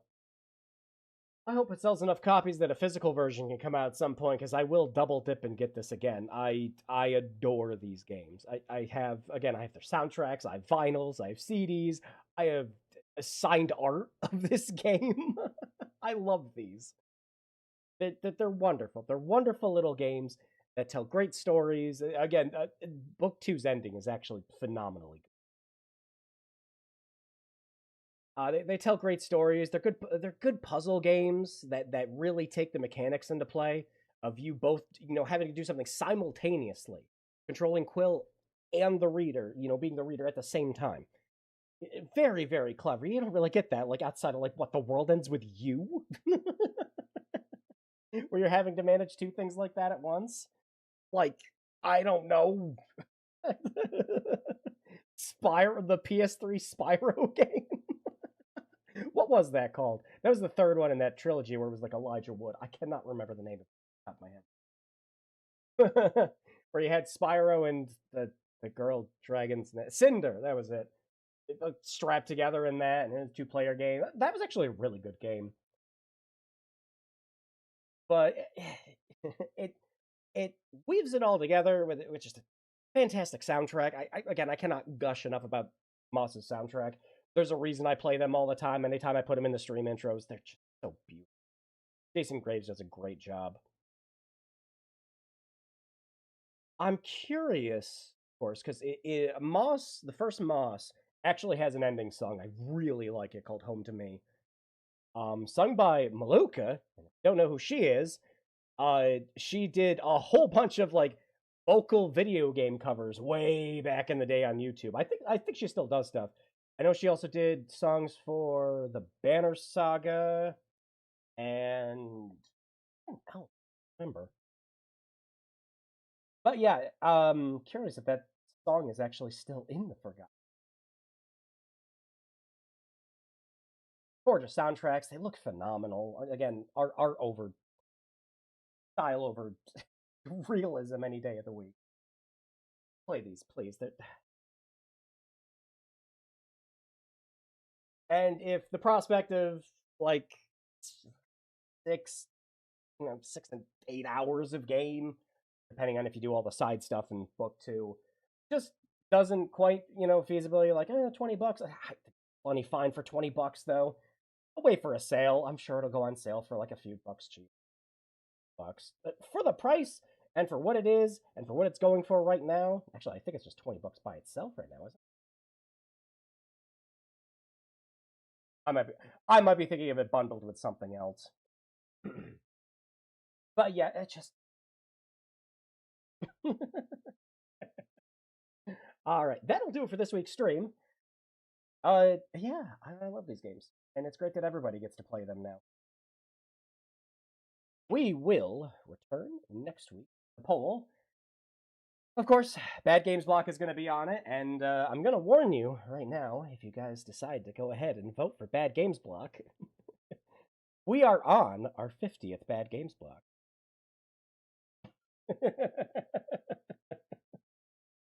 We are going to play something I will regret playing. But as always, I'll have a couple other options, like I always do, but I'm sure that's what's going to win out, of course. So I will see you guys next week. You guys, take care, stay safe, have an amazing weekend, play something fun, play Moss!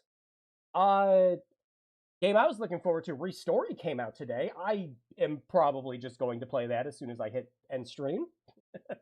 I've been looking forward to that ever since I played the demo. I loved it. But yeah. Play something fun and stay cool wherever the heck you are. It's just kind of hot everywhere. Have fun, take care, stay safe. Hands and next